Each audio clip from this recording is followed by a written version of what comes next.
wait. Let's turn this up. Okay, let's work it out. Okay, let's shake and move. Okay, do what it do. I'm feeling great. Now let's turn on the cool. Get busy.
vacilo con mis amigos. En mi gente hay fortaleza, de la mano invencible. Todos vengan para la fiesta, nadie está triste. Esta noche hablamos, la pared está candela. No me cabe en el pecho la alegría que siento. Sé que no todo es bueno y a veces fallamos. Un día falta dinero, el otro falta el ánimo. Pero en la oscuridad también se ven estrellas. Y mientras más te acerques, más brillo te entregan. Más brillo te entregan.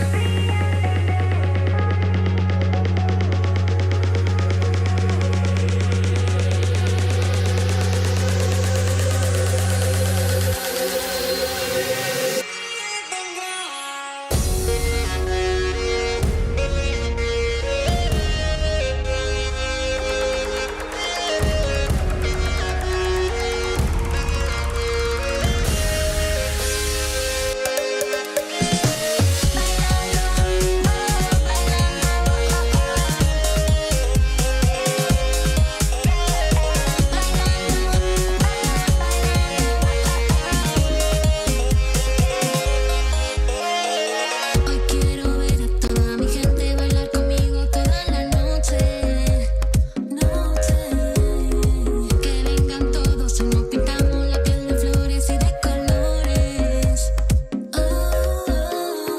No hay que pensarlo dos veces, mira que la vida es una sola. Y mientras más le entrego a la vida, más disfruto de sus colores.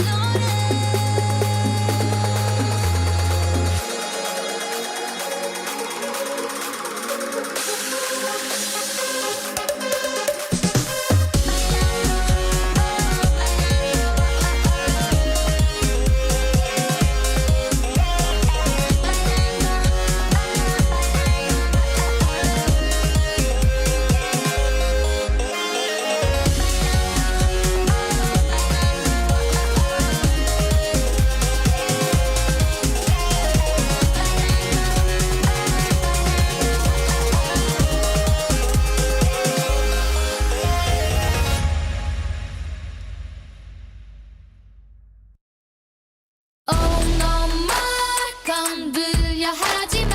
No more lies. 제발 꺼져.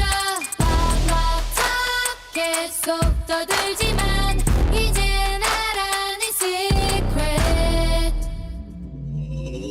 내 눈 보고 말해봐. Oh, 흔들렸어. 지금 네 눈빛 불안해. Oh, oh. 달콤한 네 속삭임도 now 듣기 싫어 닥쳐. Everyday 나밖에 없단 말이야. 네 지긋지긋해.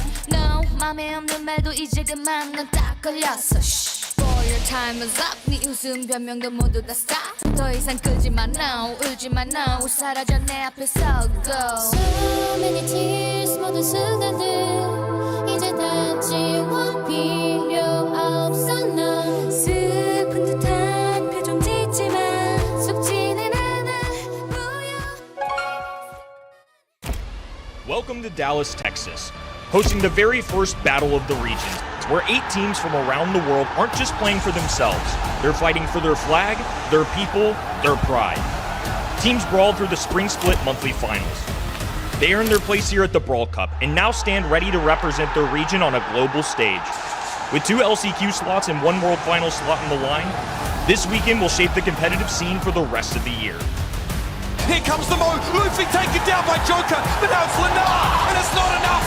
Turret to use, Humble, 50%, Crazy Raccoon, have fallen short! From the heart of Dallas, Texas, let the Battle of the Regions begin.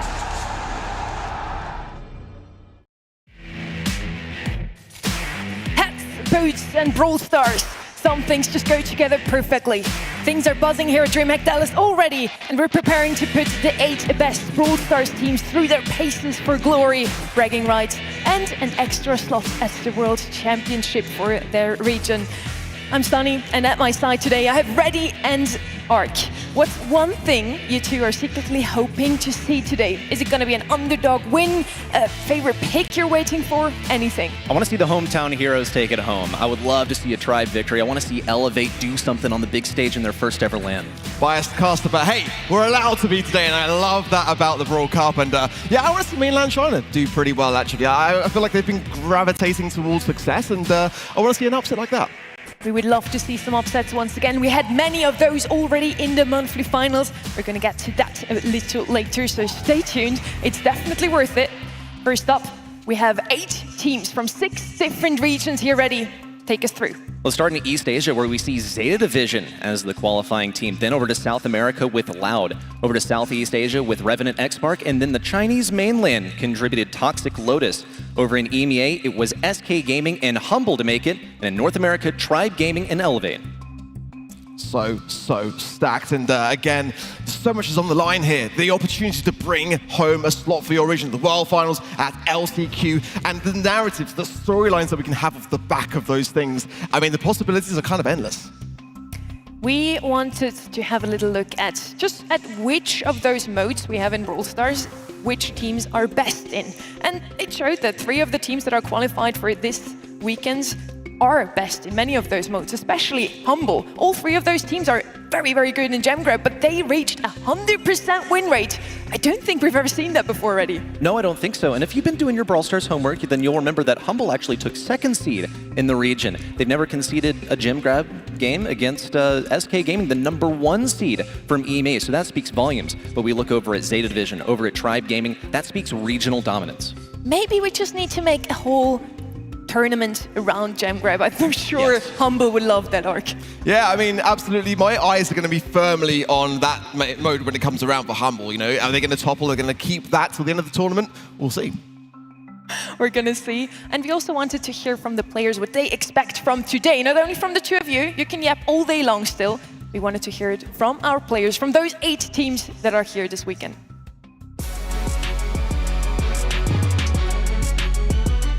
Cuando clasificamos, como que ya lo esperaba, pues como que ganó la primera y ya como que la segunda había incertidumbre si habíamos clasificado o no, pero pues cuando clasificamos sentí que era algo que teníamos que hacer. Como que si no clasificamos era como una decepción, yo creo. Elevate showed up unexpectedly from our region, and I think people expected SSG to qualify or KCP, but they have been doing a pretty good work, so they deserve to be here. I think we have a good preparation. I feel like we are confident. In LAN we play good most of the time, so I think we're gonna win. I hope we get at least day 3. That would be the minimum goal, and then obviously everything else is... And my goal would be to not lose a single set. I mean, I think everyone has one set for the time. That would be insane. For sure. So I think we're winning. Not losing a single game. Yeah. Mano, eu tô na expectativa de jogar contra a Tribe. Eu também, por causa da rivalidade. Essa rivalidade South América e Norte América me apetece. Nós vai separar os homens e meninos. E você, pai? Não, eu quero jogar contra os melhores, mas é a ZETA difícil, né? Não é a Tribe, não. Não é, não? Não é só... Você já tá em outro nível. Você já tá no Prime. No mata-mata. Já tá pensando no mata-mata. Beleza, essas é as ideias. 黑马只能是我们了吧？我们队吧。如果有一个黑马的话，那一定是我们。我们是最适合当黑马的。Toxic Lotus calls themselves the Dark Horses. Let's see if they can shine. I know one here at the desk is hoping for them to show off what their region can really do. Yeah, I think that, you know, they've got a really good chance. When you've looked at how well they've been performing over the years and just gradually getting better and better, looking at last year's, the LCQ, you know, knocking down Navi, I think that Toxic Lotus really are that dark horse in this competition. And after speaking to some of the players as well, they seem to think the same. The scrims are looking kind of interesting in that respect. Ready for you? What was the expectation that you were surprised about, or maybe that you shared? Nah, I think really the main expectation here is that we see SK be one of the front runners in the competition. Listen to that confidence that they had as well. We can talk about underdogs. Everyone loves an underdog story, but when we shift our focus to who we think is really going to take this overall, we got to be looking at the EMEA region. We have to look at East Asia and what they are contributing to the competition today. I mean, you two know me. I'm definitely looking forward to some close games today. I hope we are going to see only 3-2s all day. So I'm already sorry, your day is going to be a little longer, but we are going to have some banger matchups. And I'm super excited that every single one of the teams believes they have what it takes to take that World Championship slot home to their region, and they're confident that they can do it. First up though, we had 3 months already, 3 monthly finals, and we had a little look at which players, or which brawlers were picked the most. Interestingly enough, Reddy, for all of the regions, we had the same 3 brawlers at the top. So in dark, secret, clandestine circles, they call this the meta. These are the top brawlers in the game right now, but also it comes with a caveat. These are the ones that sneak through the ban phase as well. Keep in mind, this is our data from April as well. Very much a Hank meta. I would still rank him as a top brawler right now, but there's some other things that are a higher priority when it comes to that pick and ban phase. I mean, Hank has been a menace. There's no denying that at all. Of course, the hypercharge now just being toned down slightly has put him into a better place. But I think we're still going to see a fair showing of Hank. And Cole has got those weaknesses also. I mean, from most played as well, we've had some substantial bans along the course of this half of the season so far as well. And, for sure, Lumi up there, 99% as a ban is quite incredible. Even though the top 3 pick and bans were the same amongst all of the regions we had, all 6 of them, we still had some signature brawlers. We all can't forget that Shade in March from Stetampo. We know that EMEA picked a lot more mech than any other region, and Juju was picked up more often than from any other region in South America. I do hope we still get to see a little spice, a little flavor from those different regions, but I do think we have a top 10 that is going to be picked or banned also for this weekend, Ready. That is absolutely correct. With Lumi also receiving a bit of a nerf, we might get to see some action from her, so that 99% is probably going to be disrupted. Other brawlers I'm looking at as the top in the game. We got some new hypercharges in the game as well that I think are worth a discussion. New hypercharges and a new brawler that is now finally live. We can play him in this competition for the very first time on a big stage. It's Jay Youngark. Yeah, Jay Young, I feel, is probably going to be very substantial in Brawl Ball. I want to see a lot of him being banned out there, but certainly the big surprise for me was just how much Lily has shot up in the play rates and the picks and bans. I think we're going to be seeing a great amount of her. Her mode was probably always best in Heist, and now really I want to see that as a solid banned out brawler. And Kenji. How many of the pro scene players have been complaining about Kenji as a real menace, a thorn in their side? So another tank to join what is already a very tank-heavy meta to consider here. So the picks and bans have never been more important to get right. I'm super excited for today. Those 2 brawlers that we're looking at right now have received their hypercharges in a batch of 7. Ready? Do you feel like we're also going to see the other 5? I think so. I think, for example, a brawler like Amber is one that we can expect to see today. She was already pretty good. Okay, then she sort of fell off a little bit because the brawlers are starting to get a hypercharge. But folks, we're reaching the singularity. There are only 18 brawlers left in the game that don't have a hypercharge. But for some of them, it's still not required. Jaeyong, for example, is so strong in spite of not having a hyper. We wanted to ask all of our community what they think is most exciting about this weekend, and we're going to have a look at it right now. You had the chance to post on any social, hashtag Brawl Cup, and we have some snippets also from our players. OP, a player from SK Gaming Arc. What is he saying? He's going to cook, and I believe that he will. I mean, you've got to remember, for a man like OPE, his 2 monthly final wins have come this year, which I think many people didn't even realize come February monthly finals when he won his first monthly final. We kind of all expected him to have won in the past because he's just been so present and so prevalent in Brawl Esports. So I, for one, agree. I think he is going to cook. He's replacing Lena in that roster. He and Joker now are playing the aggressive brawlers. I'm super excited to see them. And they're also going to be our first match of the day. But no spoilers here. We also have the org itself posting something ready. Very matter of fact there. In case you missed it, it's Brawl Cup Day. But for SK Gaming, this is the day that they show up and they just get it done. For them, maybe it's just another Friday because they are the repeat winners in this region. And check it out, they're in the festive regalia. I know they paid a visit down to like Wild Bill's West store to get some hats as well. So mad respect to them as a Texan. for dressing up and doing their part. At least you made Reddy happy. Yeah, I was tempted to go there myself, actually, but we ran out of time with a lot of the media stuff. But Humble, we've got to talk about this team because these are the reigning champions of the world. And the big question that I have coming into this competition is, are they still on top of all the other regions? They are ready today. Brawl Cup, here we go. And relaxing in the hot tub, what better way to spend your time before the Brawl Cup starts? Get a little bit of chillaxin, maxin in as well, but Tribe Gaming, they've been doing media day before getting their scrims in as well. Once again, it's just another day for Tribe Gaming. Now, they have spent a little bit of time before they've played in a major competition. Last time we saw them was in Worlds. They did pretty well, especially for a team that was looking quite fresh into the LAN scene. Welcome from Eclipse or Esports, just hashtag SKWin. Clearly some big support coming from the same region as Eclipse obviously didn't quite make it to this stage, but nonetheless they are cheering for their home region, and that's what makes the Brawl Cup so special. Everyone is looking to get that additional slot and more opportunity going forwards into the season. It is an interesting one because the 1 month that SK Gaming actually didn't end up winning their monthly final, it was Eclipse are taking it. Now they're rooting for their arch enemies, it seems. Super exciting that, yeah, home region are going to support each other. Makes a lot of sense because, again, the winner of this whole tournament takes home a World Championship slot for their region. So, of course, if I play an EMEA, I want an EMEA team to win. If you're an NA caster, he's very biased towards NA teams. That's just how we are here over in Brawl Stars.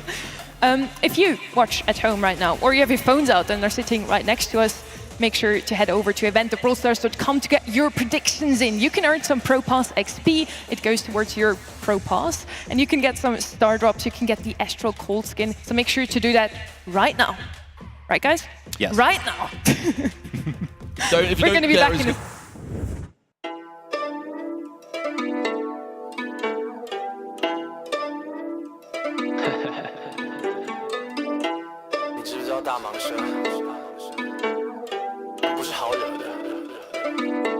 Come on. 一颗龙马，一口吞象，威武的大蟒蛇，无所不在，一望无际，谁敢惹我太扯？能收能放，飞天翻江，无敌的大蟒蛇，降龙伏虎，可缩可伸，要你拿我没辙。一颗龙马，一口吞象，威武的大蟒蛇，无所不在，一望无际，谁敢惹我太扯？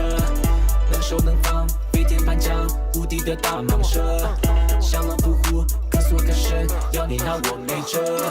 缠着他死都不放，逃不了任何方向。我要的东西，克服难题，一定落在我手上。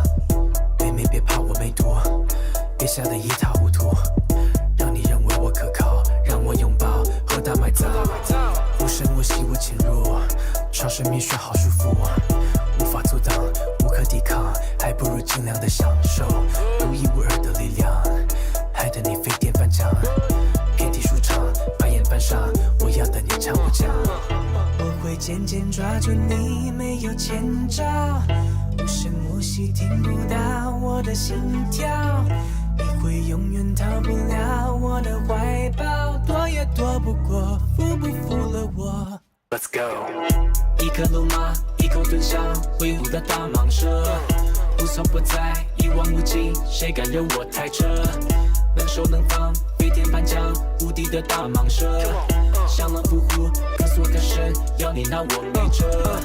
一颗龙马，一口吞象，威武的大蟒蛇，无所不在，一望无际，谁敢惹我太扯？能收能放，飞天翻江，无敌的大蟒蛇，降龙伏虎，可缩可伸，要你拿我没辙。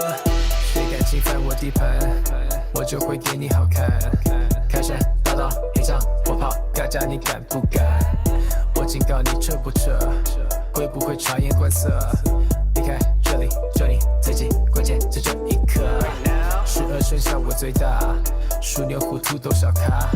抬开耳骨，大口吞下，嘴角再擦一擦。独一无二的力量，为我能钻地爬墙。有粗有长，能缩能长，你说我像不像？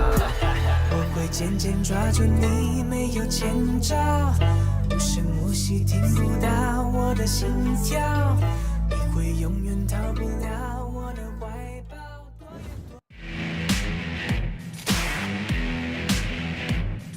thousands of players began their journey through this year's competitive season, and now just 8 teams from 6 regions will step out onto this stage to prove themselves worthy. Make no mistake, these players are competing for more than just their trio. They are fighting for their region. It is going to get tribal up here on the main stage, and I cannot wait.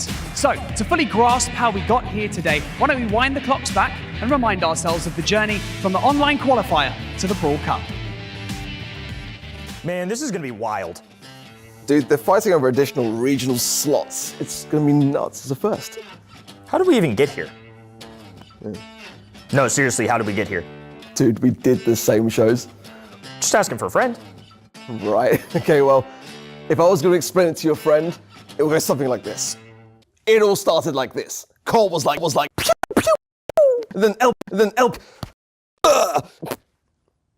Whoa. That was weird. This isn't the first time I've seen that before. You just lagged IRL. Yeah, I felt that. But that's impossible because we don't lag here at the BSC, Kenny. Well, anyway, as I was saying, in EMEA, we had an absolute masterpiece of a grand final between SK Gaming and Humble. SK Gaming are looking better than ever, and this is Humble's chance to prove to the world that they are still on top.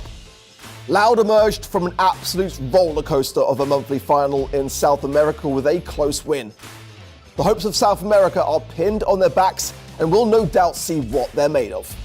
And then we have Tribe Gaming of North America with yet another dominant performance as they remain undefeated. Elevate follows closely behind with their consistent hold of second place. And then? They were literally your games.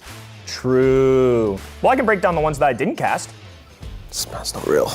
In East Asia. In East Asia, we witnessed another dominant showing from ZETA as the Mechanical Wizards laid 3-0s in their wake. And yes, their love for Shade has yet to fade. In Chinese mainland, the grueling competition within the region gave us the best they have to offer, Toxic Lotus. It's going to be exciting to see how they'll fare against the rest of the world. Further down south, we have Revenant XSpark who won the LPL, being the main representative of the South Asia region. It's going to be interesting to see what this budding team has in store for us this Brawl Cup. Man, this is going to be awesome. With so many contenders, I honestly have no idea who's going to win. Well, without further ado, these are our finalists.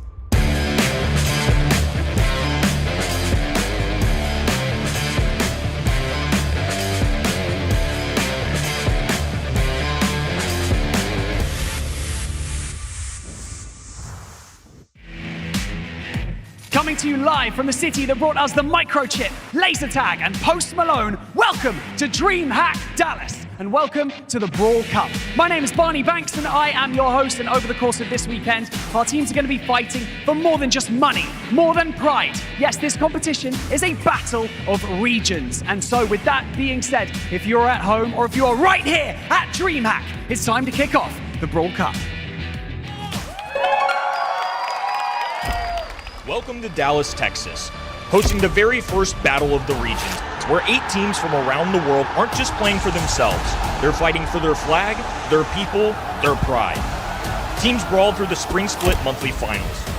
They earned their place here at the Brawl Cup and now stand ready to represent their region on a global stage. With 2 LCQ slots and 1 World Final slot on the line, this weekend will shape the competitive scene for the rest of the year. Here comes the Mo, Luffy taken down by Joker, but now it's Lenar, and it's not enough!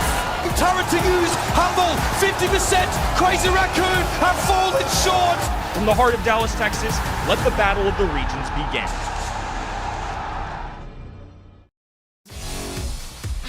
We're live from the Lone Star State, and halfway through the BSC season, we've narrowed the field to the 8 best teams from across the globe. These teams have made their way here to DreamHack Dallas to battle for an additional world slot for their own region. For the next 3 days, this is the epicenter of Brawl Stars Esports. It's time to reignite old rivalries and spark new ones. Folks, settle up for the very first Brawl Cup. Now, gentlemen, I hope you brought your best boots today. Okay. You know what? The boots are going to be safe for day number 2 and 3. I brought my Texas regalia. I'm a native Texan. This is really how we dress. Are you going to be able to stretch your leg up onto the desk to show us? I will. I want to see that. I will get my lunges in The NA before guy the show. doesn't even have his boots ready. Ark, are you ready for today? Oh, I've been born ready for this. I think it's a fantastic format for the BSC, and I cannot wait to see how it unfolds. Well, this is going to be a banger. Let's start off with the format. We split all of these 8 teams into 2 different groups, A and B. Each of those groups will play GSL format. It's like a double elimination bracket, and the top 2 from each group are going to make it into the top 4. From there on, they'll play in a single elimination bracket, and that is when the prizes start to come in. It's all about those World Finals and LCQ slots for the winners. Yeah, that is the main story here. The winner, of course, getting a slot for those World Finals, and of course the LCQ following that for 2nd and 3rd. And here we have our groups. In Group A, of course, elevates from North America, Revenant, XSpark, SK Gaming, and ZETA Division there. Group B, Humble, Loud, Toxic Lotus, and Tribe Gaming. Yeah, we have those 2 groups ready, and you better get your predictions ready right now. We're going to have a look at what they said a little later. First up, I want to know what you at home on your screens say. You can vote right now to get some Pro Pass XP going for your Pro Pass, and you can get some star drops. You can get the Astral's cold skin. You can get some pins, so you better get that going right now. Now, also new, we don't have a cap anymore, so you can earn some points with every single vote you write, not just until 1,000 points or whatsoever. Looking at the predictions now from our casters, we seem to agree pretty much. What's Barney doing on that match 4 though? I'm a little mystified as well. I think Barney thinks that this is going to be the time that Loud really shows us what they're made of, because in the past, South America has struggled to perform on the international stage, and Tribe Gaming actually was looking a bit dubious in those scrims. I'm just laughing because that's the first time seeing our headshots, by the way, and they are brilliant. Top notch, absolutely love it. I had to pull it together here as well. Yeah, we love those shots, don't we? Now, heading into match number 1. We already seen what we all said. SK might win this one. I do think their opponent could cause an upset today, would be a big one. SK Gaming looking very strong currently. 1-2 of their monthly finals, one of the only ones to do that in their own region ready. They're looking on fire. We've seen their performance as of late, but we already started to get a whisper of this as we headed into the season. They won the Champions Invitational before the season even got started. And as soon as Ope joined this roster in place of Lena, we were seeing a reunion between him and Yoshi from that historic grudge match that we saw back in 2023. We wanted to get a little insight for the players themselves. I hope they're ready. The match against Revenant will be very exciting because my teammates want a revenge against Zar, and yeah, I've never played against that team, so I'm also excited for that one. We call them the Kingslayers arc. Would you elaborate on that a little bit, please? I mean, for good reason. You know, when you look back to the February monthly finals, beating Humble not just once, but then twice as well. And it was a closer scoreline in April to a 3-2 scoreline, but nonetheless, you know, they're getting their revenge over Humble, the team that they lost to in the semi-finals of the World Finals 2024. So they beat 1 World Final champions. They also beat FUT Esports, back then ZETA Division, so they beat not 1, but 2 in their own home region. Now, on the other side of the ring, we have Revenant XSpark ready. This team could cause one of the biggest upsets today. And they have caused an upset in the past. If we flash back to last year, they managed to take down Crazy Raccoon in their home region. We know that these guys are on the cusp of greatness. That's because they almost made it to the last chance qualifier last year, but it was only by a single point that they missed that mark. Absolutely brutal, isn't it, really? To just come 1 point shy and then have to, you know, go around the whole entire year yet again to redeem themselves. But that's what they're here to do today. And with Zar coming into this roster, who I think is going to sit in really nicely, this is actually a roster that's quite scary to a lot of regions now. We also had the chance to sit down with them to ask them if they have a chance, and they seem to believe they do. We're playing against SK Gaming. I think we have a high chance to beat them, right? Now, ready, you already mentioned it. They're on the cusp of greatness. That's right. They were really, really close to making it to a postseason last year, and they even took down the champions of the region, Crazy Raccoon. They have the stuff in them. And keep in mind that this is a different regional format this year compared to last year. Last year, they were in the APAC region, playing against some of the greatest teams in Brawl Stars. Now they've established dominance in their home region of Southeast Asia. They are undoubtedly #1 in their native scene. I hear that the players are already just waiting for their moment to shine on stage, so let's bring them in, Barney. A David and Goliath story right off the bat. DreamHack Dallas, make some noise for your first 2 teams. It's Revenant XSpark versus SK Gaming. Playing for Revenant XSpark, we have Response, Zar, and Jay. And their opponents from SK Gaming, it's Joker, Ope, and Yoshi.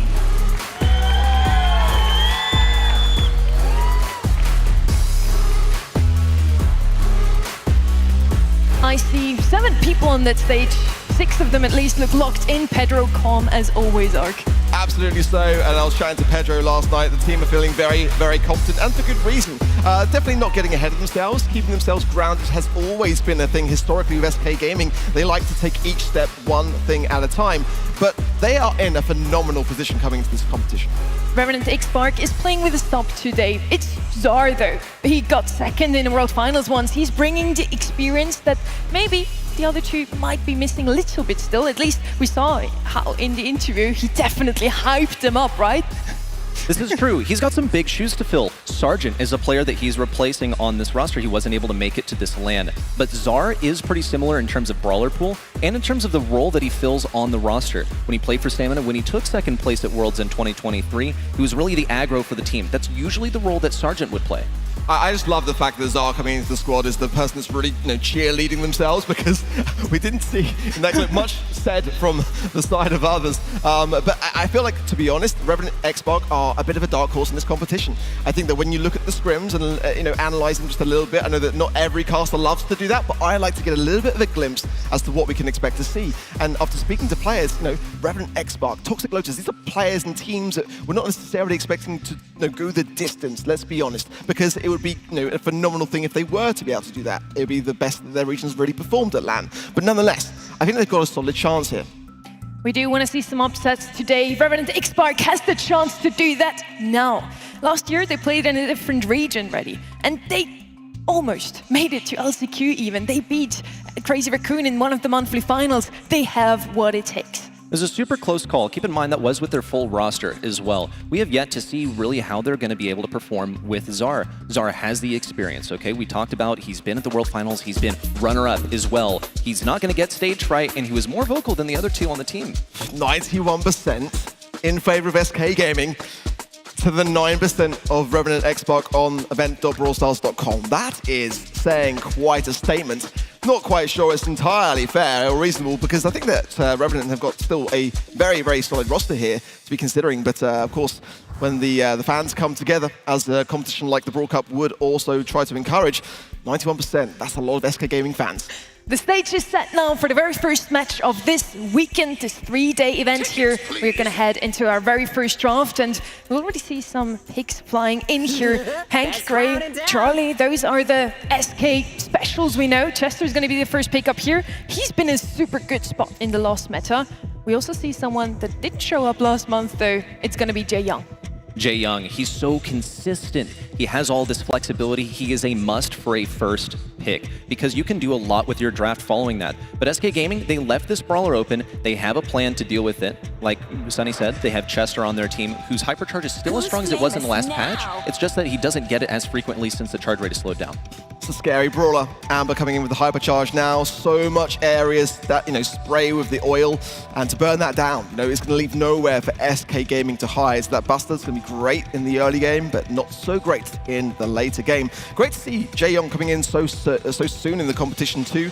The two different modes of which he's going to be working around. The work mode to have additional speed and those shots with the kind of slipstream to allow your team to get into position quickly, followed by then the party mode to have the heals coming in and that support factor. Janet, of course, a really great pick here on the side there of Revenant XSpark. I'm really quite liking their draft so far. It makes a lot of sense. I'm seeing also some flexibility from Revenant XSpark in terms of which brawler they decide to put at mid. They could absolutely have Janet make a last-minute heist for some of these gems in a clutch recovery moment. Don't want to be leaning on that, but having that option available to you is pretty nice.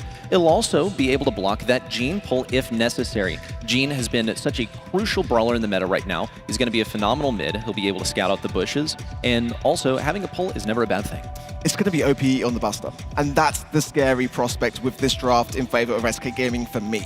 It's one of those brawler picks which he just plays so phenomenally well, and I think Revenant XSpark have got to be very, very careful with how they tread again in this early game scenario, because if OP wins that lane side, then it's going to be very, very hard to retake. OPE immediately pairing up with either Yoshi or Joker, trying to stay in close vicinity. He's going to get that super and hypercharge for free as long as he stays close. Meanwhile, on the right side, Zar is immediately creating the pressure in. Joker out with Vengeful Spirits, one of the most powerful things in Jean's kit right now. Pressures Zar back just a little bit, and now OPE is going into the position he's going to be most comfortable in already. Kill on the right side, looking for another on the J, but he's got to keep the safe distance and pops the shield to stay alive. I think a smart decision there from OP to swap the lane side there as well, and Yoshi's done a great job on that left-hand side of clearing things up. X9J now in the middle with 5 gems. Got to retreat slightly to allow his teammates to pick up some of these kills. Good damage there from Zar going into Joker, who has got the magic hand, but nothing off the back of it as OP comes up off the back of things as well. Hypercharge is with him. 2 gems for SK Gaming, and now closing the gap. SK own these bushes. They have Ope in position. And Joker now just trying to circle around and get that super. Ideally, they can get a pull onto X9J since he doesn't have anything to block it. It shouldn't be too hard. Also, with that gadget used from Zar, he'll be able to pull that guy too. Joker got to be closing in on his next pull. He's already got one off, and he's likely closing in on the hypercharge as well. SK Gaming are absolutely dominating mid. And Revenant and XSpark are having a real rough time at establishing any sort of presence. Look at the aggressiveness of SK Gaming. They just left the gems spawning into the mid to hold down their positions, and it works fantastically well. 8 gems now, the lead by 2. And these kills from X9J can't come fast enough for a response, who's staying ahead just simply because of those. Now, slowing the pace slightly as SK Gaming have retreated back. Yoshi coming in now to that left-hand side into the mix. But OP is still very dangerous. Has no shielding though. Would like to be able to obtain that by getting closer proximity with Joker. And this magic hand, it's got to connect from Joker, and that's a hypercharge to nowhere. And SK Gaming now are going to be taking all the gems. It's just down to response, and look at that OP there with the shielding. It's going to make that look a bit of an embarrassing moment for him. Zar now closing in for the last dish effort, but they only got 5 seconds left and no chance at making it at all. Joker with 12 gems strong. A pull, one from Joker, the other from Ope. The gank out of nowhere on the right lane to take game 1. This is what I love about SK Gaming, a team which just always exude confidence for me. And that first game really did feel like it, because in all fairness, Revenant and XSpark had a good early game. They had good lane control. But as soon as their confidence dwindled, SK Gaming really took advantage of that and turned the tide. Once more, same lane matchup for SK Gaming. They're going to put OPE on the right side versus Zar. He has that pull, so he can totally get the kill. The most important thing in the Buster matchup is that he can 3-shot this Brawler on the right side. Here comes 1, 2, 3, take down, and now SK own these bushes. A much more aggressive start for SK Gaming. 4 gems in the pocket. Response burned down this entire left-hand side, and Yoshi is struggling to get control over the situation.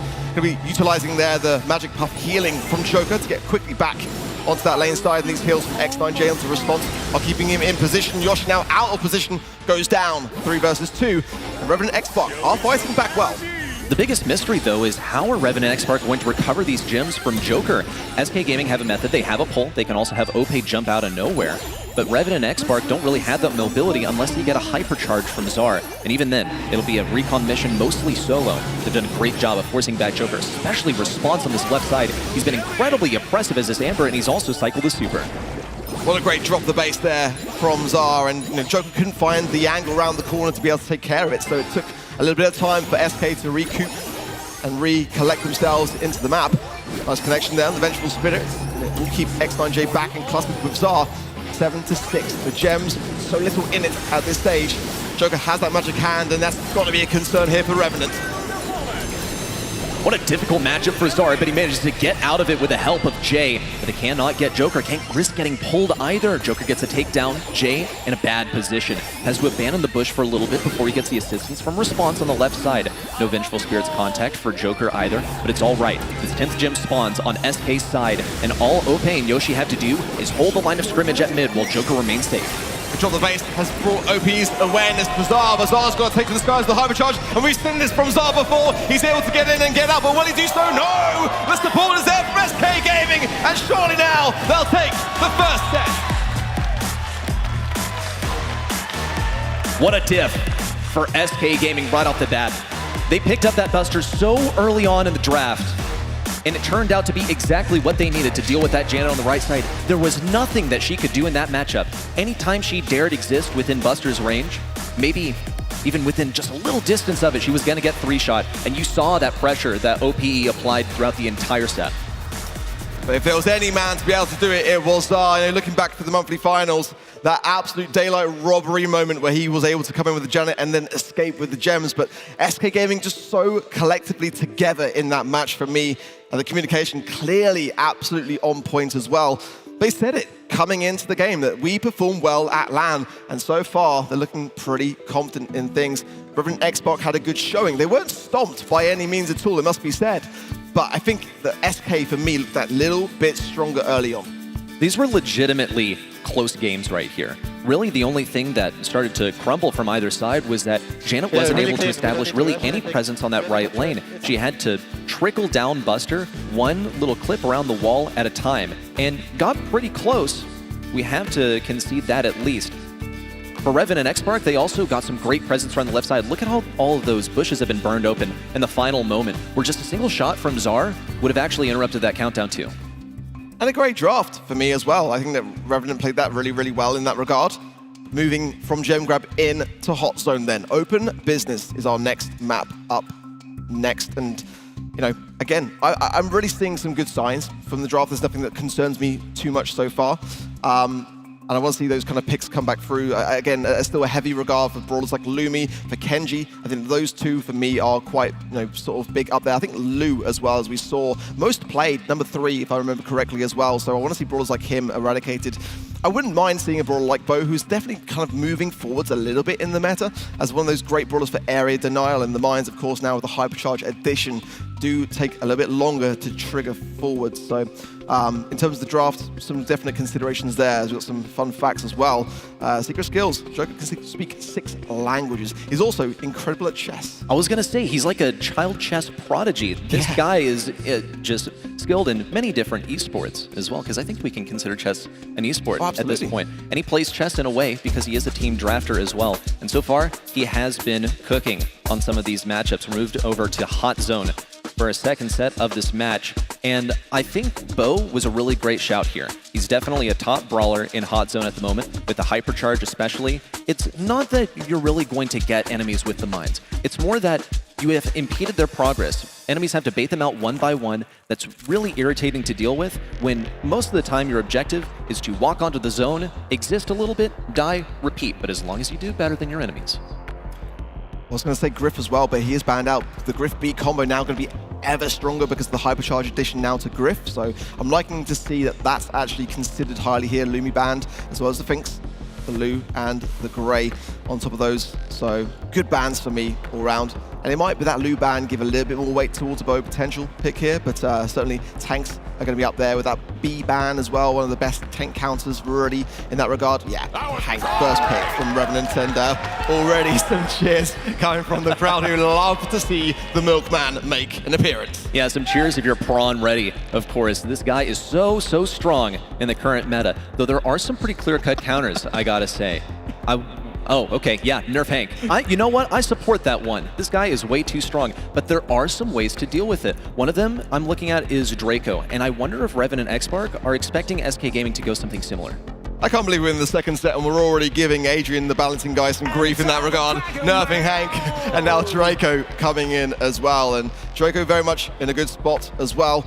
The last stand gadget, of course, is what makes Draco for me so prevalent in a game mode like Hot Zone, just having that additional ability to stay on the zone. And sometimes just that 1%, as we know, can be all it means between your loss and your victory. So I think that's a good start from SK Gaming. Heals for me, yeah, Kenji coming in as well. I mean, that's the brawl that wasn't banned that really kind of should have been, in my opinion.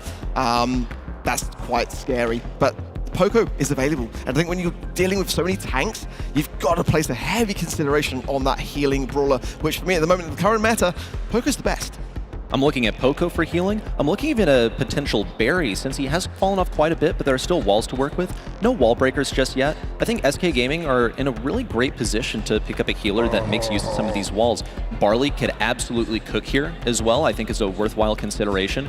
Revenant and XSpark are looking to pretty much deathball their way all the way through this. They're going some of the highest health brawlers in the game, especially Frank, who's able to deal with Draco quite nicely, I would say. Gale, the end-all be-all tank counter that remains in this draft, that hasn't been banned out, is simply available. And we've seen this before, we've seen this succeed. The Gale jump pad seems to be the method. Yeah, getting into the map very, very quickly. The freezing Snowstar power to slow everyone down as well. But I think Gale's so versatile in his kit. Colette, though, from SK Gaming. I mean, I've got to be honest, I kind of prefer that as a tank counter myself. I feel like that knockback, that pushback potential that she brings to the table as well. And the additional healing of the Gotcha gadget as well. I think that, for me, Colette just has a little bit more of an edge. But Gale is not a bad shout at all from Revenant. Some very balanced drafting, I would say, on both sides. But the Kenji sways me. I can't help but deny it in favor of SK Gaming. Kenji has a hypercharge right now. Not only that, it's pretty much the best in the game. You get essentially a Tara pull that brings everyone in, and you get to spawn at the end of your super. So you're going to get to deal additional damage to anyone that you all brought together with gravity towards the middle. SK Gaming right out the gates with the aggression. Joker up to the skies, gets one hit onto Jay, and smartly escapes. At mid, Yoshi with the takedown, and now the pinch on a response. Response gets one. Jay now closing in from the right side. They're playing the range matchup well, trying not to give that much to Ope, who's now slowed and hit by the torpedo from response for the kill. Yeah, great slow. We are seeing that freezing snow there from Zara as well, which is going to be a concern for SK Gaming, making them a bit more susceptible to damage, and being able to close the gap, of course, very key. But Joker is doing pretty well for the most part, coming back in now. Yoshi on that Colette pick as well. Now, hypercharge already. He's dangerous. Goes down, but he's coming back in with that utility. And now you've gotten to see also why that Draco is so strong into the Hank, because he has that gadget that allows him to survive for a little bit longer. Response, now wiggling the bubble around, getting a kill with the hypercharge as well. Has to stay around this obstacle to stay away from Yoshi, who's now sort of cross-eyed, goes for one kill on the left, hits the wall, but Joker has got it laid down at mid with a hypercharge and an advantage for SK. Yeah, a bit of a shame about that wall hit, but prior to that, Yoshi was just juggling plates everywhere you look. Every single player was the target for him, and he was tapping away at them as well. But now, Revenant are making a little bit of home in this mid. It's OP versus the world here, as the Kenji's still going from Joker. Now they take back the zone, and at 70% now, little time for Revenant XSpark to get back on the objective. It feels impossible. They're almost getting spawn trapped. Joker, though, gets a little over-aggressive. Hopefully, Yoshi and Ope have got this final few percentage. It's down to 13 between SK and victory.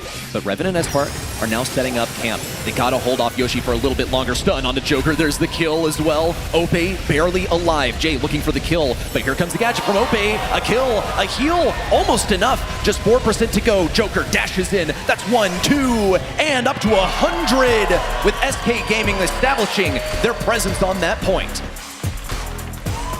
And you can see there the value of which that Draco gadget really brings. I think OP brought about 4 to 5% of time just by being there on 1 HP above his head. Crazy stuff from SK Gaming, but again, in what is very close scorelines, they are still remaining firm and getting the job done.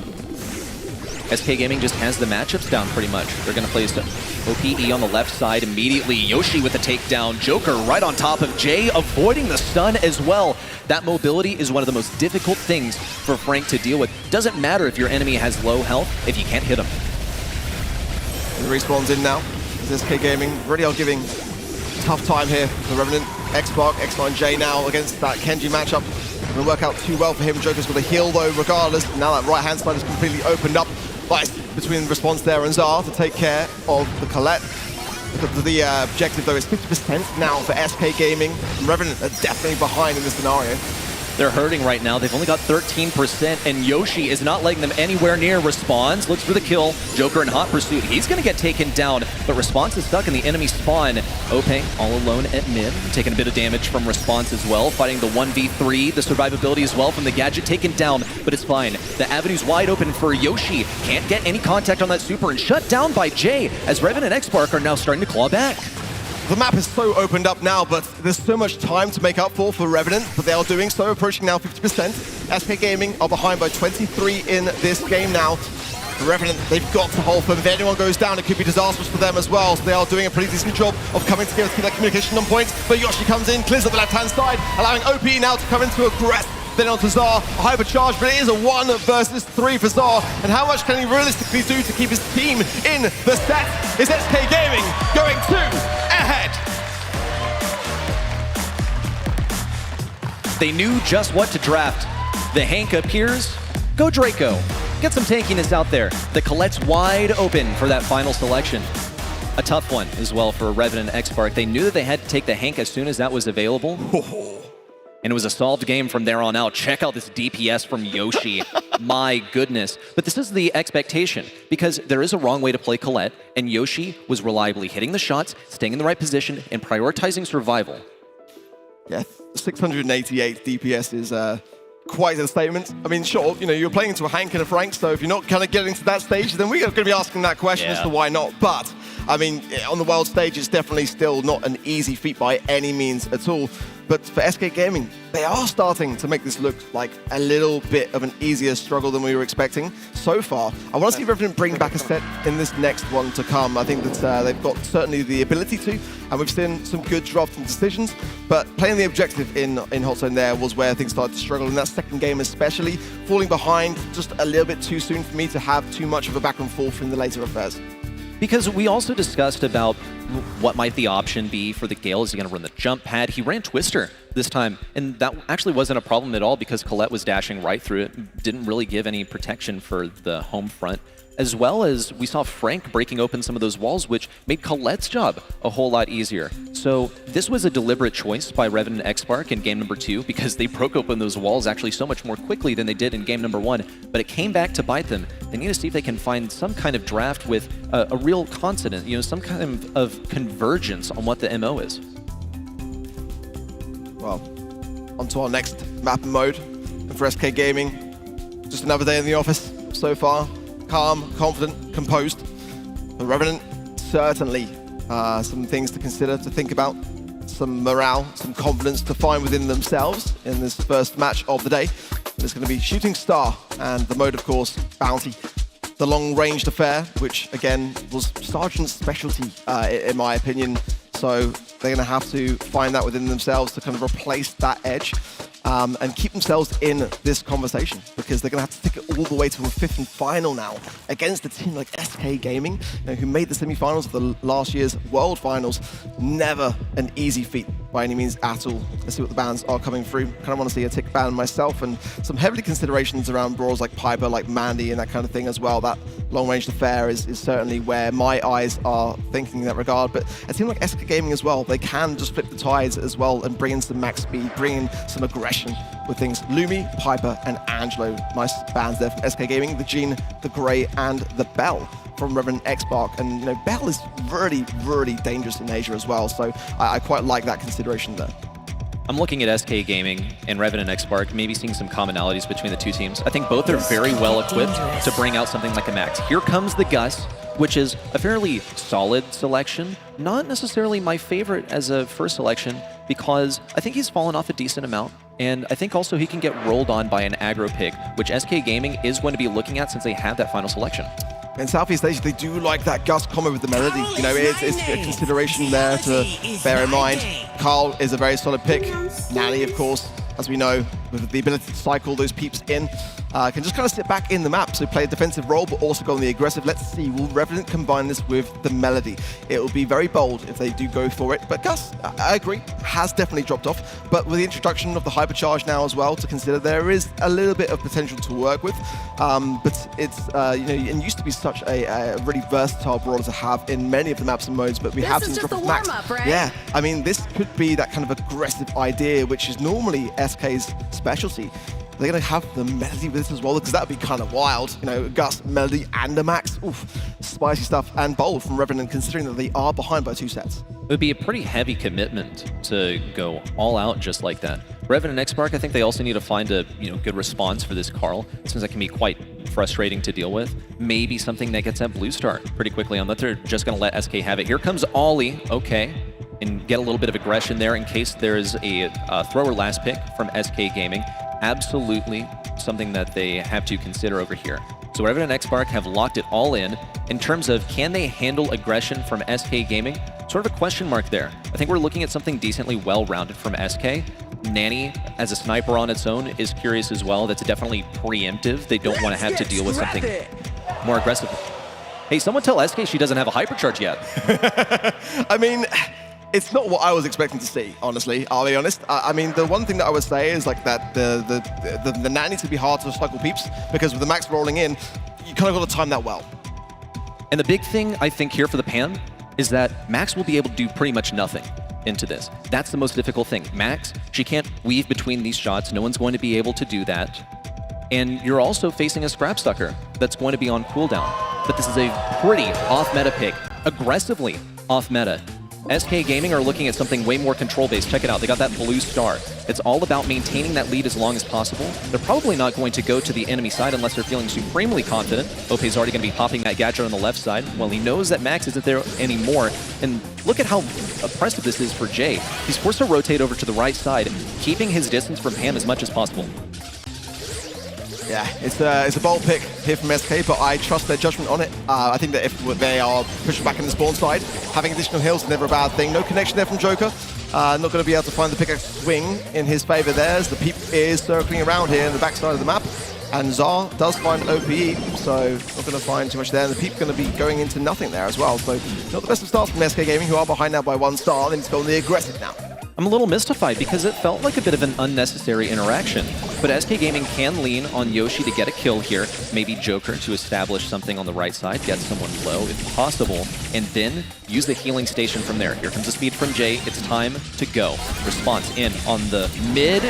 Gadget out. A little bit of hypnosis onto Ope. Now going for Joker, who's not going to be hit by that at all. And Response now caught too aggressive, overextended, and SK Gaming ring it back in. Good response now, good connection as well down to X9J from Yoshi, as now Response is trying to circle around this left-hand side and keep that pressure on. Yoshi again has another peep.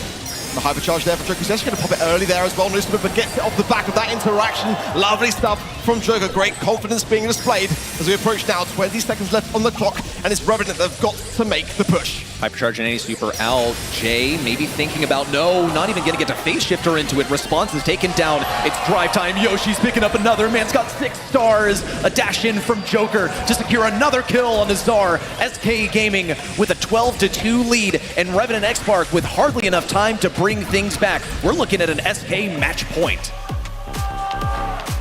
This is more than scary now. This is pure dominance being displayed here from SK Gaming. We haven't seen enough either from Revenant yet to warrant there being a comeback. That's my concern. It's just all been SK so far. But they need to dig deep if they want to remain in this upper bracket side of things, as SK Gaming are just looking so good. Revenant and XSpark have already changed up the lanes. They're placing Jay on the right lane immediately, keeping him away from Ope. And look at this, musical lanes. Now it's time for Ope to move over to the right side. Thankfully, Jay's a pretty mobile brawler, so he'll be able to go over to the left side if he needs to, unless it's too difficult for Zar to face that Pam on the right lane. See Jay also rotate back over to mid, and Yoshi already has his first super. Jay not, goes for the, no phase shifter, in fact, just face tanks it as well. That's gonna mean he has to retreat, and a bit of ground goes to SK. Well, already a very good start for OPE. Having that healing station in the back lines is definitely going to be a bit of a blessing here, as Revenant XSpark do start to push forward. Joker takes care of that right-hand side. Zar falls, and X9J then follows suit. This is responsive to 1 versus 3, and something that he cannot get out of. 7 stars to SK, to the 0 of Revenant XSpark, who have got to find their pace. Manny head in, take down onto Zar, or perhaps not, hangs on by a thread. He's got this super ready to move, maybe onto Response for a bit of aggression. And the speed's available for J2. They have 3 supers, plenty of utility for Revenant and XSpark right now. They're staring down the barrel of 2 hypercharges right now. Here comes Joker in. He's on such low health. Jay gonna escape with 1 kill. Response now looking for another. Has to stay away from Yoshi. That's some pretty serious damage from the Nanny. And here comes a hypercharged head in hot pursuit. Response can't get the dodge against the enlarged Nanny super. And it's 25 seconds left for Revenant to somehow take back an 8-star deficit. That's what I was saying about Gus. It's got the hypercharge, but it's just not the strongest of hypercharges now, as Revenant and XSpark really are fighting for their lives in this series, pushing themselves forwards, but they've got so many stars to collect, and I just don't see there being enough time or enough bodies even to be able to collect up the stars. 14 to SK Gaming. Revenant and XSpark onto the 6th now with 3 seconds. SK Gaming have made this look easy, and they have done it. A clean match and a clean victory. SK Gaming made that look so easy. SK, clock in, punch their card. Oh, it's a short shift. Let's clock out. 3 sets, done and dusted. Dust off the hands. Hardly conceded anything either. My goodness, what a sweep. I mean, coming into things, OP was saying that he didn't want to drop a set, you know, and Yoshi's face during that moment as well was hilarious. But, I mean, that was just phenomenal. What a start. Well, we get to hear from the winners themselves. Let's take it to the stage. Thank you so much. Ready, set. I've got Joker here from SK Gaming. The crowd are going wild. You guys looked extremely convincing, very confident. And I think it's safe to say, given the video that you recorded before this, that your teammates got their revenge on Zar, didn't they? Yeah, I mean, I think we couldn't have hoped for a better start. 6-0, we played really good, nearly no mistakes. And yeah, I hope we can keep it going. And you've also got, you've got this time off now. You guys can actually relax for the rest of the day. Tomorrow, there's the potential for you to play up against ZETA Division or Elevate. What are your thoughts? Have you already got strategies in place to go up against them, or are you going to start kind of prepping that now? I think we will watch the match now, ZETA against Elevate, and we will see who the winner is. But we've already scrimmed the maps for tomorrow, and we have analyzed our opponents, so we're ready for both. Well, thank you so much, Joker. What an incredible matchup. DreamHack Dallas, make some noise for SK Gaming, your first victors at the Brawl Cup. Let's send it back over to the desk to continue day one. Thank you so much, Barney. SK takes this first one 3-0. They made this one look easy. What we're looking at right now are the stats for this very last set. And I gotta say, this PAM pick is something I did know they would probably pick because Joker talked to me beforehand, but I did not expect it regardless. It's a pick that we don't usually see, right? Yeah, I think the ways of directly countering Max are a little bit more sparse these days. But, if you're in the know, then you know that Pam is one of the ways to deal with Max. It has to be as a last pick because Pam, she has some pretty tough counters in this game. She's not that great of a brawler. The people at home got to vote once again. Who's the MVP of this round? It's going to be one of the SK Gaming players since they just won 3-0. And no surprises here, Ark. It's Joker. Yeah, and to hear him as well speaking, he was just so calm, so matter of fact. And again, it's great to see SK Gaming just be really locked in today. It really is. EMEA still got one of their fighters in. For Revenant XSpark, it's now getting a little tight. They still have a second life here. They can still win their next match. It's a group stage, so the top 2 teams of each group move on. They can still do that. SK Gaming with that already in round 2 ready. They're waiting for their opponents now.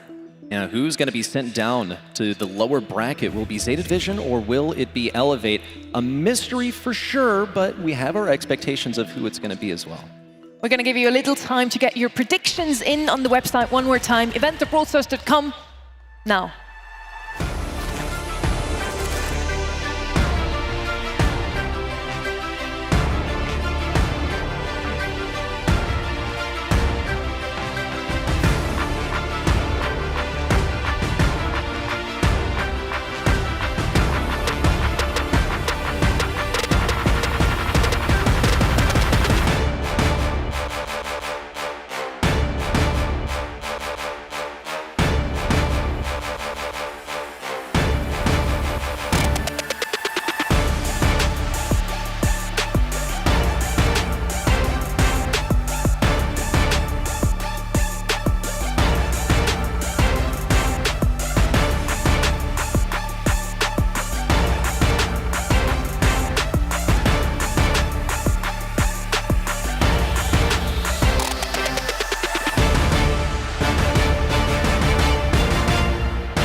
DreamHack Dallas, are you ready for some more Brawl Stars?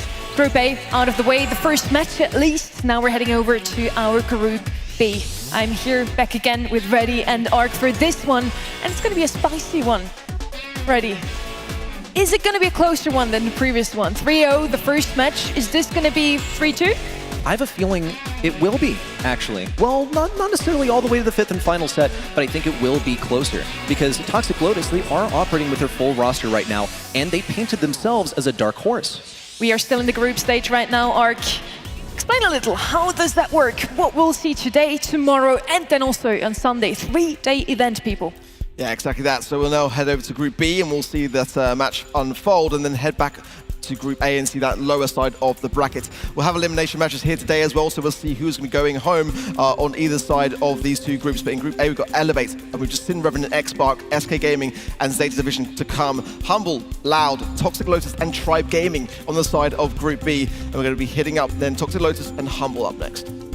I hope everybody got their predictions in by now. You have the chance to earn some Pro Pass XP, so you can get those star drops in, the Astral Cold Skin, and many more things. We also have no cap now, so you can earn points all day long for every single vote you get. Correct. Make sure to do it now. Our predictions, pretty uniform, I'd say, already. We're all thinking Humble is going to take it. And can you really argue with it? They took the World Finals last year, but they have stumbled a little bit. They've taken repeat second places in their home region. So the guys do have a weakness. They do have an Achilles heel. Is it necessarily Toxic Lotus? None of us seem to think so. Humble has had a pretty good title defense so far. The current world champions, 2024 was their year. Now they're defending their belt. Their championship belt isn't exactly at risk of being stripped away today, but they can still prove that later on in the year they can beat everyone again. I mean, they've had 2 Grand Final appearances this year, no wins, but going back to last year, they had 4 Grand Final appearances and only won 1 of them, and still managed to be the world champions. So I'm going to give them some grace. I think that the consistency is there, and I think that for me, they've got to be the favourite in this competition, haven't they? They're still looking on top. We have a quick statement from this team. I'm sure it's going to be very humble. I think our match against Toxic Lotus is going to be pretty easy, as China didn't win a single game. But don't know, it's just the truth. They didn't win a single yet in LAN, but they were close the last LCQ. So yeah, I think it's just going to be an easy win for us. They have to prove to the world that they're still the team to beat this year. I think I didn't promise too much there, promising you guys a humble interview. The breaker of curses. We call them that because both Symantec and this roster in the total are cursed. They're plagued by a couple of curses. One of them was broken last year at Worlds, where Symantec was fated to never win a match in the World Finals ever since 2021. The one time he did win a match was in 2022, but he was playing against a team that only had 1 player on that stage. Guess what team that was? The one that they're about to play. Does the curse manifest once more? But there's still another aspect to that curse as well. Eternal second for Humble. Not at Worlds last year, they won it all. On the other side, we have the Chinese mainland roster. We have Toxic Lotus Arc. And, you know, I've got to say, looking at that interview from Boss, I think that they should be a little bit more cautious around Toxic Lotus, to be completely honest. They have won sets at LAN, and I feel that they've got a decent chance here for me. You know, going back to the LCQ, that was their first win at LAN against Navi, a 2-0 scoreline, and going prior to that, the World Finals of 2023, a lot of 2-3 scorelines. They were on the cusp of getting through to those next rounds. They're looking to prove that their win last year against Navi wasn't just a fluke at LCQ. We're gonna also have a little look at what they think about their match today. 我觉得他们虽然很强，但是我觉得我们如果发挥出全部的实力的话，应该是可以打赢。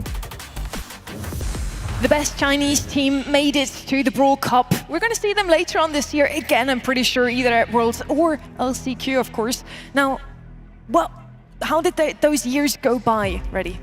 Yeah, he's been representing the region as #1 for quite some time, I might add. Since 2021, he's made every single postseason, and he's also made it to the Brawl Cup. Has never missed that #1 seed. He's just one of those players that's just always been in the community and always making good progress. And despite mainland China, for the most part across the years, falling a little bit behind other regions, I think that we all turned our heads, didn't we, at the LCQ last year to realize that, hey, they're up and coming. They're making moves, they're staying with the competition and staying within the meta of the rest of the regions, which in previous years was what was lacking for me a little bit. And they've approached draft a different way, and with Star Dragon as well, on that side of things, I mean, that's someone who really understands the meta and understands those drafts. We want to head right into the action now. The only thing that's still missing are our players. Let's bring them out, Barney. The self-proclaimed dark horses of the competition going up against Brawl Stars royalty. It's Toxic Lotus versus Humble! Playing for Toxic Lotus, we have Top, Engine, and O. And representing Humble, it's Boss, Lukey, and Symantec.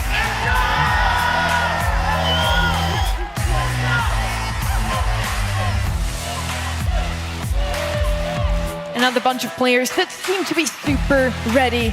Ark, you feel like Toxic Lotus is going to be a little nervous playing against Humble, or are they just looking back to LCQ last year and going to say, easy breezy, day one is ours? I mean, they should be. I mean, any team should be, to be completely honest. You're playing against the reigning champions of the world. You know, you're going to be coming in as best prepared as you can be, but ultimately, this is the #1 team to beat in the second match of day one. So I would understand those nerves. I wouldn't blame them. First map is going to be Dueling Beetles. Ready? You feel like we're going to see a brawler that we haven't seen today yet. Is this going to be especially good on this hot zone map?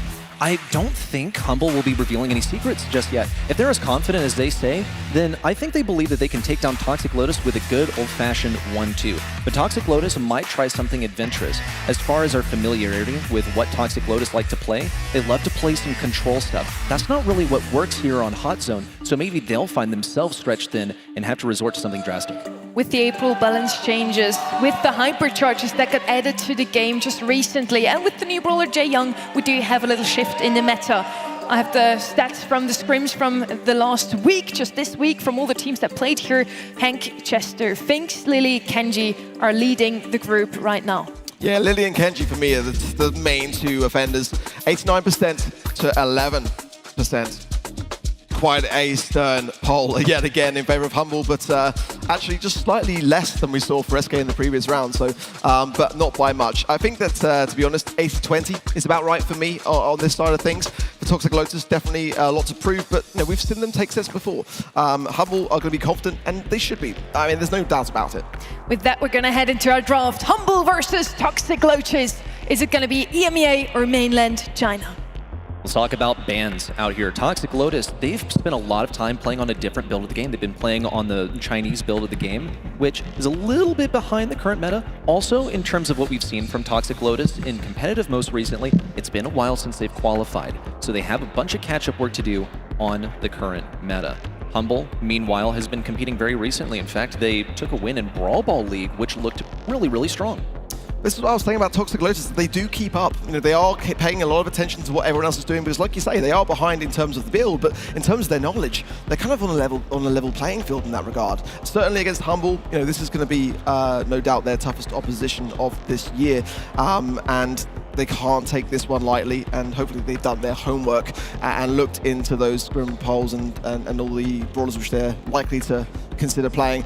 I mean, for me, you know, I've got my top 3 coming for this competition. It was going to be Humble, ZETA, and SK Gaming, and that remains to be the same. I put Humble down as being in the grand finals, as either a #1 or a #2, as a potential upset there. I would be surprised if they were not able to make it through that way, and you know, I think today should be straightforward for them, but you just never know at these kinds of events, because anything can happen on the day, and you know, we've seen upsets happen, and I do hope that we see some in the Brawl Cup. My goodness, okay. The crowd has a clear favorite. Humble getting all kinds of cheers and the support out in the crowd. Maybe some folks out there for Toxic Lotus as well. They got 11% on the poll online. And surely some folks at home showing their support. Toxic Lotus, they are the undisputed GOATs of mainland China. They've been #1 seed for quite a while. Oh, in particular has. Let's start talking draft. We're gonna get some bans out here momentarily. And we have some top brawlers to consider here. Once more, Toxic Lotus, they're a bit fresher on the current meta, but some things are still running the show. We're looking at hypercharges. We talked about this at the top of the show. Kenji, Lily, huge considerations here on Dueling Beetles. Anything with a whole lot of health, the ability to heal, as well as manipulate the terrain, mold it to your will, is crucial. Just say that's our friend Lucky in the front row. He had an SK Gaming jersey in the last game. Now he's supporting Humble. This is what I love about the Brawl Cup. Well, it's EMEA, isn't it? You can do that. This is the first time that we're able to really be cheering for everyone. As long as they're in our home region, that's what matters. So great to see the support of the crowd there, just being able to put on every jersey as long as it's of their home region. Bans are in. It's going to be Hank, Lumi, as well as the Kenji, and they are really good, solid bans for me. Toxic Lotus banning out the Byron, the Griff, and I think there was a Barley there as well. Luke going to be coming in. Yeah, they are banning out the Barley, which is quite an unusual ban, I'm not going to lie. Interesting to see that one come through, but Lou is a great first pick by Toxic Lotus, one that I can really get behind. I kind of want to see how Humble are going to respond. I think aggression should definitely be at the top of their list. I think this also screams Poco game for Humble, since they can completely negate the effects of Lou. Also looking at the possibility of Steal. phenomenal brawler here, can break open the walls if that's something that they want to do. I think there are numerous avenues that they can rock and roll with if they want to be able to deal effectively with this Lu. Finks is a humble favorite. Symantec loves this brawler. It's so fitting that he's the one who picked it too. It's one of those brawlers which is now starting to shine through Berry. Interesting. I mean, we were just discussing that in the previous series and how Berry has fallen off just a little bit, and with no tank there so far from Humble, of course the Lu is going to be quite a good deterrent of that very idea, but that's normally what you're going to be combining a Berry with. So definitely got some question marks on what that third and final pick is being brewed up there by Humble. Toxic Lotus, though, definitely a chance with that Lu on their side to consider tanks as well. Of course, Hank being out of the mix and the Kenji, there's still options regardless of that. Frank, of course, being the primary subject that we all tend to see come through. Great for Toxic Lotus to have those teleports going into the map. That kind of cheesy strategy does work quite well with tanks in combo. They'll also be able to hook that Berry, pull him through a wall, and break some walls that way, so that will be beneficial. Open up some of the map, get some good TP in if they decide to go with a tank last pick, which would definitely be fitting with the way that they usually play. They love to put TOC, by the way, that's formerly White. Yeah. He name changed recently as a callback to his former roster, Trick of China. And he's probably going to be playing something aggressive here. It would just be fitting. If nothing else, he is usually put on the most difficult brawler to play. Here comes Draco, and this is the math. Humble now have to respond to a tanky pick from Toxic Lotus with their last pick. The Frank would be the ideal one for me for Humble now to consider. I was kind of thinking that that may have been the brawler which they had their eyes on originally with the Draco. So now it's taken off the cards, then it might be something of, I mean, certainly, yeah, you can hear it already. I mean, it's a Humble special. So normally Symantec on that particular brawler pick, but the Berry is what's going to be quite good at keeping the Frank in the mix and on the zone. And of course, the objective of Hot Zone, being present, getting those heals, and having a tanky brawler to soak up as much damage as possible is what brings the objective home. I still see a chance for Toxic Lotus to bring this about. I think we came in with the expectation that Humble was going to have the superior drafts, that they're going to have superior mechanics. We've simply seen them perform way more consistently and for a far longer duration of time than Toxic Lotus. But if Toxic Lotus can get this hypercharged gray teleport up, and if they can do that consistently, then they should have a pretty good chance. TOC is already going to be coming in on the right side. He's facing a poor range matchup versus a Frank, and he also does not have the DPS to take down Symantec, so it's really, really hard. Already Engine in with the first TP, sort of suiciding onto Symantec as well, but they do have some sort of substance as far as getting in on that point. Nuki already cycling really well for me. And I was just literally going to say, like, where's NG going to TP into this comp? Like, he's going to be really struggling to, to land those marks. You've got to kind of go in this low HP with the Berry. That's going to be a tough thing to be able to achieve. Now with more heals coming from Luki and a smash there from Smash, opening up that left-hand side. Not going to find there TOC, but is going to open up that left-hand side. Oh my goodness, and all the slowed shots out from TOC, now making contact with Finks on the left side. Boss is going to be respawning soon to try and win this range matchup, but check it out. Toxic Lotus now with the advantage. They have the TP, that's very beneficial. Hypercharge as well. That's the risk of playing Frank. You're going to feed enemy supers and hypercharges. So once Humble gets back control, if they manage to, they still have to face this hypercharged TP that's going to be healing and giving shield to Toxic Lotus. Now, 55% been climbing for Humble here as TSB pops the gadget, but not going to stay on the zone much longer than that. 46% is what Toxic Lotus are sitting on currently, and now the Lu going to be able to slow things down just a little bit. TSB coming in there, the TP, and now putting pressure onto the boss there as well as Symantec. Luke is the last man standing, and look at this. Toxic Lotus now a tied game with Humble. Engine has another hypercharged teleport if he needs it in a pinch. A missed hook is not the end of the world, and here comes a super out from Boss. Accelerated projectile speed for him, and minimized projectile speed for Toxic Lotus in with a hypercharge, but it's going to take some time to hit the ground. Luki's still frozen, but Engine can't come in and claim that kill. Bit of a nothing burger. That super, the hyper one from O, and Symantec now claims a kill. Humble now once more take the lead. There's just a couple of % in this. And Toxic Lotus are respawning back in straight there with Dimensional Doors. Zoe gets onto the zone and stuns out Symantec, but Symantec stays standing. And now Humble should be able to get this first game in the bag. But what a close one to start things off. Only 12% in it. It didn't look nearly as convincing as we saw in the last series of SK Gaming, just saying. That was not comfortable for Humble. Really, a lot of that came down to the final power play from Lu being totally stymied by the super out from Finks. Slowed the descent of the super from Lu to the ground. It only froze Berry, and even then, no one important was really frozen, and no one had high enough health to get in there. I think this is quite optimistic for Toxic Lotus, though. They managed to get a leg up in the early game. They seem to be faring quite fine around Symantec's Frank, even with TOC playing this Drake on the right side. Early freeze in from O, and a bit of action onto Symantec, who's breaking open the walls on Toxic Lotus's home front. Yeah, it's a much better start for Humble now, as Engine needs to get set up a little bit now. Got to heal or wait for his teammates to come back into play here. And Symantec breaking up the map very, very quickly early on. Hypercharge there for Luke. He's going to keep Symantec in a good spot, but regardless, it's not enough to stay standing against TOC there with the Dragon's Breath coming in. Engine trying to find taps for the boss. TP's in himself to get that closer range. Oh, and there's a nice gadget there from Boss to keep him alive in the question now as they approach 40%. Humble are looking much more confident this time round. My goodness, only 10% for Toxic Lotus so far, and it doesn't seem to be going anywhere. Engine does have the TP where he needs it, and O is also equipped with the Hypercharge Super, so there is a chance. You don't really have to fight through unless here comes the Super out from Boss, a slow descent. Oh, and TOC wipe out the point, and Toxic Lotus is back on the map. They got a lot of catching up to do still. Humble got 64% on the zone. But now they're catching up just a little bit now, approaching 40%. TOC has got super now, and now the Dragon's Breath going to be burning down to Symantec. Those berry heals have got to be coming in clutch, and Luki is still cycling forwards. There's the last Dragon's Breath, and TOC falls 80% for Humble now as they start to collect themselves in this set and looking much better for it. Desperate last-ditch effort now in store for Toxic Lotus. They have a Hypercharge to utilize. TOC just barely alive. Boss getting contacted with all kinds of damage, but Symantec cannot be moved off this point. 2-0 for Humble in set 1. The first game was definitely a bit of a nail-biter for me. Humble felt the same way as they came back in the second and made it look just a little bit more convincing. Very close stats across the board, to be completely honest, but TOC there on 538, despite losing the set.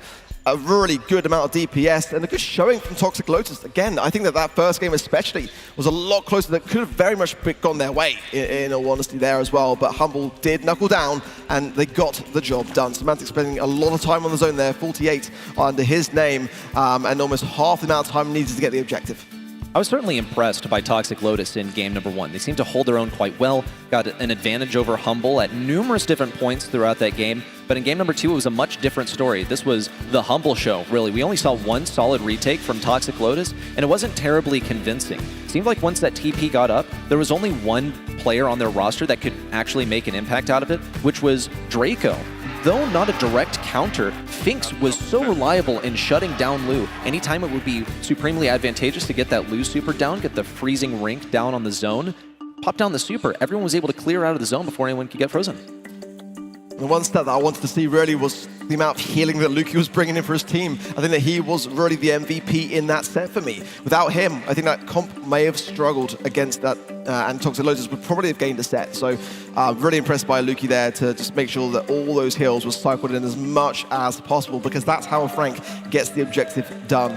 So a good start from Humble. You'd expect to see it from the reigning champions of the world, but you do never know. When it comes to these events, anything can happen. That's what makes them so great. We talk about meta shifts. Frank Berry, that was February. And now we're all the way in May, and it's still good, but you have to draft it right. That's the difference. It used to be way more oppressive and much easier to draft. Humble know what's up. They have some real deep knowledge of their game, and their Brawl dictionary is super, super thick. If they have to go back to February's meta to find the medicine that the doctor ordered, then that is what they will do. Let's talk about Sneaky Field's arc. It's time for some aggressive play that centers around these bushes, or if you want to get frisky, break open all the bushes and just make your own map. And certainly, you know, Amber now is a heavy consideration in maps with bushes because of the hypercharge and the amount of area damage that she can deal to those grass areas. It's definitely a consideration to even ban potentially here as well. I think brawlers like Ashe and tanky brawlers have a great time on maps like these. And now with Ashe's hypercharge as well, definitely a high consideration. I know that you guys love it over in North America. That's right. B as well, got to be kind of up there in the ban considerations because simply it's a great mid brawler to have. And you've got the Division gear as well. You can kind of seek and destroy, and it is going to be there as well. The Lumi, the Kenji, good to see, and Ashe and Hank, Jae Young as well, as I expect to see a good amount and healthy amount of bans for him in Brawl specifically. So I'm liking what I'm seeing so far. This is all good stuff. Makes a whole lot of sense from Humble. They're going to lead with that Finks first selection as well. This is no secret, no concealment here. We know that they love this brawler, and we saw how quite effectively it shut down Lu in the last set. So this is going to once more eliminate a pretty crucial brawler that Toxic Lotus might be relying on in the case of some huge humble aggression in terms of their 5th and 4th picks. The crowd is getting loud, I can tell you that for free, and that's what we expect to see. It's great that Humble have always got the fans behind them as, again, the champions of the world. You'd expect no less. ZETA, first pick from Toxic Lotus, a brawler pick that I quite like, but certainly the range is going to be a little bit limited in that regard, so getting the cycling of the Bruce Bears is going to be quite key here for me, and pushing up the hypercharge, really trying to collaborate that with the Bruce gives you the best odds. Let's see what they're going to be picking as the second pick, Frank. Interesting time to do so, as plenty of time for Humble to consider their response as a counter to it. I mean, I'm looking at any sort of like thrower, something like a Dynamite could walk all over these couple of selections from Toxic Lotus. Would be a bit risky, since Toxic Lotus does still have a last selection to operate with, and Dynamite would be very vulnerable in that position where anything can be picked into him. But Humble might, get a little full of themselves. We saw they weren't feeling so humble coming into this match. Maybe we'll get a bit of a showing from them. Here comes El Primo. This guy is the counter to Frank. And when Frank became even more meta, it was a bit less of a counter, but I think Primo is a way better tank than a lot of people are tempted to give him credit for. Even into the Nita, sure, he'll feed the bear, but he doesn't care about that bear at all. He can punch right through it. Once he gets that super, hypercharge especially, then the world is his oyster. They could even double down with a Buster here as well. I think ZETA would have a bit of a tough time into that. So if Humble wants to go double tank here, Spike, it's like not flashy, it's not special, it's not really even currently meta, but it's always been a really good, solid pair of hands. And I don't mind it for that reason. It's one that just doesn't really excite us here on the desk, to be completely honest. But it's never been a bad brawler. It's always been a really good brawler pick to have, and very commonly picked over in South America, actually, but an unusual one for Humble here. I think they're playing it a little bit safe. I think a thrower could be pretty solid into this. Just have to worry about Boss breaking down all those walls. That might eliminate the option altogether of going a thrower. Max is the math from Toxic Lotus. Won't be any shortage of speed, but it is going to be challenging facing that range matchup against Finks, who has quite a wide shot. Can't really juke that too well, and you're certainly not going to be juking Symantec on the Finks. That plus Spike, very skill-based matchup. You're leading with Curveball, that's quite tough. Pros at this level, they know how to do it, but to have that locked on 24/7 is difficult and it's very draining.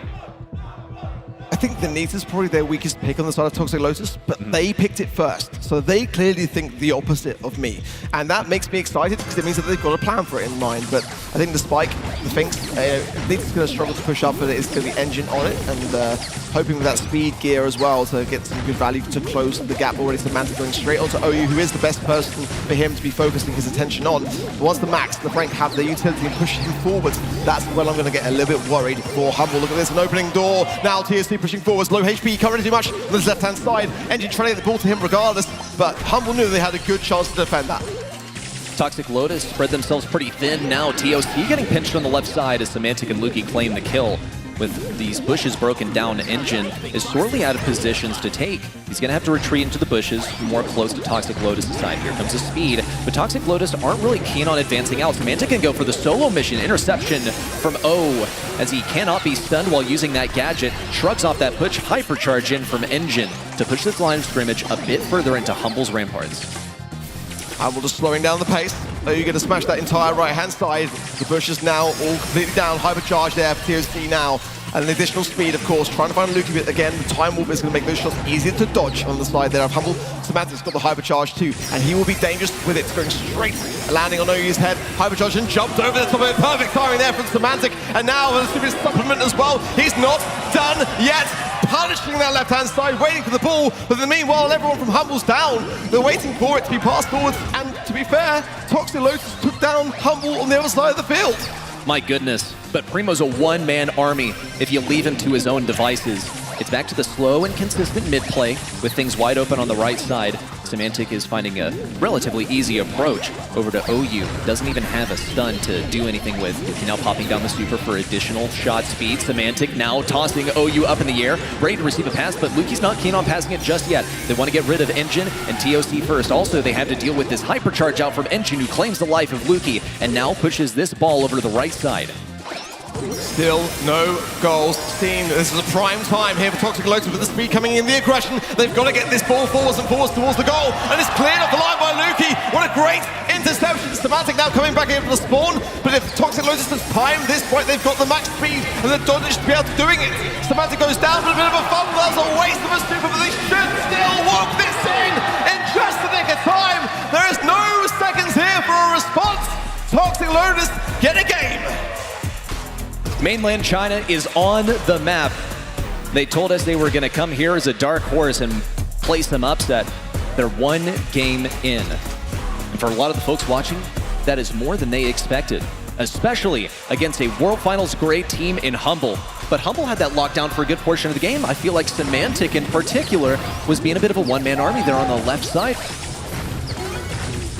Love seeing the passion from the crowd, as we will surely see for the remainder of this event. Look at this though, a bit of an opening door, but the burn will see two players fall simultaneously, and Boss there on the line like a rock gets the ball clear.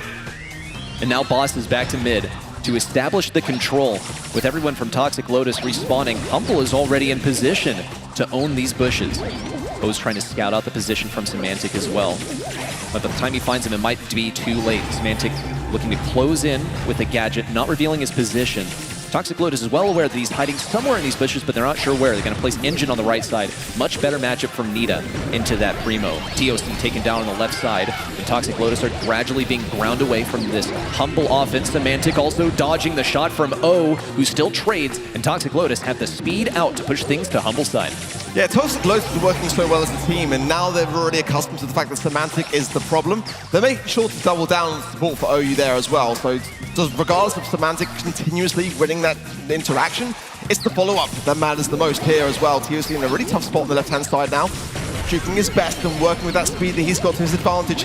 And now a time warp going to allow Humble to be able to push forward with the hypercharge boost coming forward. A good connection there from OU as well. He's staying in alive there as well. Top side, Symantec and Boss are staying firm. It's TOC now to try and defend this, and he finds Symantec as well, juking wondrously around the situation. He might go down here. No, the shots from Boss is staying alive, and now some body blocking coming back into the spawn for Toxic Lotus. My goodness, messing with the guy's muscle memory as well, since he's using Fertilize to stay alive for a little bit longer. Humble have bought themselves a little bit of time. Huge hats off to Boss for holding the line. And now here's the speed from Toxic Lotus. OU a bit timid about moving into that left side, gonna break open some walls for easier passage over there. Doesn't want to get in close range with Symantec, but it's not his choice. Here comes Symantec to lay down the law. OU taking down Luki with a snipe in the back right corner to put themselves in the lead. 20 seconds to go for Toxic Lotus to bring it back. That was what Humble needed at just the right time now. Toxic Lotus have got to go, but there's no max speed for it. That's the problem. Are you trying to dance with Symantec on this left-hand side? TOC all alone and low HP now. Boss and Luki should see it easy, and they do. And this set now, all tied up, one apiece. Let's see who will take it in the third game. It's so even. Symantec got to be a little bit worried right now. All three of these players came in with high spirits, and they're being given a real match. A run for their money by Toxic Lotus, a team that has only taken one match on the international stage. They've gotten a game so far. They look poised to potentially take this set. We'll see if they manage to do so. Humble is already coming out of the gate swinging, establishing control of mid. No walls broken just yet. Their positions largely unknown. Symantec possibly looking to be sneaky over here in a matchup that favors him. If he can get onto O, that is far ideal. For me, OU as well has been timing the noise cancellator gadget to perfection. Just making sure that in that interaction with Symantec that he's able to not be stunned out, not be knocked back. I think he's been doing it really, really well there, but now is a chance, an open door here for Humble push for Symantec. I'm not sure whether he wants the ball or not, but he's able to heal up now on the back of the time wall, evading these shots. An easy walk-in goal there for Humble, and a very early one at that. Much faster than we saw either team score so far, but Toxic Lotus are now trying to establish some momentum up the left lane, breaking open the wall. That's not good for Engine. He's going to have to rotate over to the right side where he has a better matchup, and so he does. Along the way, trying to dodge the shots from Luki. Can't do that, though. No one there sped up by the Fink Super. And here comes Symantec with the ball around the left side. Oh, taken down. Wide open goal. Pass up to Symantec. A walk in the bottom left corner. And Humble have secured their second set. What a way for Humble just to really take back control, you know? Such a different game to the previous two, and Humble realized they just couldn't let the clock tick down. has to take control and be more commanding with things and wrap it up before overtime was even an option.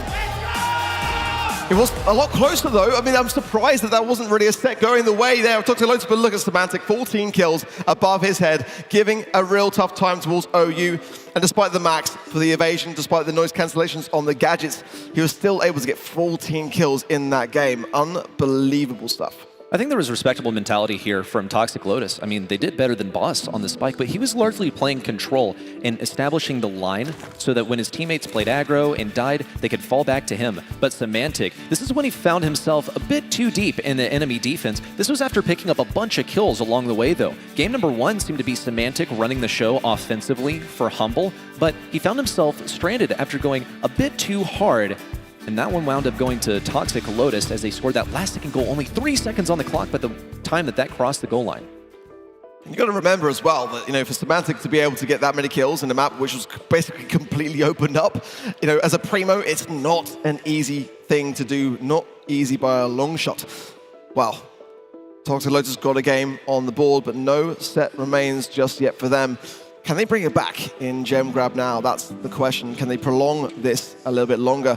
Or will Humble just continue to tear forwards? A lot of support in the crowd, a lot of faces that we've seen in many events as well. So great to see everyone getting behind the Brawl Cup.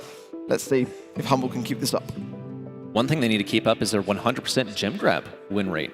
This is probably the worst place for Toxic Lotus to be. 1 set to go, and Humble in their indomitable state, where they have not lost any Gem Grab at all throughout the entire season. We're 3 months in. Let's see what they have to show us here on Last Stop. Some wide bushes on the left and right side. Double Swoosh, it has those bushes that usually allow access into the enemy base, allow you to jump out and surprise things. It's even easier on Last Stop. Long bushes that go right to the heart of the enemy operation. It's just your choice whether to take them, and maybe not your choice so much whether you can fend off the enemy that is undoubtedly going to be holding that lane. But hey, if I'm writing the script, this is where I want to see Toxic Lotus take the set. Yes. This is the prime moment in time to topple the team that have got the 100% win rate. It only would seem fitting, but there's a lot of work to be done. But I do feel like Toxic Lotus deserve a set. The way that they're playing against the reigning champions of the world, they deserve it. They have been taking it down to the wire, and I was surprised that they didn't equalize things out in Brawl, to be completely honest. The bans are in.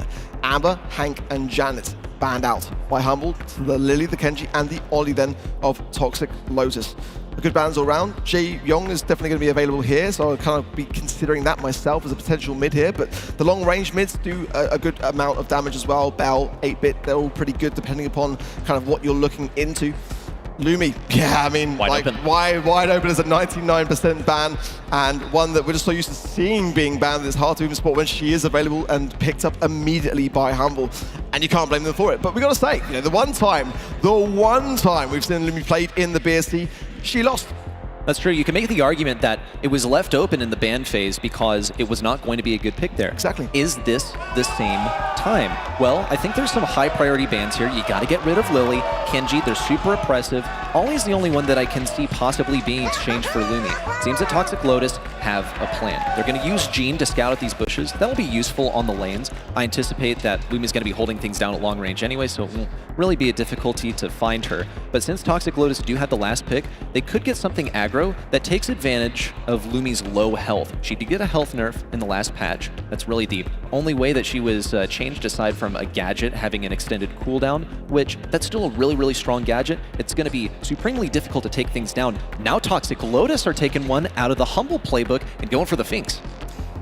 But the question is, are they doing it because they want it, or are they just trying to take it out of Humble's hands? That's the question here. I think for me, Buster, being on the lane side here, is a phenomenal brawler to consider.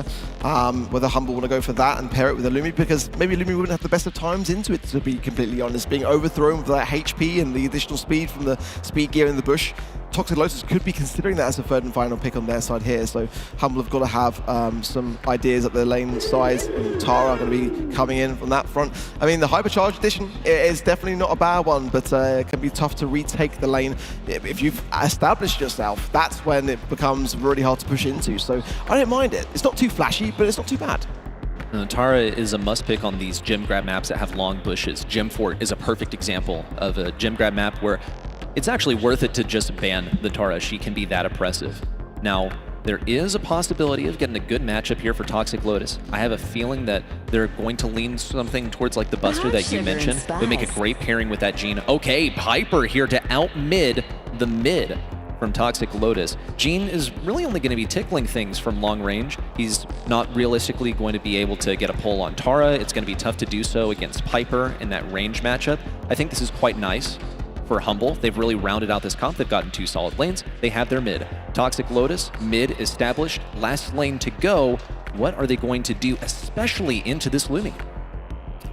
Luke is a fantastic Piper player as well, so Squeak coming off Toxic Lotus wasn't really kind of what I was expecting, to be completely honest. I was thinking that they might want to play into the Piper a bit more heavily on that regard. Depending on what they were considering for that mid, I mean, I'm assuming it's going to be the Gene, but I mean, Gene can still play a good lane side with the vision gear as well. So, I mean, it's that ability to be able to adapt along the way. But the Piper's definitely a bit of a head scratcher for me. And you know, I'm grateful that it's in the hands of Humble because I know that they can play it really, really well. But Toxic Lotus, you know, I think that may have been something that they were not expecting. Squeak, certainly with the sticky residue, despite the cooldown being relatively high, I mean, it's going to be a good way to oppress the lane side for sure. You can also run down the Lumi if that's the angle they decide they want to take. They're going to put Engine on the left side, and it's going to be all about scouting open that left side. TOC also out with Vengeful Spirits, and Symantec is fended off for a bit longer. He's going to be returning to this lane, and Engine needs to keep a close eye. His gadget did expire, and he knows things are going to be coming over there. Luki now also healing for Symantec to potentially get in an aggressive position. Symantec also dodges the damage. Boss with a kill on the right side as O is taken down, and this is huge. Boss, though, he's not moving from this position. He's perfectly happy with where he is on the right side. And this is the thing with Lumi for me, was that the nerf wasn't really even the best nerf in my opinion. Like, the star power is the best nerf that needs to be there in the future for me because the slow is so oppressive, and Boss and Luki are going to be working so well in that regard together. Getting the slows and then getting the Piper connection is the play. Nice freeze there from Boss as well. Look at that TP away on the Fink side. Good quick thumbs as 9 gems to Luki, looking for that final one from the mid. Good tap on the TOC as well. Magic Hand evaded. The gem still stays, but look at this. This is just absolute carnage, and Humble are in full control. The spin and the chicken pin up in the air. Humble are not leaving anything up for grabs for Toxic Lotus. 10 seconds to go. Toxic Lotus need a big push in. They got to go for Luki, but he could not be further away. It's just Engine remaining from the roster, and he's so far away from Luki, it's not even possible. Humble, unbelievable dominance here versus Toxic Lotus so far. They're onto a match point.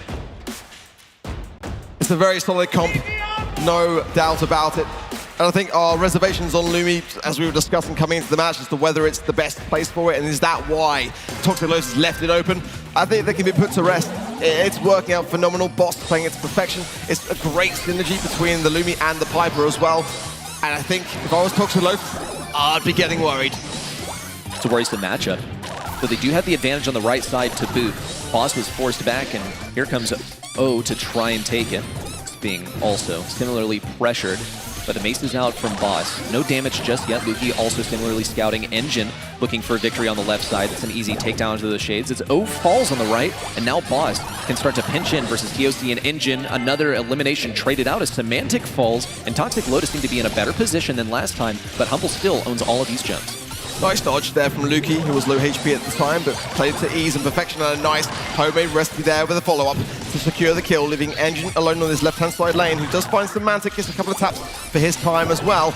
And now he has got the black portal to hand on the left-hand side, so Engine's got to be very, very cautious, and a nice sticky residue to force the hand. But there's 7 gems to Humble, so the 3 there of Toxic Lotus, so now a bit of a retake. It's going to be Toxic Lotus in the mid, and Luki now can get some target practice, to be completely honest. He's winning this range matchup versus TOC, for sure. On the left side, though, Symantec is bound to fall. Engine only needs 1 more shot, and TOC is trying to establish the pressure. There's the takedown, and now Engine looks to close around the right side. Luki's only 1 shot by him. Or TOC if he can hit the full shot, but Luki's keeping the distance effectively. Big damage out from Engine. He was ready for Symantec to come in, and here's the hypercharged Squeak Super. Making contact with Luki. 1 more shot into him would take him down, but no, this guy cannot be moved. Though Humble is still all the way back in their spawn. Toxic Lotus looking at a crazy comeback. Yeah, doing exceptionally well. Oh, and Luki falls down here as well, so Boston's going to protect those gems, and those quick shots were bang on. Symantec is the last one on the right-hand side, and he is tapped to 2, and this should be Toxic Lotus now, retreating with the gems. Humble behind on time, 10 seconds to get this countdown reset. and counting down to 5. Need to see all the mobility in the world for Humble. Symantec popping that hypercharge, now getting pulled in. A bit of damage for the guy, had the super, but couldn't get it off in time. Toxic Lotus, the Disruptors, the Dark Horse. No 100% win rate for you. But towards the end, I think that was a lot closer than people realized. I mean, Symantec almost was able to get a super off. If he'd been able to do that and Luki was able just to get that Piper tap, those gems could have dropped. So, I mean, I think there's still a bit of a saving grace there. Toxic Lotus were able to keep the time on their side. They only just managed it. Can they get this set? Can they topple the 100% win rates that Humble currently have on gem grab? Humble seem to be unfamiliar with the definition of insanity. They're trying the same thing again, even though it didn't work last game. They placed Symantec on this left side versus Engine, who shut him down time and time again. Symantec possibly thinking that he'll just get the leg up if he hits his head against the wall long enough. Now he's getting double teamed by TOC and Engine at the same time, falling once more. But the right lane does belong to Humble. It's a certain advantage for them, but the gem count is looking far more equal. Symantec there trying to make a connection, finds Engine. The follow-up from Luki is spot on. OU in the mid there as well. And now, again, more target practice for Luki, but he's got to retreat. That Gene Magic hand is dangerous. Oh, but maybe not. Maybe the taps are still bang on. The hypercharge popped. The follow-up not great onto OU, but Luki almost had a chance there to secure the game himself single-handedly. Toxic Lotus, they were looking so strong in their position. Oh my goodness! Oh, a mechanical master. Dodging that shot from Luki in the last second. Luki has the advantage with 7 gems strong, at risk of getting pulled. He does have the super, which is a certain advantage. Takedown for O on the left side. Luki taking a lot of damage. It's starting to look a bit familiar. This is how the last game went, where Humble found themselves backed up into their own mid, with a threat of the Gene super looming eternally, but also a change in the lanes, as Boss has moved over to the left, and Symantec's on the right, staring down the squeak once again, but here comes the hypercharge up from Tara. It's a total whiff! How do you miss that as well, by the way? The radius is huge. So Symantec was quite a long way off. Magic hand though from TOC, dodged away by Luki, and a nice gadget yet again from OU. He's been really quick on his thumbs on this gadget front, but now with 10 gems, it's all down for Toxic Lotus to get this reset, and Boss still in position. It's going to make that a terrible task for Toxic Lotus, but there is still hope. There's not much time, however, to push back, and with Luki having that super as well, the evasion is going to be there no matter what for Humble, and that is going to be it. Humble will secure it. They get the match. They get it done. 3-0, our second of the day. Both of our EMEA teams showing up the rest of the competition, showing why they are such a strong region and positioning themselves potentially for another spot. But it's only day one, folks. That's only match 1 of Group A and B finished. Toxic Lotus, they threatened also to take things down in gem grab. They looked also quite strong in Brawl Ball, a much stronger showing than I personally expected to see from mainland China. Yeah, honestly, I think we're going to see a lot more from Toxic Lotus still to come. For Humble, a good, solid start, but they look a little bit shaky in some of those sets, so we can't deny that. A bit more on the side between them and SK. I think SK looks stronger out of the 2 European teams today so far. Well, we get to hear from Humble themselves. Let's take it to the stage. Symantec, the slayer of the Dark Horses, it would assume. Not going to lie, they didn't make it easy on you, did they? It was quite difficult at some points until we adapted again and then got the win in the end, yeah. But they definitely played really insane good. They did play extremely well. I think they surprised a lot of people here and obviously the community that are watching online now. A lot of people, they tend to mention, you know, pressure of performing when you are world champions at anything, right? But actually, having spoken to you over the past few days, you seem to be under a bit less pressure. You don't really feel it right now, do you? Unless it's, you know, maybe retaining that world title. Yeah, I mean, we got what we wanted, being a world champion. That's our only goal for now. So like all the pressure I had over the years is just gone. We're just playing to win. We're playing for fun. So it's like way easier to tackle something like a LAN like this now, which is really, really cool. But yeah, it's just, pressure is just so much easier now. You're looking relaxed and obviously you're doing the right thing because you're in the competition. Tomorrow you live to fight another day. Symantec, thanks so much for joining me in this post-match interview. We're going to send it back over to the desk to continue day one. Thank you, Barney, and thank you, Symantec. Humble as always. He said he's just here to play for fun. Looking at the stats here, I was so close to just saying, oh, Finks is always going to win today. It just seems Toxic Lotus, even though it was a 3-0, made it close in the end. I think Toxic Lotus found their comfort area. They had the lanes that they were comfortable on. And Humble, for some reason, they kept playing into it. As soon as the strategy shifted up, that is where Humble finally found their footing to bring things back. They already won at least one game in Brawl Ball, and we have that moment ready. We got to listen in to their voice comms. 走上去，走上去，没事没事。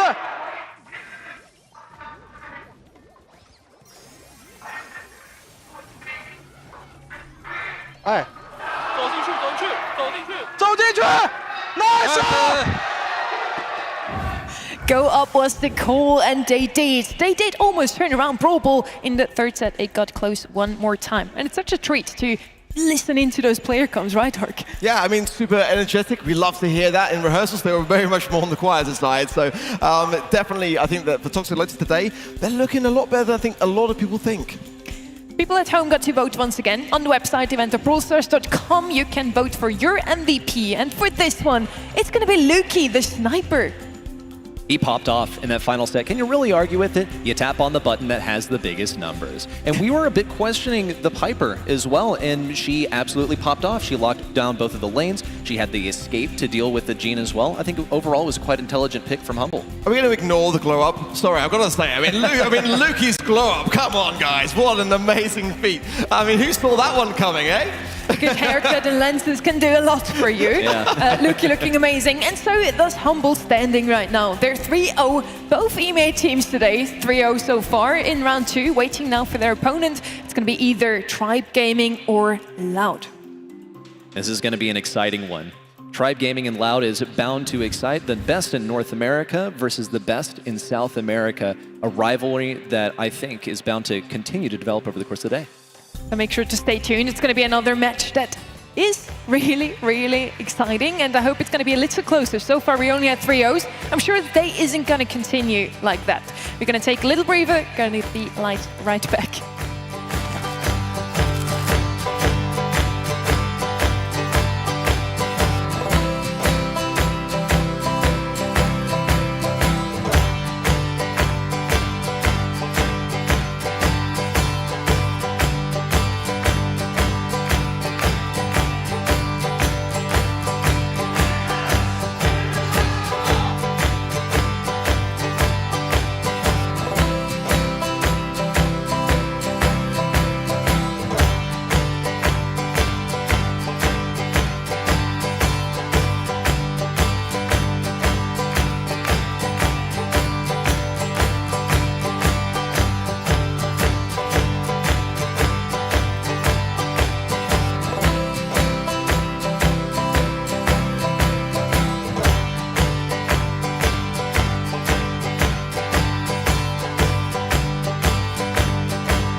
Teams from around the globe made it here to Dallas. We are at DreamHack, and with 2 matches already out of the way, we're back in Group A now. We're in a TSL-style format. That means that we have Group A playing their matches all against each other, round robin, then Group B as well, and only the top 2 of each group will make it onto Day 2. This is going to be exciting to watch. A bit of a familiarizer with the format as well, as we've already played through the first one of Group A and Group B. It's all about getting to that top 4, and then the pricing comes in. And of course, who wouldn't want to get an additional regional slot at the World Finals for their own region? And the storylines that can come off the back of that, they are the 2 groups that we've got here today. And of course, everyone fighting for that #1 spot. Make sure to get your predictions in one more time here. Is it going to be ZETA Division? Or is it going to be Elevate taking this next one? Finally, NA has a chance. I'm sure Reddy's super excited. Are they going to win this one 3-0 as well? I don't think so. Well, if you're asking, is NA going to... What? Where's the NA hope? He's not even... Look goodness. at this. Well, do I need to change my prediction now? I don't can't believe this. Boring Z's all the way across the board. I'm falling asleep, You're not even cheering for your home region. Unbelievable stuff. Unbelievable. Kenny didn't either. It's crazy. Disgraceful. I can't believe you're calling me a turncoat here on the big stage. Since we're all voting for ZETA Division, let's talk about them first here. They are the menace from their region, East Asia. did a pretty good performance so far and also have a World Finals champion amongst their rows. The other two, Sizuku and Levi, didn't shine as much just yet. Last year they did lose to Toxic Lotus in the LCQ, but now with this addition from ZETA in their roster, I'm sure they're gonna do amazing today. I actually have them put down as one of the potential candidates to win that one World Final slot at the end of day 3. I think, actually, ZETA Division has the best chance of anyone to take this World Final slot. They've looked so dominant in their home region, and it almost seemed unlikely at the beginning of the season. We see ZETA leave his former roster of Crazy Raccoon to pick up Levi and Sizuku from Navi, who didn't even make it through the Last Chance qualifier last year. We also have from them a short statement, a little insight into how good their form right now really is. エレベートの試合は、ドラフトをまずうまくやってミスなくプレーして負けを恐れず勝ちに行きたいと思います。 With ZETA's experience and the team's recent form, they're going to be a formidable candidate to take it home. And they are the mechanical geniuses. They have got skill that is unmatched across the world, and that sort of technique has been beautiful to see. I mean, you got to remember as well, coming into this competition, they've never looked better. Not a single set dropped in the April monthly finals. You know, they've dropped the semi-finals in February, but they're coming into this stage of the competition looking the best they ever have. In the past, we've always talked about how mechanically skilled they are, maybe not looking as great in the draft side. Now they're saying that's going to be their strength. Let's see, their opponents are looking very strong in that department. The draft is phenomenal. They had some Cinderella runs with reverse sweeps and strong finishes this season. Came even close to winning it all in April when they already had to play with a sub. It's wild, and Patchy, also that aforementioned sub, is going to be playing as part of their main roster today since Diego couldn't join us on the big stage. Vegeta, Evex, also phenomenal players in North America. During their rookie runs last year, they didn't really make any major waves. It qualified for a couple of monthly finals here and there, and all of a sudden they came out of nowhere. This super dark horse at the beginning of the season blew everyone away, taking second place after second place. They are aggressively second place, but that's pretty darn good when your competition is Tribe Gaming. Patchy brings some LAN experience. Vegeta and Evex don't, so they finally get to play in front of a live crowd. I'm sure they're very hyped for that. For our upcoming match against ZETA Division, we're pretty excited. They're obviously veteran pro players, but we wouldn't be here if we didn't beat veterans already, so just really excited for the game. RQ obviously voted that ZETA Division can take this one, but Elevate did something in NA that not many teams were able to pull off. Well, my reservations are, do they have the confidence in themselves? You know, having spoken to the behind the scenes and media and that kind of thing, they're kind of, you know, a little bit in the spotlight for the first time, really. And my question and my reservation with them is like playing Tribe Gaming in the grand finals every single month, always coming second. It's the same team every time. So having that kind of broader outlook is where they're kind of lacking a little bit, and it's not their fault. They've been consistent, but consistently second. So we know what's on the line here. It's NA versus East Asia. The only thing we still need are our players. So let's get them in. Two veterans leading the charge for their respective teams. DreamHack, it is Elevate versus ZETA Division. From North America, it is Patchy, Vegeta, and Evex for Elevate. And from East Asia, it's Shitampo, Levi, and Sizuku for ZETA Division.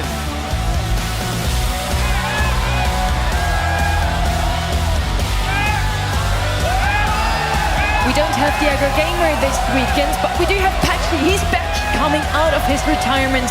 On the other side, we have also one of the players with a lot of LAN experience. He made it all the way to the finals in a world final already. So I do think Patchy and Shitampo are going to be the two we have to look at here. I think so too, and also this is a player that Patchy has played against before, last year especially, played against Crazy Raccoon in the group stage and didn't make it past then. I know for a fact that Patchy wants his revenge. I want to get out to the stage to get the merch. I'm not going to lie. Like, you guys this back, I'll be right back, right?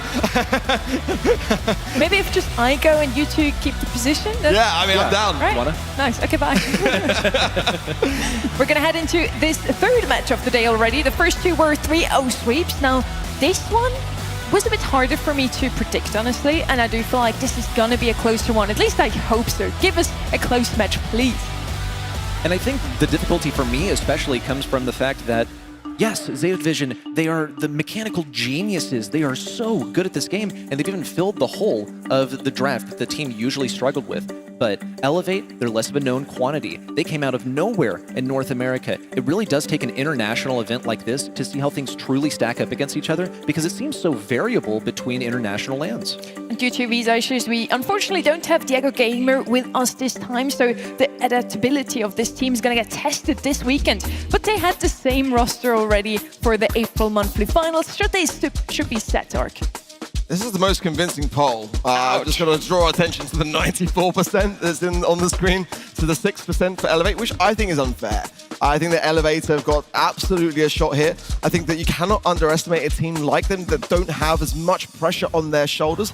You know, you look at Tatampo over the years, he's a world champion. You know, you just have to consider that in mind, that Elevate have got a chance to topple their idols potentially here. It's a fantastic thing, but you also listen to what they said during the interview. We wouldn't be here if we hadn't beaten champions. The champions they beat, they sent down to the top 4 in North America and kept them from making it here to the Brawl Cup. They have that confidence at their backs. And like you, Ark, speaking with these players, when they say that they're confident, they have a good reason.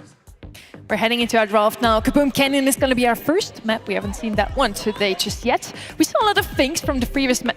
Okay, never mind. Finks seems to be one of the best new brawlers right now. He didn't really show up in the previous meta. Now with few balance changes, he's actually been untouched. He still seems to be the brawler of choice for many of those teams.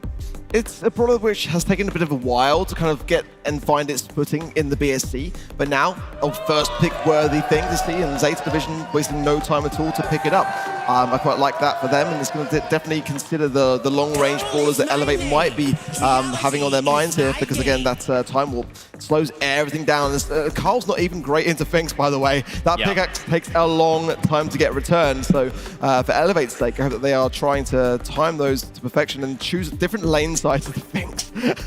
Yeah, I think you got to stay away from that Fink super, otherwise it's going to be a little while before that pickaxe comes back to you and you get to reload your shot. But Carl is still really, really solid here. I think he wins some good matchups. You have the versatility of deciding, yeah, you know what, I just want to get mid for free. Go for the flying hook in, or you can go for additional safe damage onto a brawler by utilizing your other gadget. Here comes the Lola, and I think the Lola was sort of guaranteed by the presence of a Carl. They have the exact same range, believe it or not, but there's the added benefit of the fact that Carl's pickaxe is going to slice right through Lola's ego. There are other ways to deal with this. In fact, one of the most popular picks in East Asia is Bell, and I wonder if Elevate are anticipating that into the Lola. I really love that call from you. I think that Bell here is definitely up there as the prime candidate. They've used it everywhere, and against the Lola, it makes perfect sense to consider it as one of the biggest counters to her at this stage in the draft. Angelo, brawler which is not often even seen as a second pick, often it's a first pick brawler to have here. Surprised that ZETA Division weren't thinking that to begin with, to be completely honest. Definitely up there as a really tough one to deal with, and has a lot of mobility in that mid, of course. So, Bonnie, okay, interesting. Bonnie's been reworked, of course, now, so being able to go between cannon form and leg form is certainly a much easier affair, and you're able to stay in position better. So we had this conversation in the rehearsals around Crow versus Bonnie now, and it seems that Bonnie is creeping forwards a little bit as a different option. Of course, we've got to consider now the high game mode rework itself, with the safe having different stages to be able to pierce through in that stage of immunity. Bonnie's now coming forwards a little bit in the meta. Yeah, and Crow's just not as strong as he once was, because now there's a cap to how much damage you can do to the safe in one go. It's going to be 25%, or you can find some tech, if you want to call it that, to get some extra damage on the safe. Meg is the answer. The way that Meg is going to be playing this is trying to juke out the shots from Angelo. I'm going to say that Elevate tried to lay a trap in this draft. They really wanted ZETA Division to pick up a Bell, and if they then picked up the Angelo after that, they would have been committing way too hard with the snipers. And ZETA Division, they didn't fall for it. They're not going to go for it. They're picking the better brawler right now. They don't need to pick the hard counter. And this is the mentality of ZETA Division so many times. They don't need to go the thing that hard counters the enemy team, because they are so confident that their mechanics will carry them to victory. Elevate are a very aggressive team, and ZETA Division have got to land a lot of these shots. We're surprised not to see the bow. We had that discussion as well backstage, and was one that did escape through the picks. The Meg is definitely a North American idea, which they do champion quite a lot, and it's got to prove to bring in the results. Let's see if Evex can properly sneak around the left side. He's facing long-range matchup versus Shetampo. Plenty of damage coming in on Elevate safe as well, now dropped below 75%. On ZETA Division side, they've managed to fend things off. It's all in Elevate spawn right now. And it belongs to ZETA Division. They are not going to be letting this go. They have Sizuku in the perfect position. Patchy now with the super going to the enemy side. It's time for Sizuku to play cleanup. He's just one solid shot on the Patchy, but he cannot really afford to play this game. He needs to go for the pinch with Levy. It should be an easy victory. Patchy farmed up a bit of super there as well, so not a horrible matchup. And Elevate have equalized the score. Sugar rush there for Levy, and he's been tapping this game so far as well, getting some nice timed runs onto the safe, getting the damage of which they need. Only 4% in it now, as at the moment Elevate trying to push their way forward to get to that safe to even out this scoreline. It's pretty balanced, pretty even for the most part, and there is that little shred of damage now that Elevate have been able to take the lead of. And they can sit back in the mid and try to get some more use coming through. They want to get Patchy on the safe ideally, so timing that run is going to be quite key. Well, they do have plenty of damage coming out from him now. Shitetampo now retreating to the bushes. Here comes Vegeta in with the hypercharge, but it's an exchange. Bonnie going for the enemy side, denied by Patchy, and Vegeta gets to lay into the safe. It's so much damage, down to 36%, and the control resumes. They fall back exactly as they need to. Play the control game if they must, because that is what ZETA Division is going to try and play, is control, holding onto that bush as long as they possibly can. Yeah, Patchy did really well there, but coming back in now, wants to get that utility to hand. Levy as well, pushing forwards, and probably not too many shots away from a jump, and he is going to be going in now to the safe, but she's just got to come back now to deal with it. But Patchy's on the safe, getting the damage of which they need on the side of Elevate now. 25% damage, and now the Pickaxe Pro is going to be bouncing against the wall. 10% now for Elevate to be able to secure, but now a chance, 15 seconds on the clock for ZETA to have a response. Just a few seconds to go. ZETA Division, it's time to put their foot on the gas. They have 3 members strong versus a hypercharged Meg. Patchy completely idle. That's the confidence right there. Hands off the controls. You're not getting past all of this, but dang, that was close in the end. A new form of BM enters Brawl. You'll love to see it. I mean, the confidence, you know, I'm sure some at home just sitting back thinking, the disconnect is just going on here, what's happening? No, that's the nature now of the rework of Heist. There's a bit of a cooldown period, the immunity on the safe as the stages trickle down. So if you're that confident, you know that there's only a matter of time to get the damage of which they need. They were so confident with how much of the headstart they had, they could sit back and do nothing. My goodness. Well, they came in knowing that they were going to give ZETA Division a real run for their money. That's game 1 for Elevate. They're looking at another one. Already an elimination for Levi on the left side, or rather right side, taking down Patchy. Avex cleans up afterwards. Little TP back from Shitetampo to keep up the pressure onto Vegeta, but they cannot get these bushes just yet. They're gradually isolating enemies and whittling them down. And they've actually pinched everyone in, at a risk of getting a double kill here. Patchy on his last leg, same for Avex too. Levy in with the damage on the safe. ZETA Division finally getting that inaugural damage on Elevate's side, and they've taken mid-control. Good tanking there of the ego from Vegeta. It diminishes what Angela can really bring to the table in terms of damages. Oh, Patchy almost found a little path through, but got stuck there on the lake. Just a little bit of a miscalculation. Good taps again from Sizuku. Keeping that aggression on, finds the safe 1% away from getting that stage down, and they do. Now they can breathe a little bit of a sigh as the safe's got to reset now, and then they can go on the aggressive yet again. This is the first time that really Elevate have been under pressure. They're feeling it 100%, but they have gotten some hypercharges and supers farmed up in the meantime. Avex going in with his hyper. No plan of using the super. He's going to have to earn it. Patchy getting the kill as well, and now he's off to the races onto the safe. But Elevate is trailing so significantly, it's going to be challenging for them to get Levy out of this position. Suzuku also repositioning over to the right side to assist, and Patchy, oh my goodness, what a teleport from Shitetampo for the defense. Now ZETA Division get to refocus onto Elevate safe as a whole team. They had to clean up Patchy. I mean, he was running damage gear as well. That was substantial. And now ZETA really turning all the screws. MX now going to probably burn down to the poison here. Suzuki can tap. Finally lands the shot to do so. But low HP now, he's got to consider using super, holding onto it yet again now. Shitetampo can come in to help in hand this left-hand side lane. Patchy going to come in, finds one, might find two, no, Sizuku gets it. From the right-hand side, Levy getting the damage onto the safe. And this is a much better game. ZETA Division now are the ones that are doing the damage, and it's actually going to be Elevate that are staying still in the spawn because they know it's over. No wasted movements from these guys. It's curious also to see how people react to a losing position where Elevate, they know they're going to win. Going to take their hands off the controls. They know they're going to lose. Also going to take their hands off the controls. You don't see that as much in professional play. That's because, by and large, these guys are quite a bit fresher to the scene. particularly looking at Evex and Vegeta. Already a kill on the Patchy. It's a great start for Zeta Division. They have locked in. They've demec'd Evex as well, but Stetampo is going to be taking down Sizuku. Could get pinched. Evex with the dodges. The straight lines are crazy. Sizuku knows he has that pinch. And there's the jump away as well. But Vegeta is still connecting with this safe. Meanwhile, Levy is doing tons of stuff on Elevate's side. Yeah, Vegeta did well on that right-hand side, but now pinch between the rock and a hard place in the mid. Tambo trying to use that time warp to get maximum damage onto Evex, but Patchy's found a gap on the left-hand side. Suzuki finds a tap, but they've got to get this pinch yet again and waste a bit of time. It was nicely done, though, on the side there of Zeta, and it was clean. On the side of damage, 36% is all that is left on Elevate's safe. Zeta are continuously keeping up this aggression. It's going to be challenging for Elevate to find themselves out of this position. Everything has now moved over to their home front.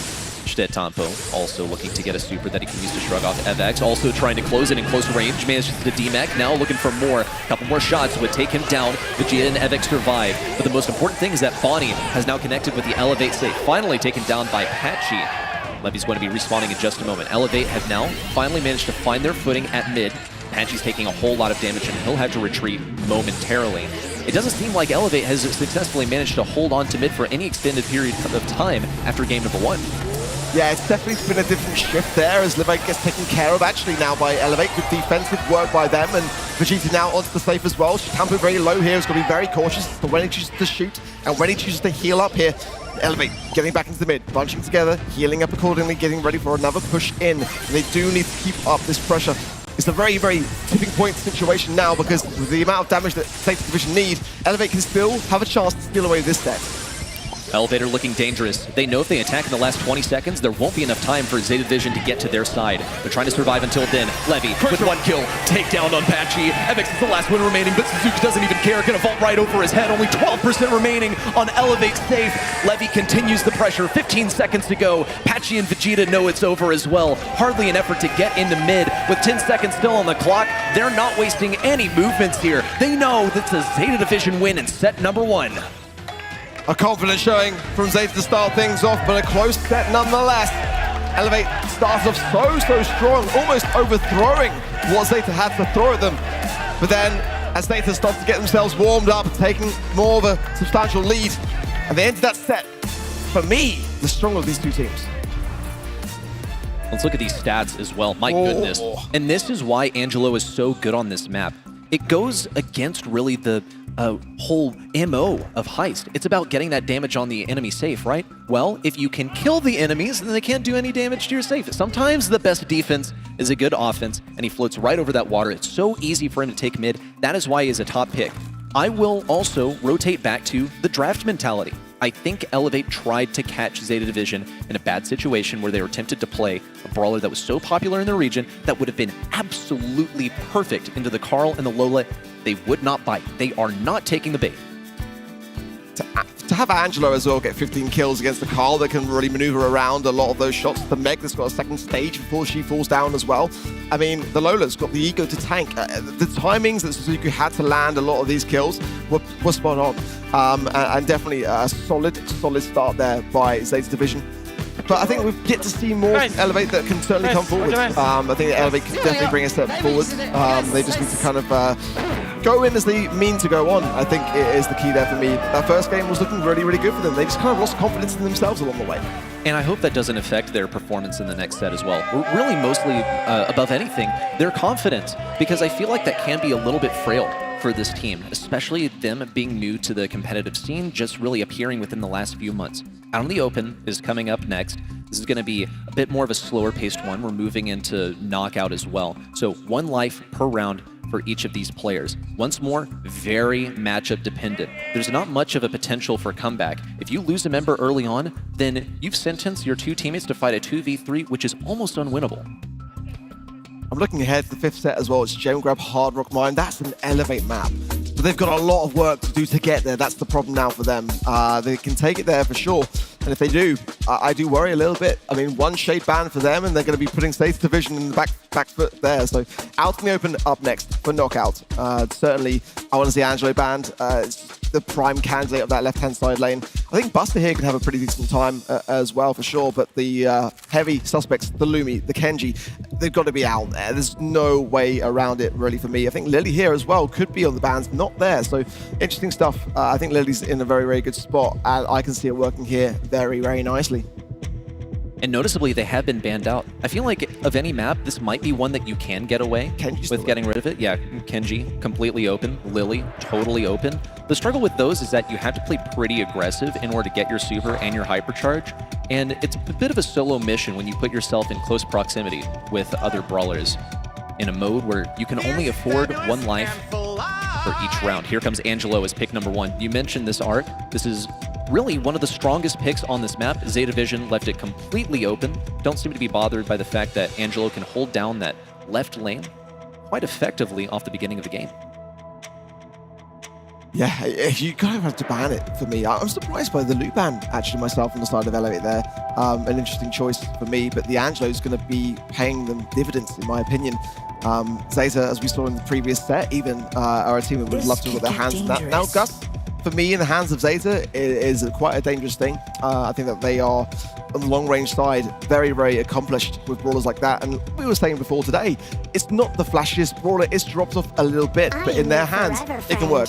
Now, Eve coming in is definitely the second pair of hands to the Angelo pick. It's like the sort of hand-me-down sort of clothing to the child of the family. And I actually really quite like it. I think the hypercharge can have a lot of pushback potential, but you'd prefer to have the Angelo, let's be honest.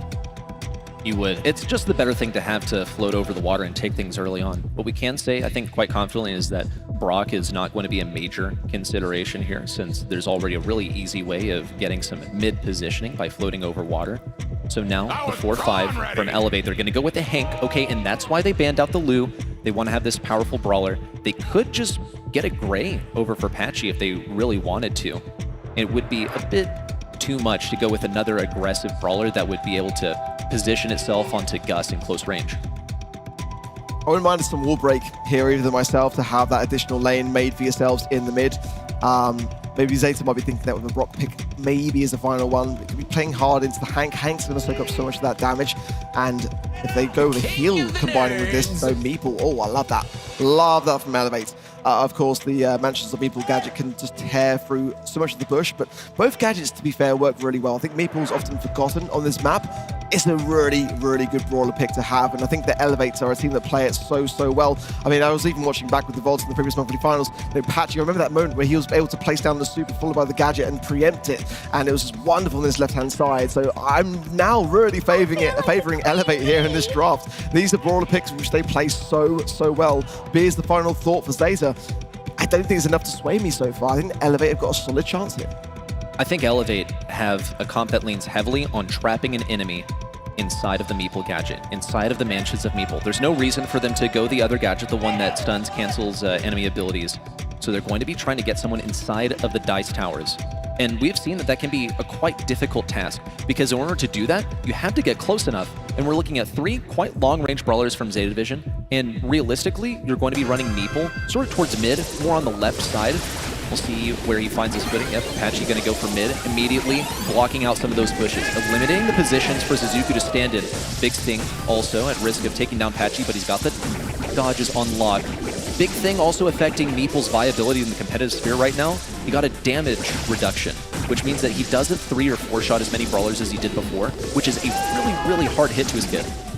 I still feel like this is the comp that Elevate wanted as well, though. It's the question as to whether ZETA can work around it, because Meeple's quite devastating in the regards of being able to open up the map. And again, another gadget coming down, the dice blocking off there. Sizuku and forcing everyone to the right-hand side, but Spitapo almost took care of that with a cheeky little gadget there as well, forcing Patchy back as Evex there on the left-hand side, trying to find a connection from Levy and not really finding it. ZETA Vision have pushed Elevate back into their spawn. With a poison against their backs, it could not be more difficult. Evex now at risk of feeding tons of super, going to try and get something on the Levy, but comes up empty-handed. The range matchup is being played perfectly by ZETA Division right now, despite some pretty good dodges from Elevate. Doesn't even matter that the bushes have been broken open. ZETA are still in the exact position that they're comfortable with. For this to work, Patchy needs to get someone trapped inside of the gadget. That's when Evex can shoot through the wall. That's when Vegeta can use Master Archer and get 4K damage through the wall as well. But it comes down to 1 point of failure, and it has not succeeded yet. Sizuku's so dangerous on this B pick. Running insta-B load as well, so 2 followed up amplified shots is what makes him so dangerous. He's not running the gadget as well, and there's the blocking with the dice. Tampa's got nowhere to go, but the follow-up is not there. Patchy does not have super, they cannot pierce through the wall, and it's a bit of a saving grace. ZETA can escape away from that. That's normally certifying your death. They've got a hypercharged Gust Super out here now. All that does is to accent the fact that ZETA Division have pushed Elevate against the ropes. FX almost nowhere to go. He does have a bit of health to work with, but he's staring down the barrel of a slow, potentially out from Sizuku. A bit of room afforded by Patchy, but the first kill now comes out onto Vegeta on the right side. Patchy and FX fighting for whatever they can. Levi also with tons of damage. A super out from FX. He's in the poison. He's suffering. It's 2-0 in game 1. A little bit worrying for me, because this is an Elevate map, it's an Elevate draft. This is their comfort zone, and ZETA are taking them out of it. This B pick, I really quite like. You know, it's always going to be working well into the Hank, but it's the star power choice that's making it so devastating. That second opportunity to land an amplified shot is not often seen in competitive. It's often running the shield. Now, jumping straight into the mix and pushing ZETA back early on, separating them out. Leve on the left-hand side's got nowhere to go. Okay, and Elevate now trying to cover their tracks with a hasty retreat. Seems to be successful so far. Big sting coming out from Sizuku, looking for a target. Patchy walks right into it. Oh, he's one shot. FX now tanking for him as well. That saved his life just now. But Elevate have found themselves in their own spawn. Vegeta's having quite a tough time finding shots on enemies. He did get one onto Shitetampo just a moment ago, but he has yet to actually take down an opponent. Elevate, they seem to be missing KO potential. They're really playing for the moment where Patchy trapped someone, but the one time that they did, no one was ready for it. It's almost as if no one expected him to succeed. Now the gas coming in, as ZETA have got all the range they need, but a nice dice tower there from Patchy. Pushes the motion over to the right-hand side now, as the Rattle's Hive coming from Sizuku, not going to find anything at all. Tampa's got the shielding as well, could choose to use it, but it's not going to be going for it just yet. Evix still staying alive, and now finally Elevate can breathe a little bit of a sigh relief, but it is just around. They got a long way to go. A short time to get there too. Let's see how they fare. ZETA Division once more in a similar position. Elevate decided not to double stack that right lane this time. ZETA Division didn't seem to reposition accordingly either. Both teams were aware that that trick was only going to work once, and whether it worked at all in round number 1 is a questionable judgment at that. ZETA Division have good utility on their side as well. Shitetampo's not going to be taken down by Vegeta most likely, since he is ready with this super. He's playing with fire though, now healing up to 4K. He's safe from another shot from Vegeta, who is dumping these arrows like it's no one's business. Yeah, Shitetampo has to heal. Now the hatchlings won't come in. Nice tap there from Vegeta, lovely stuff from him on that Angelo pick. That's taking away some valuable utility, but the positioning here for Elevate is not great. The dice from Patchy is the saving grace, and he's already getting ready to use it now. Popping the gadget at just the right time and evading that shot from Leve as well as they push forward here. Now's time for ZETA to strike here, and Patchy's low here. Evix taking some shots as well, and Vegeta low. ZETA looking much better in this scenario. Evix down to 420 HP, surviving, but they drain each other out. Patchy falls 2 versus 1 versus 1, and it's going to be Elevate that stay standing. They get a game on the board, finally. They've done it twice. One game off of some of the best in the world as fresh faces to the Brawl Sphere. But that was hairy towards the end. Vegeta really had to clutch up there. Major difference in game number 2 is that Vegeta was finding his target quite reliably. It seems like Elevate were relying a little bit less on getting Meeple to trap someone inside of the dice towers. This time though, Elevate seem to have no urgency at all in terms of getting out of spawn. Hey, they've won this matchup more than once already. They did it twice in the last game, where they sort of sit back, they farm up their supers, and then they can get Vegeta to do a lot of the heavy lifting, especially with the use of the poison. I think it's our best chance of seeing a set taken from the other side of the field today. As again, it's a map that Elevate love. It's a draft that really benefits them, and tried and tested in the monthly finals to get to the Brawl Cup itself. Let's see. They never seem to be too worried about being on the back lines as long as they've got the dice tower from Patchy, who's timing it now on the left-hand side, no doubt about it, and there it goes down. Leve now has got to reconsider where he places the shots. Nice tap to Patchy. That places Patchy in a bit of a perilous position. Evix falls though now, 3 versus 2. And ZETA have got all the HP in the world to get this done. Shrugging off all these attacks from Vegeta and Patchy. One falls, Vegeta looks for another. Hey, at least he's closer to that super. But it's a round win for ZETA Division. Only 1 life left for each of these Elevate members. ZETA Division can take them down here and go ahead and pick up their second set. It's looking mighty dangerous. We're even seeing an exchange in terms of the lanes that are being played. Evix now also moving over to that left side. He's trying to stay in range of Levy. Levy's trying to bait him out as well. Baits him right into the rattled high from Sizuku. Excellent play from ZETA. And Levy now hypercharging in as well and cycling to perfection. It's going to be tough for Evix to land these shots into the hatchling, so he's going to be depending on Patchy, depending upon Vigis now, as the gas not going to be too far away. Dice into the middle now as well. He's just trying to heal back up accordingly. It's always a risky thing pushing into ZETA, and ZETA have been in control for the majority of this game so far. It's going to be very, very teetering now to elevate. The gas coming in. We've got to have a dice again from Patchy, and hopefully around, because otherwise this one is going to be a sticker in the way of ZETA. Vegeta's trying to bait out some of these shots from Shitampa before he can safely advance in. Now he has the super ready. Evix also with a super to keep himself alive. Hypercharge out from Shitampa. Huge damage. Vegeta stays alive for a little bit longer. Evix gonna fall. Another one from Shitampa. Patchy falls. ZETA Division with their second set. That is composure. ZETA didn't break a sweat. Towards those final stages, so comfortable. And it could have been where the sets were evened out. A map that Elevate had a great amount of power in, and a draft that benefited them. A tough game for Evix. I've got to point out immediately in the stats, it's a donut for him. Hank pick as one that we've seen coming in today, and up there as the #1 brawler in terms of the picks. It's just falling off a little bit, but against the B, against the Gus, against the Eve, just wasn't really going to be able to do too much for them. This is a rough one for Evix especially. I think more often than not, we see Evix put on the most difficult brawler on the roster. He doesn't mind taking up that mantle.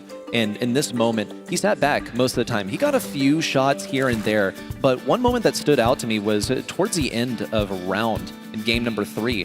We saw it was Levy on the left side who pushed up, tried to bait Evix into position, stayed perfectly out of range, didn't get hit by the bubble, baited Evix into getting hit by every single one of Suzuku's rattled hive bees. That's team comms right there. You can't hear it, but you can see it. This is the team comms as well. Good energy from Patchy. And it's not out of the question for me for Elevate to be able to come back in this series at all. I mean, we've seen some great moments from them. They got a game in that set, and we saw in Heist as well coming in that they were really prepared and ready to take on ZETA, who are a very intimidating team. No question about it. Just going into the next sets now, a chance to reset. Being 2 sets down is quite a scary position to be in. And you really have to dig deep and believe in yourself, believe in your teammates to come back. But they absolutely can. Again, I'm looking ahead at that 5th set being gem grab. That will favor Elevate. I know that Evix will be looking for that buzz pick if they can get there. That was the first memory I ever had of Evix, was seeing him go to town with that buzz pick on that very map. So I would love to see it go the distance. But one thing's for sure, being 2 sets down by Elevate in a matchup where they're looking ahead thinking, can we really do this? Can we really come up with a big upset? Because it would be an upset to topple a team like ZETA. They've got to do it here on Ring of Fire. I think the answer to the question of do they have confidence is still a resounding yes, because they've gotten a game victory in each of the sets. They know that they can take down top players, but to see it actually realized is a whole different beast. They now know that the Giants can bleed. They've taken a game off of them. They've gone to set point 2 times in a row. But Patchy is all too familiar with this feeling. Last time he faced Shitampa, he went all the way to set 3 as well. And that was the final set in that best of 3. I think he's getting a little bit tired of going to the final set or just getting 1 game win in a set. Yeah, I feel it. I feel it. Fink's first pick from ZETA, a brawler which I think I'm going to be seeing quite a lot in the Brawl Cup. It's first pick worthy, and on Hot Zone, I feel like it's probably his best mode for me as well. So a nice one for ZETA. Certainly, throwers could be on the cards for me here. Elevate going to pick up the Lola pick. And the Ash. Ooh, okay. Interesting stuff. Love that. Very North America. NA bro. Very North America. NA bro. NA bro. I wonder if they do want to consider the Bell pick here. To mark up the Ash wouldn't be the worst of ideas here. It's a long-range map, being able to support those lane sides or take the mid control as well. It's definitely on the minds of Sizuku. I mean, that man on Bell, it's disgusting. It really, really is. But Leve as well is a fantastic Stu player. And on this map, I think that would be a very good consideration. It's going to tickle Ash, let's be honest, but it's great for having the additional speed. I'm a little bit curious about this Draco, since in many cases you should be able to outlive that Ash, shoot directly through the Ash Rats as well with the Dragon Breath. How is he going to be assisted? I don't think this is really a solo Draco mission. Elevate still also have the room to respond to it if they wish. We're thinking about that Bell. Do they decide to go for it? It would be great into the Lola. It would be awesome into the Ash. It can get overwhelmed. I think she can die in stupid ways sometimes because she doesn't have any CC. Hank, the passive tank, is now going to take all of that health that was available in the drafting pool and centralize it over towards Zeta Division's side. They picked Hank, and they picked really his #1 counter on Hot Zone. So this is a tall order for Elevate. Well, they've got the potential to have heals off the back of the Lola star power here as well, but still with the Kiss. So, like, that's quite concerning for me on the side of Zeta, who've opted to not really go with any heal approach. If Elevate wants to double down here with a potential Poco or something along those lines, Pam, yeah, additional heals, it's scary. Now it's really scary. And Zeta didn't really have that in their back pocket. They're going with brute force, brute aggression, having the Draco, having the Hank, not bad brawler picks to have. But if Elevate can really, harness that healing quality and just stay firm on the mid and have that in their back pocket, oof, this could be a tough thing for Zeta to push into. I'm looking forward to seeing how Pam's gadget interacts with the Hank, because that Scrap Sucker is quite interesting to see. The Hank bubble shrinks, actually, and Hank in general doesn't like anything that can interrupt the bubble or, I guess, shrink the size of it as well. Draco could suffer into that as well. There's still going to be just huge balls of health, but that's fine. There's plenty of DPS on Elevate's side. We're in for set number 3. Zeta Division has picked up 2 in a row. They could cap it off here. Well, MX already in a tough spot here on the left-hand side. Tampo trying to be going in here on low HP. Got to be cautious himself. Meanwhile, G2 in the mid has already a healing station to help him stay healthy. And the Ego as well. Like I said, Zeta are going to struggle to push into this many heals on the map. So, again, popping the Ego there as well. Allowing that to tank the shots and staying full HP.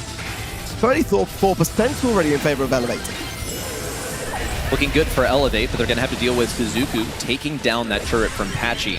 Sizuku once more pushing in, has that super to stay alive. Take down on Patchy at the hands of Levy.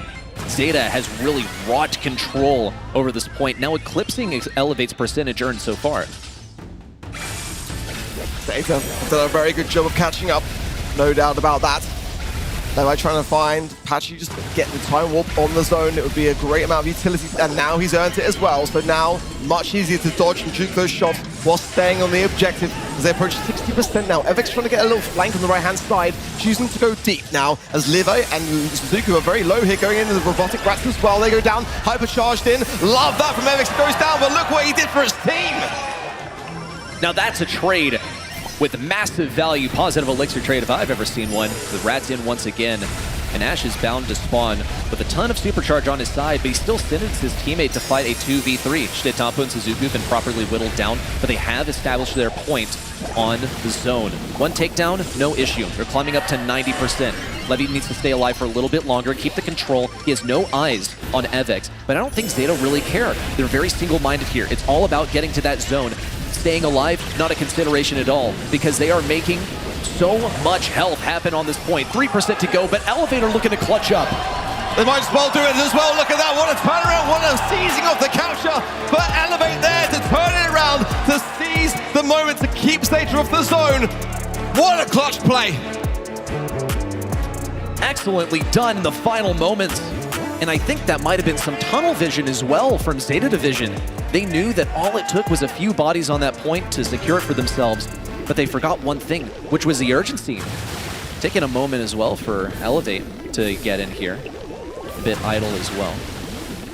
Mysterious if that's a strategy employed by them or not. We've got an admin on the stage, so probably just having some few words there, as I think maybe one of the connections might be in question, so we'll find out how that fares. But it seems like at the moment Zeta are still also aware to it and kind of giving them the time that they need to see through any potential issues on their side. And of course, we want to be as competitive as possible, and if there's an issue, we've got to solve it. So we'll check in with them shortly. But certainly, looking back to that last game and how things fared, this is the closest one that we've seen so far in this series between these two teams. And Elevate now up against a lot of heat. You know, this is a really tough spot. Having seen as well in the past 2 matches, both teams get swept. To be in that position themselves, to be able to stand and stand firm and come back is going to be really tough, but they're doing well. My goodness. Just an aside here as well, if you missed it, Shitetampo graduated from Tokyo University. That's like one of the best schools in Japan as well. He remarked on his teammates that he feels like this is the union of some genius level players in Brawl Stars. And I think we've had it spelled out for us all that he's a genius in more way than just the draft and the mechanics. There's no doubt about that. But Elevate have shown them up in just a few regards. They've made it clear that these drafts are not one-sided, okay? They can draft to the level of Zeta Division, which is such a message to send because they've consistently brought things to game number 3 within the sets. Now, within set number 3, for the second time this match, they've gotten game number 1 under the belts already. Are we just going to brush off the fact that you're aware of the schooling system in that region? Like, that's like honestly kind of wild. I would never have spotted that myself, and you're just being very modest about that. This is the Brawl Cup. We're bringing everyone from around the world, featuring the regions. Well, we're just getting the match reconnected now for the players, so it shouldn't be too long, and the crowd's still very much in good spirits. Great to see, great support there for Patchy as well, and some balancing choices being made known by the community. Adrian is here, can confirm, so if you spot him, feel free to pester him and give him all your balancing tips and advice, because he loves that event. He loves to get stopped and talk about balancing. People approaching him and telling him how to do his job, I think is one of the highlights of these events for him. It's great to watch, and I'm really impressed that he always has a smile on his face for the end of it as well. You know, it's nice to get feedback from people, but you know, sometimes we don't need a reminder to nerf Edgar. You're never off the clock, are you, at a Brawl Stars event? But again, this might be actually, for me, time for Zeta to recollect. It's actually going to be going in their favor. For the first time, really, that we can Elevate, just kind of gain a really key moment, really, to have that kind of clutch finish in hot zone of all maps and modes. I mean, that's the sort of thing that can turn easily into a set. So I think it's actually going to favor Zeta. Unfortunately for Elevate, who are the ones that are just kind of getting reconnected as we kind of set up the lobby yet again. But you know, I don't think it's out of the question here for Elevate. They can bring this back. It's not going to be easy, but this comp can absolutely work, and Evex is the key for me. We saw with the Ash pick, and he's that aggressor. He's that kind of like player which is going to be able to help open up doors for Elevate. If they can just get him in that right-hand side yet again, cause some problems, and that was why Zeta couldn't really push back in. You know, they were just too concerned as to where he might be lying in wait, and that keeps them off the zone. That's power for Elevate. And that's intel that they can sort of consult in these down moments, you know, amidst any confusion and things being resolved as well. It's a moment to sit back and let System 2 and your brain do its work, solve the problem for you while you have other things on your mind. This is, I think, one that can be solved intellectually. Because at the end of the game, I think Zeta Division, they simply became too focused on getting on the point, and they ran out of time. Well, once we get the players all back and connected, let's check out a player profile there of Shitetampo.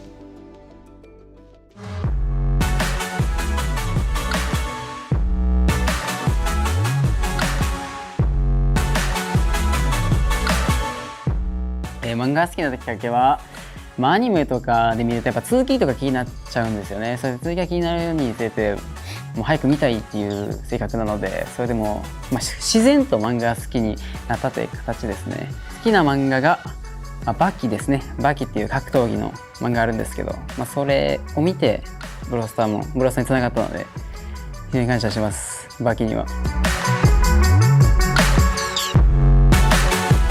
まず YouTube を頑張るようになったのはヤピマルさんっているんですけど、その方を目指して一緒に動画撮るにつれて、俺もこんなんなりたいなとか思ってやりました。できりたんぽさんは僕の中では神様です。メンタル面とか、それでこそもう落ち込んだ時とか動画とか、何かしら見れば元気出るので、ブロスターってゲームってメンタルゲーなんですごい助かってます。そういう存在です。でファンアートに関してはもうとても嬉しいですね。やっぱ応援にもつながっているので、これからも書いてくれるのは嬉しいです。これとかめちゃくちゃ可愛くて、ちゃんとシェードも号泣してなんか嬉しくしてくれてますし、これとかもちゃんとなんかシェード多いの。シェードめちゃくちゃ多いですね。シェードもめちゃくちゃいいですし、こういうのめちゃくちゃ可愛くないですか。ほんまにちゃんとゼータポーズしてくれてめちゃくちゃ嬉しいです。まあ、シェイドがいたからこそ、まあ、3月のマンスリー活躍もありますし、まあとても大好きですね。でもコスプレに関してもゼータと話し合ってもゼータがするってなるなら全然します。ゼータ次第です。Oh, I'm so glad he said it, because I was literally going to say, like, ZETA wear shades when they win the monthly final. Get shades on you for that that sort of screenshot to be taken. But yeah, great to see the fan art and the respect and love that Tabu has for it, because it really has captivated the community. We've seen a lot of it coming through, and you know, it's such a character in the BSC for us that's so humble, and you can see how much it meant to him. A main character who is super down to earth, knows the method, which is hard work and playing smart and being respectful as well. Incredible stuff, and what a guy. Really glad that we have someone like Shitetampo as one of the centerpieces of Brawl Esports. He's a legend, the man, the myth, the legend. As we're just getting the lobby finalized as well, let's take a little look back as well in this series at some of the voice comms on the side of ZETA in that first set, because that was really quite a key turning point for me. オッケーここに今いるよ。オッケーマジキープ15秒キープで。オッケーオッケーオッケー。オッケーやったオッケーナイス。次のよ。だいぶいきすぎて。オッケーナイスナイスナイスナイスナイス。だいぶいいナイス。次のこと考えよう。次のこと。A lot of OKs, a lot of nice. I mean, we've seen that across various games actually with ZETA Division specifically. That is a ZETA special for me. I've heard that their comms are really, really frantic. I don't know if each of those OKs communicate something different as well, because that's a lot of repetition of the same fact. Depends on the cadence, you know? Yeah, yeah, as well. Is it a rising tone? Is it a falling tone? Is it flat? It means something completely different, folks. So I guess we'll have to, get a translator to work on that as well. See exactly what's going through ZETA Division's mind. What we do know is that whatever it is that they do, it's helping them win. You can take a look back at the bracket as well whilst we are in the finalizing stages of getting this back in play for Hot Zone as well. And if you are just joining the stream, a very warm welcome to you. It's been sweeps across the board so far. SK Gaming for me was the cleanest of the sweeps versus Revenant XSpark. Revenant, of course, not out of the game just yet, down in that elimination phase. And we're in the lower stages of the bracket for ZETA versus Elevate. The loser will go on to play Revenant XSpark, and that will be an elimination match. Okay, plenty of exciting stuff coming up along here. Elevate could find themselves sent down to that lower bracket quite soon, unless they can withstand the might of ZETA Division. They've got one game victory in the set already, and that could potentially be another one coming up along the way. But you saw in those comms what ZETA Division were saying, Shitetampo especially, hey, let's think about the next game. As soon as one game is done, they are using that downtime to its maximum potential. And there's no doubt that they are doing that right now, trying to think their way through, play through that game in their mind, and find the solved game. Yeah, they already know that they're a little bit in trouble. They're maybe not expecting to be quite as close on the scoreline for the objective. And like I said, FX is the problem on this Ashe pick. And if he gets into that bottom right-hand side pocket, it's a really tough thing to come back into the map to contest the mid. So they know that they've got a problem with him. They've got to really iron that out, get the mid control, and try to hold on to it as long as they can. Not allow Elevate to get into the positions of which they are going to be powerful in. So as we're just getting the draft up again, just getting the players to repick the same brawlers, we'll be shortly into the game and finalize this set. But for ZETA as well, again, these kind of bit of downtime will definitely go into their favor to be able to iron out some of their strategy. But I think that for me, a set has been brewing for Elevate in this series. I think this would be a prime time for it. Well, we have a listen in with Elevate, especially considering how they were communicating in that second map. Boxing the Eve. Okay, he used it. He jumped. I couldn't jump. I hit the B, I position. Come right. I hit Gus. Levi's one. Got B. Alright. Let me get the Eve. I think I can beat the Eve. Okay. Okay. Well, here they come. Elevate. My goodness. Some frantic comms as well from them. So seems like a different flavor as well. We've seen ZETA be quite communicative. A lot of OKs. More words that are not contractions coming out from Elevate especially. So I'm just distracted by the height diff of Patchy and Avex there. Patchy's a tall guy, for sure. But we are back in. We love to see it. Let's see how the early game plays itself out. As again, Levi has to pop gadgets to get back out of the mid. Sizuku going forwards, getting a lot of time on the zone. But again, it's these heals that are on the side of Elevate and Avex, of course, which are definitely on my mind. ZETA Vision off to a good start. 0% for Elevate so far. They're getting quite threatening, though. That's 1-2 takedowns. Avex thinking about going in that back right pocket where he was so difficult to remove earlier. But heavier emphasis being placed on just finding the matchup specifically. Looking for ZETA, trying to play the range matchup as well. Elevate so far in a good position. They're continuing to come closer to ZETA Division's percentage so far.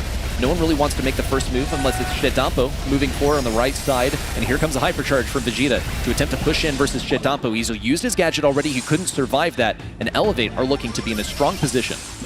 It's absolutely bodied there as Elevate now all over the objective, 41% apiece. And Dragon's Breath of ZETA coming forward, but the healing of that PAM turret is the problem. ZETA all low now and could be easy pickings here for Elevate if they want to go on the aggressive. Sizuku trying his best to stay firm in this mid, but ZETA have got nowhere to go. They've got to come back. They've got to replenish their health.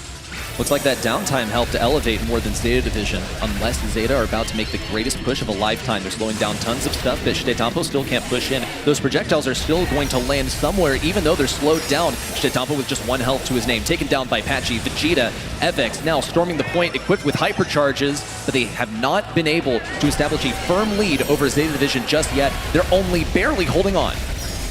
Very, very good here for Elevate, who've got a very good chance of taking this step if they can just hold firm. Now that Elevate's coming back into the mix, there's a chance for ZETA to be able to collect themselves, but everyone on the side of Elevate is full HP. 90% now and closing, and they should be able to get this done. One final dish attempt by ZETA, and it's not going to be enough. We see a set. It's not going to be a sweep. The second best in North America is on the map. Patchy's been here before, though. He's taken a set off of these Titans in the past. Needs to make it happen another time so that hopefully they can get over to Gem Grab, a comfort map for them in Hard Rock Mine.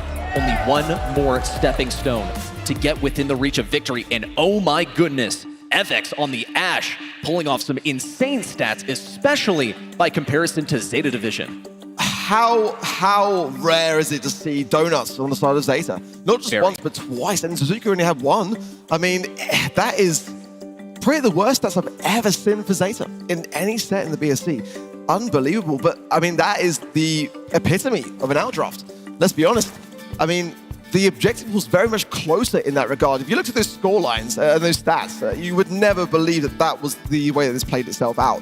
The matches were incredibly close. Their job wasn't to really necessarily, kind of get kills in that regard. Just stay present, stay on the zone, get the objective. But for Elevate, what a crucial set to gain. And certainly, I mean, they won't be necessarily seeing the stats, but if they were, even more confidence to them. The playstyle of Hot Zone, I think, was more accustomed to what Elevate are comfortable with and was a deviation from where we usually see the prowess emerge for ZETA Division, because this was all about running it down, surviving on the point. The survivability from Patchy on that PAM was huge. A super off-meta pick that has seen an uptick just recently and has won both times. But I'm not going to lie, Reddy, or beat around the bush. Brawl Ball is the ZETA special map, and I don't think that Pinhole Punt is the worst shade map, but it's definitely not the best, I would say, by comparison to like Triple Dribble and others. So there is that saving grace for Elevate, but I think that, in the hands of ZETA, you still will be so careful around it. It's one of those broader picks where you think that maybe it's not going to work too well, and then they just prove you wrong. So they've got to be very, very cautious, I think, on that front. But the right time for Elevate to get a win on the board, to bring back their confidence, to make them realize that they've got what it takes to go all the way in this series. And if they can get through this set, going to the 5th and final set, I mean, that's exactly where they want to be. They're going to have a lot more confidence and a lot more faith in themselves, but they've got to survive Brawl Ball. They would be within 1 set of victory. They have to make it through Pinhole Punt over here. Notice the Indestructibles. They can be pretty useful. They are going to go down around overtime, so play control until then, and you can still get a wide open map. Top ban priorities out here. Gotta be thinking about that B. It can be so oppressive. Anything that makes good use of the bushes also going to be a high priority. They haven't banned Shade. Shade's open. It's open. But they don't have last pick. I think that's going to be a difficult one to pick because Shade can churn out some damage, but the reload is a little bit suspect. The damage itself can sometimes be tough to land. You know, you need to hit the critical zone to be quite reliable. Finks is coming out again. This is a pretty good one. We saw the Finks and Lu interaction earlier where everyone gets to clear out before they get frozen. And Lu is going to be a pretty popular pick here, one that's really good at shoving off some of those tanks. For a brawler which does not have a hypercharge, to be this well picked so far in this series, it's kind of interesting to me. But again, that's because Kenji's banned every single game for the most part. So I think it's a lot for that reason. It's just the brawler which survives the meta pick bans. Boat's getting a lot of play today so far, which is quite interesting for me as well. Elevate don't hesitate to pick that brawler up. Some good splash damage, and of course the ego is a great thing to be able to potentially even TP with as well. So in a map like Brawl Ball, that's not a bad brawl to shout. Not necessarily the first pick that I was expecting, but there's plenty of time more for tanks to come. Could be a Carl moment as well, since that would be a big threat to that Lola. Slice right through her and the ego at the same time, you get massive damage, especially if you're using the gadget. Ashe is the math once again for Elevate. They love this duo by the looks of things. Hey, if the Ashe works on Ring of Fire, then, you know, try and get that aggression going once again. But it seems like Elevate knows something that we don't, that the Ashe is better than it looks on the surface. We were quite aware, but it was not one of the top picks that we were thinking about in terms of the meta. It worked for Elevate in the last set. Will it work for them in Brawl Ball when it really matters? The survival depends on it. Going to be getting potential heals from the Lola, but that's a brawler which is scary. Buster coming in here for ZETA. Like you say now, oh, Carl, yeah, I mean, clearly like you were saying, just a bit concerned about it being in the stage of the draft process. The final pick would have been better for the Shade, but I think Elevate got let off lightly in that regard and will be grateful, massively so, for that coin toss. And now, okay. All right. Okay, it's kind of wild, but I quite like it. Jackie, very underrated. And this particular map, with no wall break for ZETA, I quite rate this. I really do quite like it. It's one of the worst matchups for Buster in the entire game, because Buster needs to be able to three-shot things in order to reliably take them down. Now, Buster can't gadget that Jackie. You have Counter Crush, you're above, let's say like 6,000, 7,000 health, then that's still a death sentence for Buster. He's going to wind up killing himself if he tries to attack you as Jackie. There's huge run-it-down potential, and also those bushes are going to be a straight-up avenue towards the enemy side, making use of the speed gear as well. Levy tried to shrug him off, but Patchy is still in position. We'll see Sizuku reposition the ball over to Shtetampo on the right side, and it's once more back to mid. Patchy at risk of getting shut down by Levy, who clips the corner on the left side with a pickaxe. Montage coming in for Sizuku, but not going to really find or need much off the back of it, just simply having it there for good measure. Patchy going to struggle, I feel, unless they can push some forwards. The ZETA really are quite attuned to it. Nice pick up there for Sizuku, who's got hypercharge already. Ball push forwards now.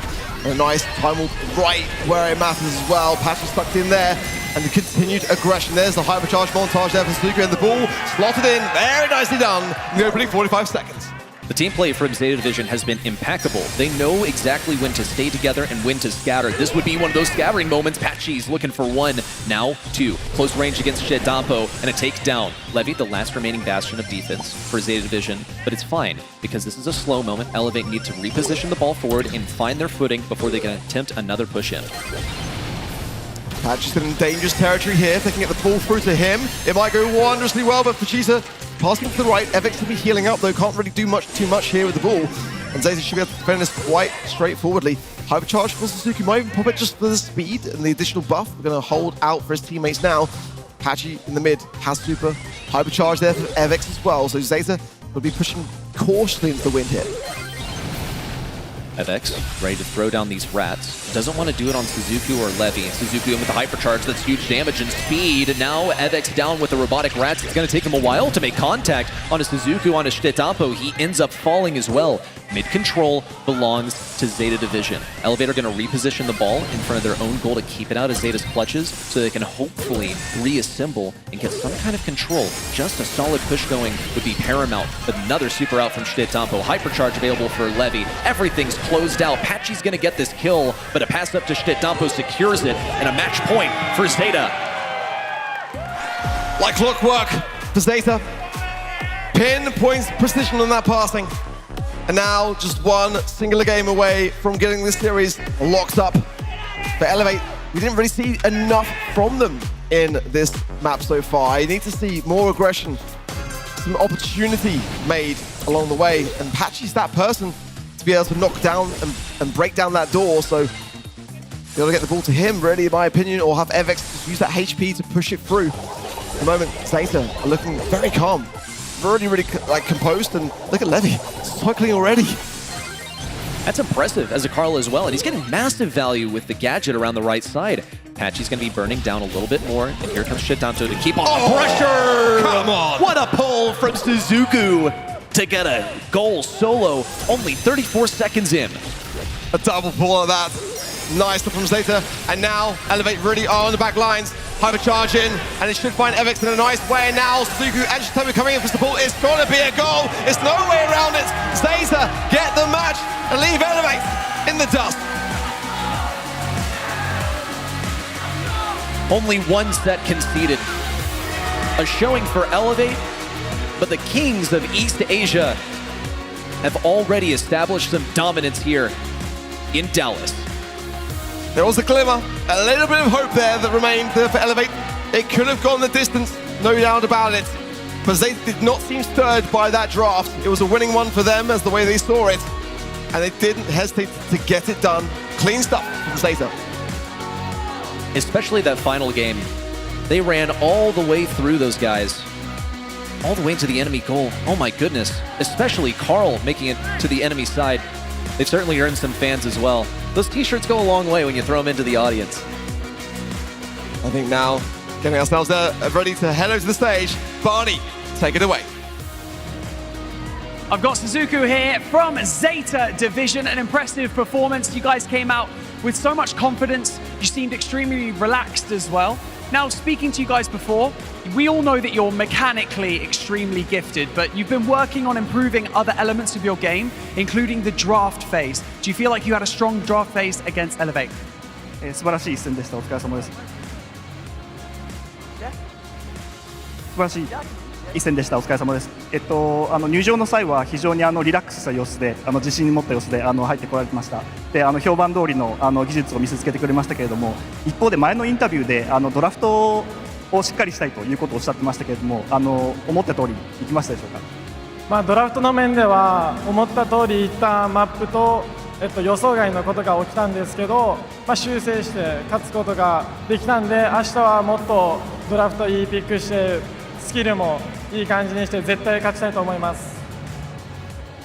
In terms of draft, there are some things that we totally expected, but also there was something that unexpected in maps, in certain maps. But of course, we're going to improve ourselves, fix the issues like for tomorrow, and then we're going to go get the game. Well, speaking of improving, you've got a Clash of Titans tomorrow. You've got SK Gaming in your second match of the tournament. Are there any things that you want to specifically work on ahead of that match? 明日はSK ゲーミングという強敵と相手の試合が待っていますけれども、何か特に明日に向けて準備したいことなどありますか？いや、ゼータは最強なんで絶対勝ちます。We're of course the strongest team ever, so we're going to go win it. I love that confidence. Give it up for ZETA Division, everyone! Thank you so much, Sizuku, for joining us here in this interview. Let's head back over to the desk to continue day number 1 of the Brawl Cup. Thank you, Barney. Congrats again to ZETA Division. They move on out of their group today. Looking very good today. Also with the draft, we talked about it heading into today, how they were always our mechanical wizards. Now, they also seem to have the draft down, bringing in some things that is shaping up to be one of the most picked brawlers across all day. We saw some Pam from the side of Elevate. I really like that idea as well. And then the Bonnie especially, she can now, with the recent change, super straight back into her cannon form, made her super good in Heist. Yeah, I think this is the Laytox difference for ZETA Division. They have an analyst and they trust in him, especially Shitanto, the real brains for the whole team. I think his teammates, Levy, Sizuku, they really trust in Shitanto. They know if they follow him, he's going to go in, that in any situation, he's going to figure something out. That sort of mutual trust in the team and the trust that they put in their analyst too is what led them to victory here and has virtually eliminated their weaknesses by the looks of things.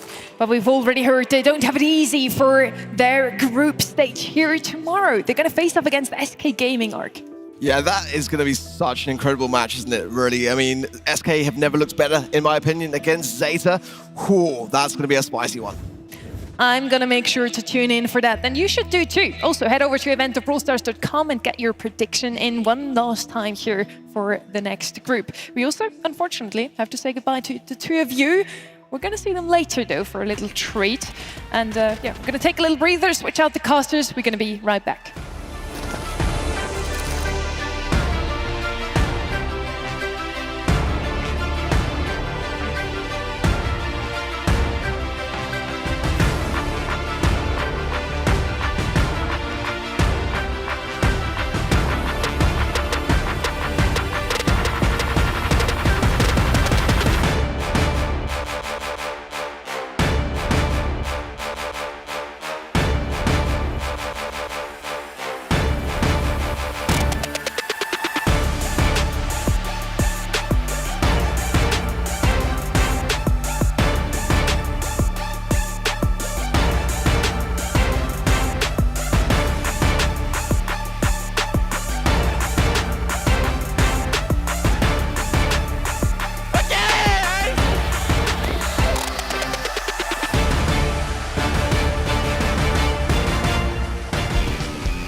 We're in Dallas at the DreamHack. 8 teams from around the globe made it to the Brawl Cup.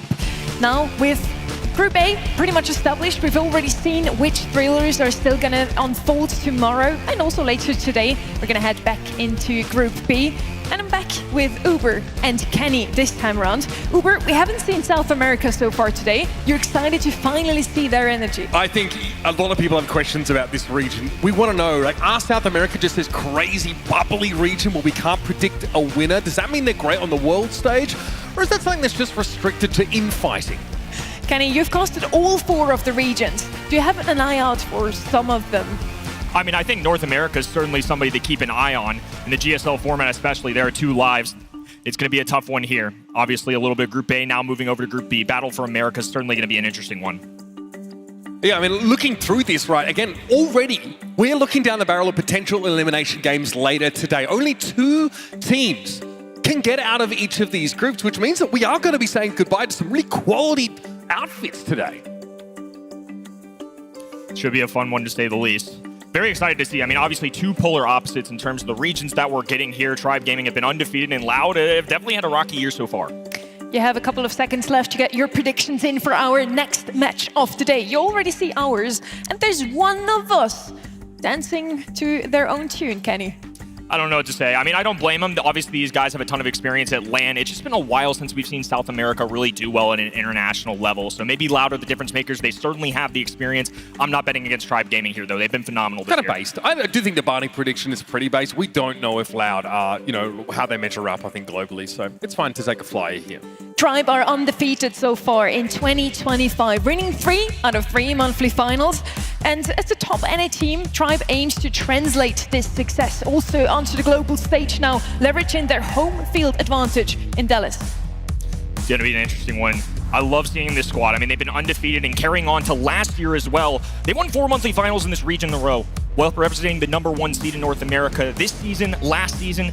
They've done a really good job. We also had a little chat with them. Let's see what they have to say about their opponents and their own success today. No es por subestimar a Loud, pero creo que podemos ganarle 3-0. A quick 3-0 wouldn't be the first one today, would it?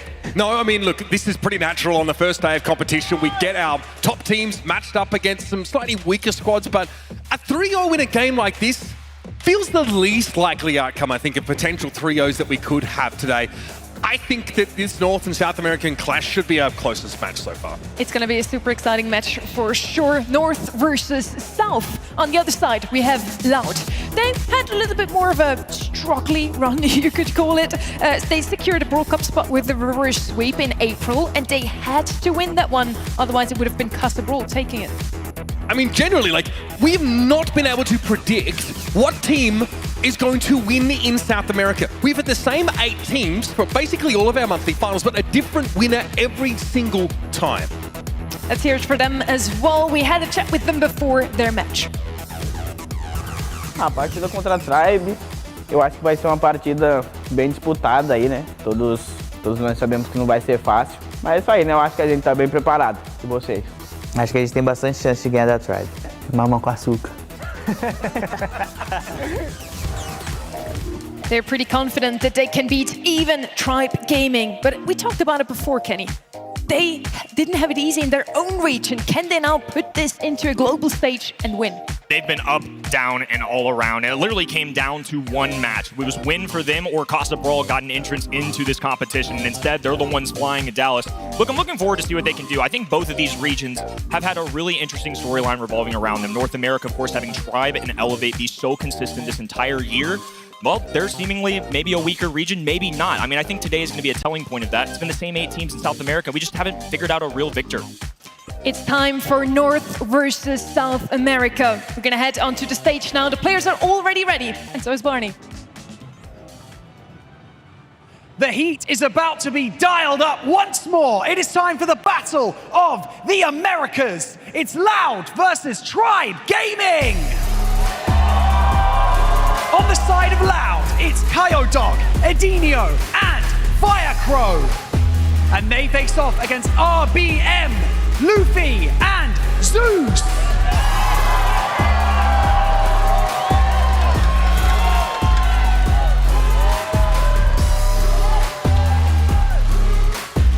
Another 8 players and coaches that are super ready for their match here, North versus South.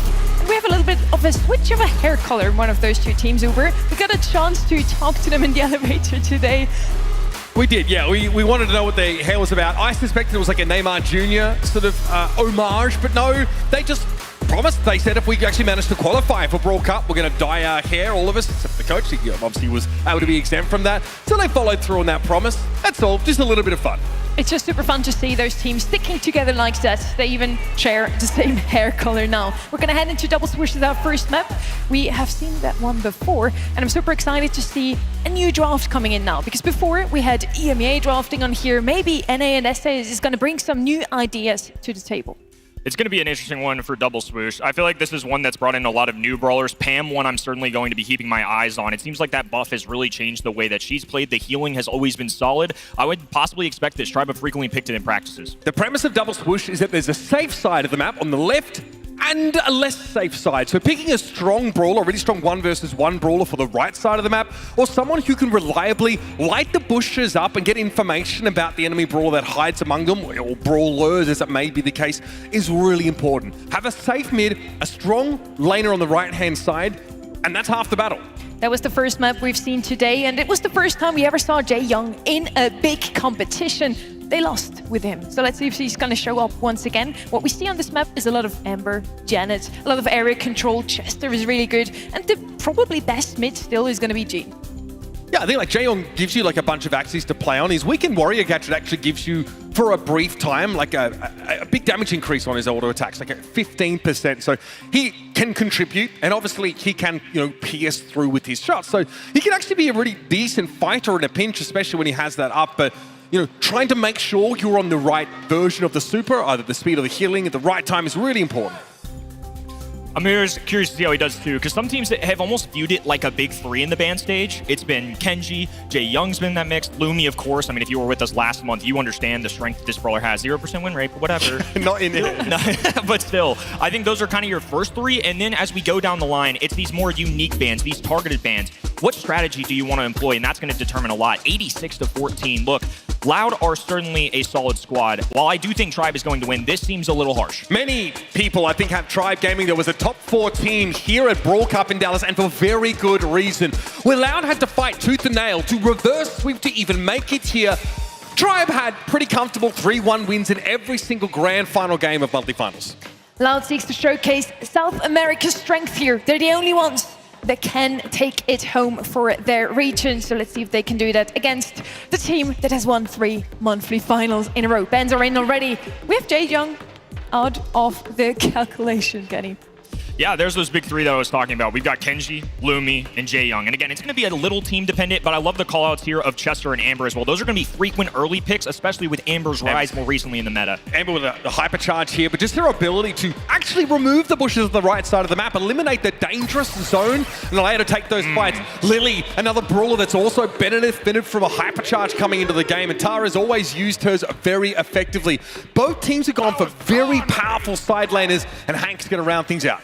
Look, Lily is somebody that's really escalated up the meta ever since she got that hypercharge. It's just so difficult to dodge, and especially on Gym Grab, in a map with so much coverage, and right now, not a ton of wall break outside of a Tara super, but I like the boom bust potential of both these squads right now. I love where Hank's at in the game. Tara has a game-changing super if you get it onto the gym carry, and Lily's the exact same way. Both of those brawlers play a similar role in the sense that they are trying to get a big swing for your team. All you need is one massive play to take over. Remember, that Amber hypercharge now, you get an extra 3 seconds of burning on that oil, which is pretty important. It's great zoning. It also will negate healing for a time. And Boombox is an amazing gadget here for getting information, right? Spotting out the map. We've seen the Janet brought in, another brawler that has piercing damage, but the ability to go in with that super, try and eliminate the gem carrier. Or if you've started the countdown, have that frame of invulnerability if you are the gem carrier for your team. Curious to see if this is a Pam. It's been a frequent Tribe Gaming brawler, and on top of that, the Scrap Sucker does so well into Hank. Instead, it's a Crow. Definitely did not expect that. It's a fan favorite at home. It's going to be great for the vision, but honestly, other than that, it's not a very frequent pick in Brawl Stars right now. Yeah, again, I mean, you have a little bit to work with. The slowing Toxin gadget gives you some pick potential. It's fairly dangerous, but Crow really seems to imply an all-in approach. If you're trying to go after the enemy gem carrier, of course a hypercharged super can allow you to at least reset the cooldown, but it's rare the Crow gets out of that dive situation alive to scoop up the gems and bring him back to his team. It's going to be an all-in effort from Luffy as well. Draco is going to round things out. I love this look here for Loud. That last stand gadget to give you that bit of invulnerability is so powerful, and this is a Tribe Gaming favorite brawler. RBM has played this so often throughout the year himself. I think my biggest concern with this Tribe Gaming roster right now is, do they have the damage output to deal with a Draco, especially with the gadget, and then Hank on top of that? I mean, Hank alone's already a problem. Sure, you have Lily, but it's going to take you a while to get that hypercharge, and Lily can only really focus one brawler at a time, especially with how close ranged it is. It's hard to duel multiple brawlers. Yeah, she's slippery, of course, can duck into the Shadow Realm, but here we go. It's North versus South America, folks. Tribe Gaming versus Loud. Take to the stage now in their first group stage match. Already help from beyond pop by Kaiodog. That's an issue for someone like Luffy, who will get brought down now as RBM able to come forward and try and assert themselves early. Well, a quick little team wipe there. I was worried about the damage, but instead it's all three Loud members falling. And back in the mix they go. Kaiodog lurking right-hand side. Luffy there to meet him. They're going to have to do a double team and off into the Shadow Realm. He's invincible right now. Fire Crow low HP will dwindle away due to the Crow poison, and Loud will at least remain on this right-hand side. Yeah, Luffy's using the Shadow Realm gadget to avoid the explosion of the Hank bubble, but you don't have that available to you at all times. So he's going for a super now. Pressure on Edinho. RBM with a hypercharge dive in, and it's a very low health Hank. RBM goes 2 for 1, and that's definitely going to be enough now as Fire Crow will try and stave off his assailant. Zeus doesn't have the damage, and the last stand gadget gets Fire Crow out for 5 gems. Massive swing here for Loud. Now they're right back in it. They have mid control, and Edinho with 11,000 plus HP due to that shield gear, gonna force Zeus into the sky. It's gonna be Luffy left-hand in, trying to get sneaky. Edinho there alongside teammate, has super, connect, one goes down. Fire Crow, the man that matters though, and he's still got 6 gems in the pocket. Looking to walk away. Of course, likely has the star power that gives him 2,000 or so health when he goes into Dragon form, which is handy, but you can't transform in front of your opponents. It leaves you too vulnerable. Here comes Edinho coming forward. This is a hypercharge that empowers those fish torpedoes. We must have some ready, but that ability nerfed somewhat lately. Less homing. Fire Crow now, 9 gems and counting, is going to go for it. Zeus heads on in. Doesn't opt to go too aggressive on the enemy gem carrier. Hypercharge though was active. Luffy trying to push up, but RBM is threatening. Fire Crow tucked into the corner. Luffy with a hyper now. He does see Fire Crow. He pops the last stand preemptively, and it'll be enough to keep him protected. Great start here for South America. Loud made a great comeback there. Off the rip, it was a team wipe. Immediately, all 3 members fell. And instead, they held their own. That's some good discipline Brawl Stars right there. And a big heads-up play from Draco. At one point, that gadget is the reason they stole enough gems to take a lead. And at that point, even with Luffy getting some nice frags there, there's just not enough damage pouring out to really bring these enemy teams down. Gotta be a frustrating one for Tribe. Especially with this Lily that seems to be engineered to go after the Hank more often than not. Luffy's doing just that. Knows the Hank's gonna drop back. Gadget pop by Edinho, though, which gave him a bit of damage mitigation for a window. You'll see that Luffy's been able to really establish himself on this left side of the map. Much more tame start here. Action unfolding left-hand in, though. Luffy brings one down. 3v2. Now a dive in through RBM. Makes the connection, but the spawners were so helpful there. See just how squishy you are as Crow. You simply cease to exist in some cases. The best Luffy can do is get a trade there. The gems are on Edinho right now. He's happy to be playing relatively safe towards the back of the map. This lets Kaiodog, who's a little bit more close range, move up and try and get these big gravity catches onto Zeus, who's carrying 4 gems. Tara just on this right-hand in, doing a scouting report for the teammates. Now Edinho pressing the wall. Fire Crow left-hand in, forces a gadget out of Luffy, but he's lurking. Good heads-up play, will go in, gets a trade. Now the knives go down. Kaiodog survives once again and clutches up for the team there. That could have been a loss of gems and catastrophic for Loud. But that is a whole super used by Kaiodog just to keep Loud's gems within their possession. Zeus should be able to come forward here in a moment. Trying to force Fire Crow away, and he will have full aerial control in his next super if he wants to go after Kaiodog and get them out of his hands. Dive off screen, loose, back lines, and it's going to be Fire Crow trying to encroach. Going to the sky, indestructible out there, and in hypercharge form as well. It's much more controlled. A perfect gadget, though. This could be bad. Ooh, Zeus narrowly survived. Fire Crow got what he wanted. He got the hypercharge out of Zeus, but elsewhere things have been going better here for Tribe. Luffy's able to get out with 6 gems. Edinho, frankly, just overwhelmed by the rest of Tribe Gaming. Scant seconds remain. Fire Crow in the dragon form now looking to chase its RPM, diving in with a hypercharge. Good damage, it should be enough. Kaiodog trying to get forward. Luffy helping, and Zeus is in the sky. We've got ourselves an even set. Home court team gets the win here in set number 1, so now it's going to be 1 apiece. Really interesting one, though. I mean, we truly had no idea how each of these teams were going to fare in international competition. It's just so tough to gauge how each region is going to face off against each other. What's the depth until they really all meet on the stage? I'm really glad this one's starting with some excitement. This is why we were, pretty accepting, I think, of Barney predicting Loud to win. I feel like it is plausible that South America might have the best of Tribe. A team who kind of cruised to this event, in fairness. Fire Crow there, last stand gadget used. In fact, wasn't ultimately required, but RBM is far too squishy for this kind of foray. Fire Crow's done a good job at just being a nuisance so far, letting Edinho take space and gems. Kaiodog once again going to be in control of the right-hand side. A little bit easier for the red roster on the right, and that's why on blue side, you're going to see 2 members there. That open side where you're covered by walls a little bit easier for your team on the other end. That's where the Ambers, the Janets of the world, where the vision really comes in, where Fire Crow's standing. The game plan has been get Luffy towards the Hank, get him to assassinate the gem carrier. If he has to use a super or not. Here comes Edinho, looking to get forward. Zeus knows he's going to be under pressure, so he takes to the skies. Now, this is for a bit of extra poke damage if he can. Luffy's in the Shadow Rumble, will pop up behind enemy lines. Nice gravity used by Kaiodog, though, quickly takes down the interloping Lily. Just so much oppression. Lots of health points on the other end, and Crow can only do a little bit of poke damage. It's going to take a real hypercharge or Crow dive to make a difference. Kaiodog, super goes through, connects with 2, Zeus falls as well. Fire Crow scoops up all of these gems, and Loud have a countdown. Yeah, not enough for Tribe here. That Tara super is really scary, Kenny, and they're going to look to try and go for a last-ditch attempt to get these gems out of Loud's hands, but it might be too much to ask. Zeus goes in, lacks the backup, and Loud are more than happy to retreat to their side of the map with the bag. South America. First set on the board. Keep in mind, folks, Tribe Gaming 27-7 in sets in the BSC coming this year. That's 79% roughly for those keeping track. They have not lost yet. And now we're in international territory. Things very different.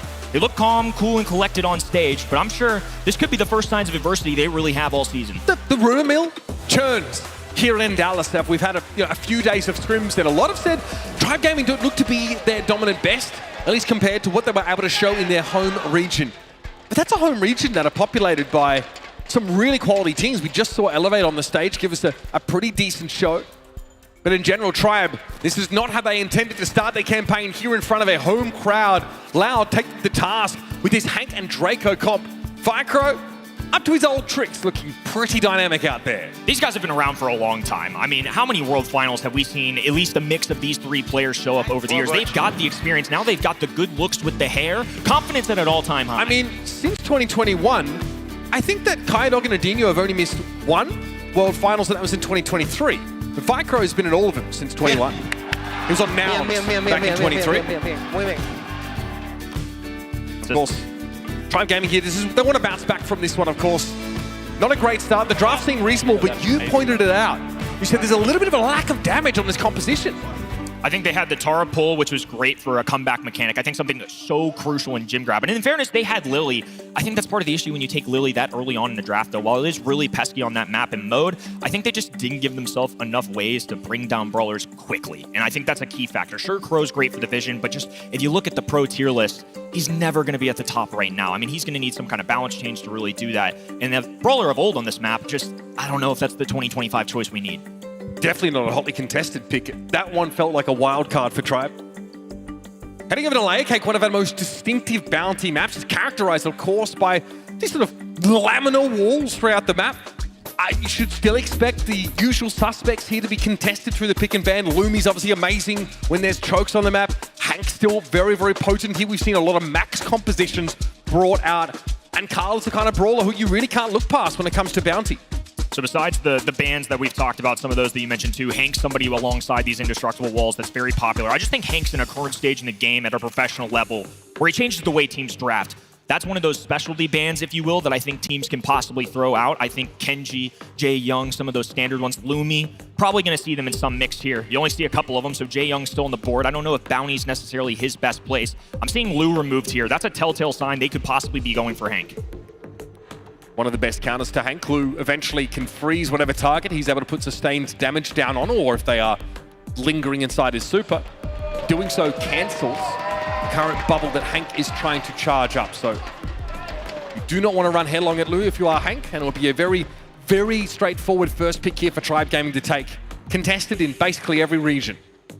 Fink's also on the board here too, I think, and that's exactly where they're going to go. Those are kind of the top two that came to mind. It's just a really specialty ban.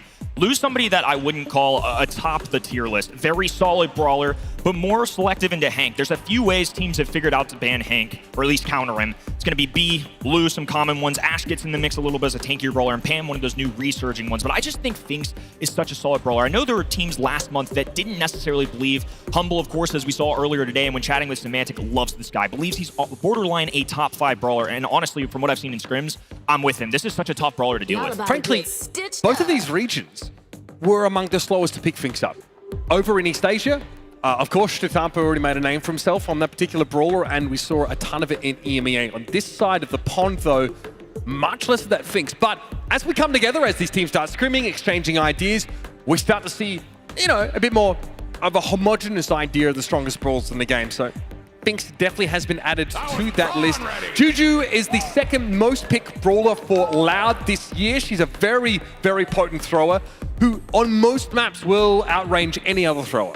I like this 1-2 punch because now you have Hank traditionally going to be dealt well with by Lu, by B. B, not necessarily a layer cake kind of brawler, at least the top of mind, but even if they want to try and counter Hank with that stereotypical option, well, they have Juju, a thrower, and add on top of that, a extra long distance thrower. When they're in that grass, Juju is able to just propel shots at such a range that B's not going to be able to keep up. She can't hit around walls. The two of the other most picked brawlers are Carl and Chester for Tribe Gaming. They're still in the mix.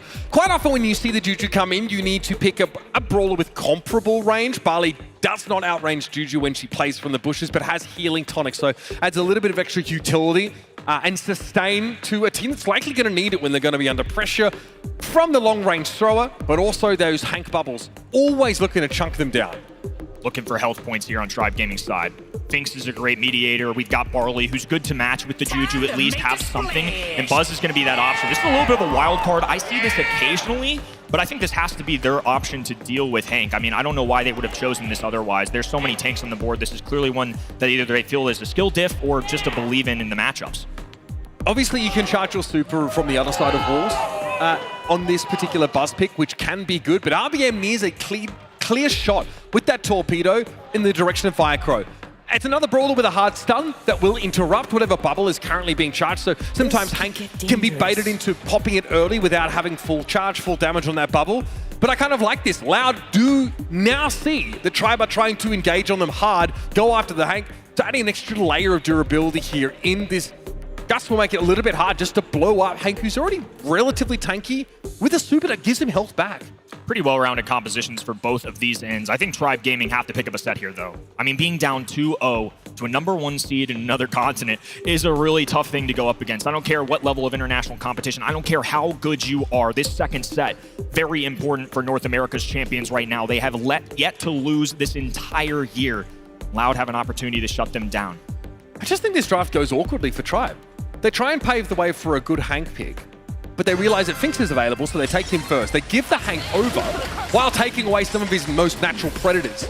Then they've got to pick the weaker thrower, I think, up against Juju, because they aren't able to pick her first. It was like Loud kind of get away with everything they could ask for in this draft, and Tribe again have an awkward third pick. Not quite as bad as the Crow, but still not exactly what they're looking for. Yeah, I feel better about their odds, but nonetheless, it all comes down to how they play it on the battlefield. Luffy releasing his super and now going to slow down all those single projectiles, which just makes it so easy to dodge. I mean, it also slows down thrower projectiles as well, which is kind of wild. You see them sail through the air and you have a lot of warning to get away. Firecrow, though, looking relatively oppressive. RBM has a super ready to go. In on Firecrow, stuns instantly. That's Tribe now out to 5. Edinho's trying to push up, a healing tonic gets used, and that's clever from Luffy, juking the bubble with his gadget.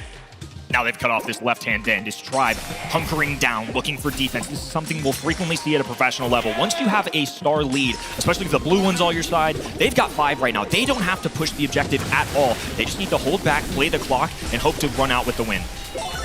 Firecrow, okay, Grigri deployed. He has a shield, which makes him pretty hard to bring down, and a healing tonic can be used, but Tribe have lost a lot of map control. They've got to fight their way back in now, but RBM doesn't have a super ready. It's going to be Zeus with a hypercharge last call. Firecrow takes a ton of damage and eventually burns down inside that massive AoE. Loud give away stars as they try and take space. It blows up in their face. Loud needs Zeus and RBM. It would swing the blue star their way. 15 on the shot clock and Loud moving forward. Hank, bubble, burst. Luffy left hand in trying to defend alongside his teammates. Now RBM lets loose, connects with Firecrow. It's a trade 9-4 and Tribe Gaming will hold on in the opening game of set number 2. Honestly, for me, the standout brawler there is the Barley from Zeus. The healing tonics came up at such important moments, and that was a hypercharge that punished the overextension from Edinho. If Loud allow themselves to fall behind like that in the early rounds, it's hard to come back when Hank is just going to eat so much poke damage. Blue star, an easy one for Tribe Gaming as well. They've got the gadget with RBM, so that's kind of their Carl flying hook, if you will. Maybe another motivator for selecting this brawler, but Edinho getting real aggressive on his right-hand side. Thankfully for him, Barley can either focus Hank or has to focus Juju. Can't turn his attention both ways. Firecrow wants to soften up Tribe without exposing himself to too much of this poke damage, which shouldn't be an issue, considering when in bushes he has extremely long range. And this is what we're looking for. That's forced out a healing tonic. Loud probably have to just let that go and now try and poke Tribe down yet again within the cooldown of that gadget. RBM is charged up that super. Bowie ready for action. Firecrow moving to the right-hand side, joining along with Grigri there. Tribe Gaming have been put in a corner. One goes down. Grigri gets another. This is disaster for Tribe Gaming. And this is the oppressive look that Loud's composition is supposed to have, right? Like Hank being so effective at zoning, and Kaiodog being able to inoculate them against any unexpected turnarounds. Here's Firecrow softening up RBM. He can't go in right now. Luffy went deep. Has to recall away, and Edinho's going to get some chunk here on Zeus, which forces the gadget out of the Barley yet again. Now the Herbal Tonic in combination with Last Call will allow Zeus to retake this right-hand lane. Luffy in the mid. And RBM's just not going to be a great brawler to deal with the extra spawner on the map. Grigri is such a nuisance, especially with that shield on. I mean, there's just so much to shred through. Yeah, virtually like 10k HP on Grigri. So it's basically map control in a can. You just pop it, and you're able to move back a little more. Kaiodog has hypercharge ready to go. Tribe are threatening. They're behind by 3 stars, and they've got to make a play. RBM Super's ready to go. Clearly looking to wait this bubble out. Luffy also starting to posture a bit further forward, but Zeus is struggling to get into the game. There goes RBM stun out, but Edinho's going to push back. He tries to go in, but he gets caught. 6 stars now for Loud, but it's a blue star difference. Edinho's trying to cut them off for the pass. Luffy's so low. Zeus tries the super, it works out. Loud almost get there, but it's the blue star that gets Tribe Gaming the set. That's the Tribe Gaming we're used to seeing. Back and forth they go. That was some exciting bounty action. Look, RBM on Buzz, that could have been a problem of a matchup. That is not an easy brawler to play by any means. He's responsible for the blue star off the rip, and he's the aggressive brawler. He's the one that has to dive in, make calculated trades. Honestly, phenomenal job by him. He's a stud when it comes to tanks. Here are your match stats from that game. Kaiodog's obviously able to find is a lot of this poke down damage, but when push comes to shove, Zeus ends up being a big difference maker. RBM Super has an AoE stun component, but right there, Loud was sort of lined up in a line. So RBM was only able to stun the Hank in front and not the two brawlers standing behind him, which is what gave Loud a chance to fight back in that game. Really close though. This is definitely what we were hoping for. In a day of 3-0s, in a day of kind of one-sided matches, these two teams are leaving it all out there for us already. We said it at the top, but this just felt like the most unpredictable of our 4 starters today. I mean, again, so many question marks about both these teams. Is North America super stacked and Tribe just happened to be the best among them? Or maybe it's a lacking region this year. Loud, inconsistent, up and down, didn't even make the grand finals every month after last year having a dominant start, representing this region on a world final stage. They squeezed by to get here. I think both these teams have a lot to prove. I think the issue is Loud Gaming don't have nearly the pressure Tribe Gaming has. No, that is quite true. I mean, whichever group of players dons the Tribe jersey, it comes with a whole weight of expectation. Heavy is the head that wears the crown, and in NA, it is a particularly gilded piece of headwear. Triple Dribble, going to be our next map in this series for our set number 3. And the end, that sort of buzz pocket pick here for Tribe. Their drafts so far have looked like 2 meta brawlers and maybe a bit of a comfort pick for them. Something usually to set RBM up. Worked out for them big time on Bounty. Triple Dribble's got plenty of options, particularly for Tribe Gaming when watching their practices this week. One that stood out to me was Lily. And I'm not particularly sure why it's such a brawler for them that they go for here. I actually think Lily's a little tricky to play on non-bushy maps, but this is one in particular where I noticed it a lot, so I'm going to keep my eye out for that. There's plenty of other tanks that get in the mix here too. Hank, Ollie. I think Chester as an early pick makes a lot of sense, not only for Brawl Ball in general, but just his coverage for those tanks. And of course, it's Triple Dribble. I mean, there are certainly throwers that could get in here. A map dotted with bushes and boxes. In South America, Juju's been pretty readily picked on this kind of map. Here comes Chester. Honestly, another brawler that both teams have actually been playing a lot in their home regions. Still quite powerful, with a hypercharge that definitely catapulted him back into relevance. Getting the guaranteed effects of the bomb, the destructive ability, plus the fuel that leaves behind, makes Chester just all-round a bit of a menace in the damage-dealing role. Great job for Loud for doing their homework, eliminating Lily right there in the ban stage. So they knew they had the first pick. They get the luxury of removing some of these less overpowered brawlers, if you will. I think with Kenji hypercharged, don't expect to see him a lot today. Lumi still at the top of boards. Jae Young's been back and forth depending on the team, and today it doesn't seem like the big 3 that some players felt has really shown up when we're getting into actual maps and modes. Finks is just a solid brawler. I really just have no complaints. I think he's in a great spot in the game right now. Really difficult to hard counter, if you will. You just have to find combinations that work into him. But again, just amazing at dealing with this poke back from their opponents. So it's the team that doesn't get Lily needs to take Barley if you want to have a throw. Triple Dribble is a great map for it. You don't want to take like a Larry and Laurie, you know, someone who's really outranged by the juice. Like it feels oppressive at that point until you can get a good super up. And the map control that Grigori gives you is something that has to be respected. Now Kaiodog wants to round things out with the Jackie. That might even make you wonder about your choice of star power here if you're Zeus. You might opt to go for sort of acupressure to sort of slow down those tank brawlers with Grigori. It's a really interesting combination. Wow, Mo gonna come out here. So I think typically in this 6th pick, teams are debating brawlers like Shade, like Buster to kind of get that aggressive and the health points, but Jackie's fantastic into both of those options. So Loud, I think, put Tribe Gaming in an interesting and tougher spot. Mo still has a little bit of a goal scoring mechanic. Obviously, I'm a little concerned. They don't have a ton of HP on that left-hand side. DPS coming in from Mo, though, so I think a little bit better. Honestly, not entirely sure who won this draft. I do think I like seeing Chester. I like seeing Jackie on that map. Juju is solid. Clearly, that's the thrower of choice in this set and on this entire match. It's been Juju, then Barley both times we've seen it now. I think it's interesting both ways. The strengths of Tribe Gaming's composition, probably a little more subtle. A lot of it revolves around the playmaking ability of this Mo. Being able to score some of those goals out of nowhere, and Triple Dribble's the kind of map where you can just circumvent those boxes by burrowing under them. Kaiodog will have a slight range advantage there against Luffy, which is why they've been shoved back into the goals. Loud looking really scary earlier on, and Edinho's going to get involved in some of this fighting. Last call popped, Kaiodog eventually deals with Luffy, and this is Loud just feeling like on every axis they've got the edge. Fantastic start. Early goal. Took about 30 seconds. That's always something you love to see. Kaiodog with a super in the pocket. Jackie as well. RBM dives in though. He's looking for two. A pull from Jackie to counteract it. Luffy drops a super of his own to take over left-hand lane. Aatrox have some map control. I think the problem is when Chester comes back off respawn, Kaiodog is going to be able to go back to bullying Luffy on the left side of the map. Zeus going very, very low. Kaiodog with the range and damage. He's kind of got everything in this matchup.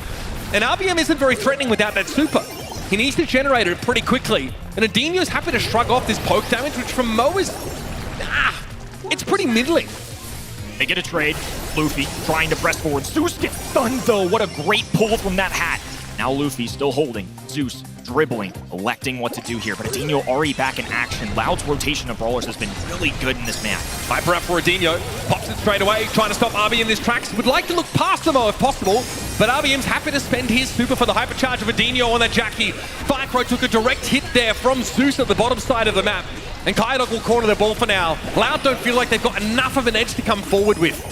Mo has just not been enough of an answer into Edinho so far in this game. And now all three members of Loud stand tall. That ball is so far away. It's going to take a lot for Tribe Gaming, but here's a breakthrough, looking for a kill. Oh, he's dangerous. He's getting away. Top right-hand side. Breakaway for RBM. He's sprinting for that ball. Zeus, Luffy, there to assist. Low HP, knocks it through. No!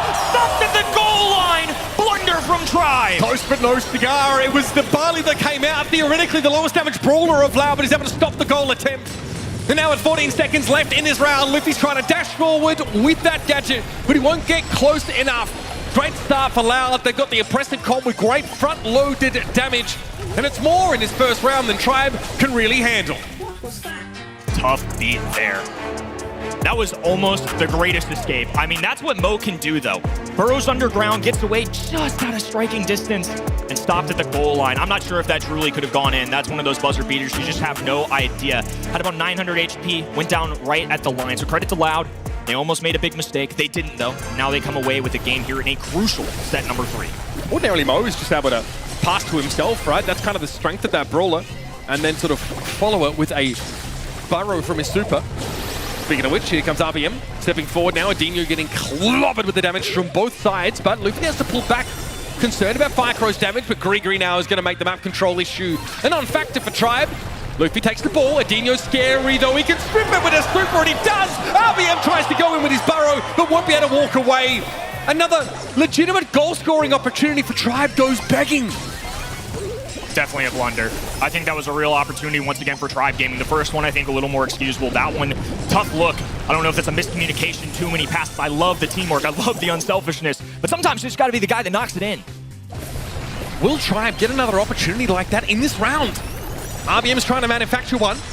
The poke is reasonable. Another herbal tonic has to be used, and now the pressure on Edinho, but Firecrow is poised to punish the defenders from trying to move out from their goals. Kaiodog's able to whip around and deal with Mo, who was in their backline. But Zeus finds himself in no man's land. Luffy just has to put this one in the bottom left-hand side. Firecrow from the distance as the thrower, and Edinho trying to creep forward. Now a last call goes down. Zeus nowhere to walk. Luffy has to flank right. RBM diving in out of desperation. Edinho trying to encroach. Not enough. Now RBM can grab this ball, thinks in prime position up top, and they're going to let loose on this left-hand end, give themselves a little bit of a better glance. Kaiodog really wanted a bit more damage than that, ideally to keep these Tribe Gaming heads low.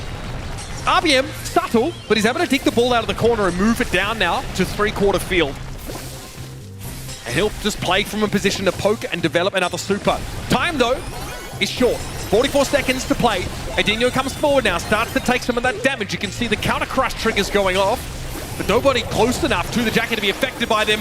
There's the dive from RBM, which would have looked great with the ball not cornered. Edinho now trying to camp on it, but this might be a problem now for Loud. Their spawners won't get there in time, and Tribe show the patience pays dividends. That's just great discipline, Brawl Stars.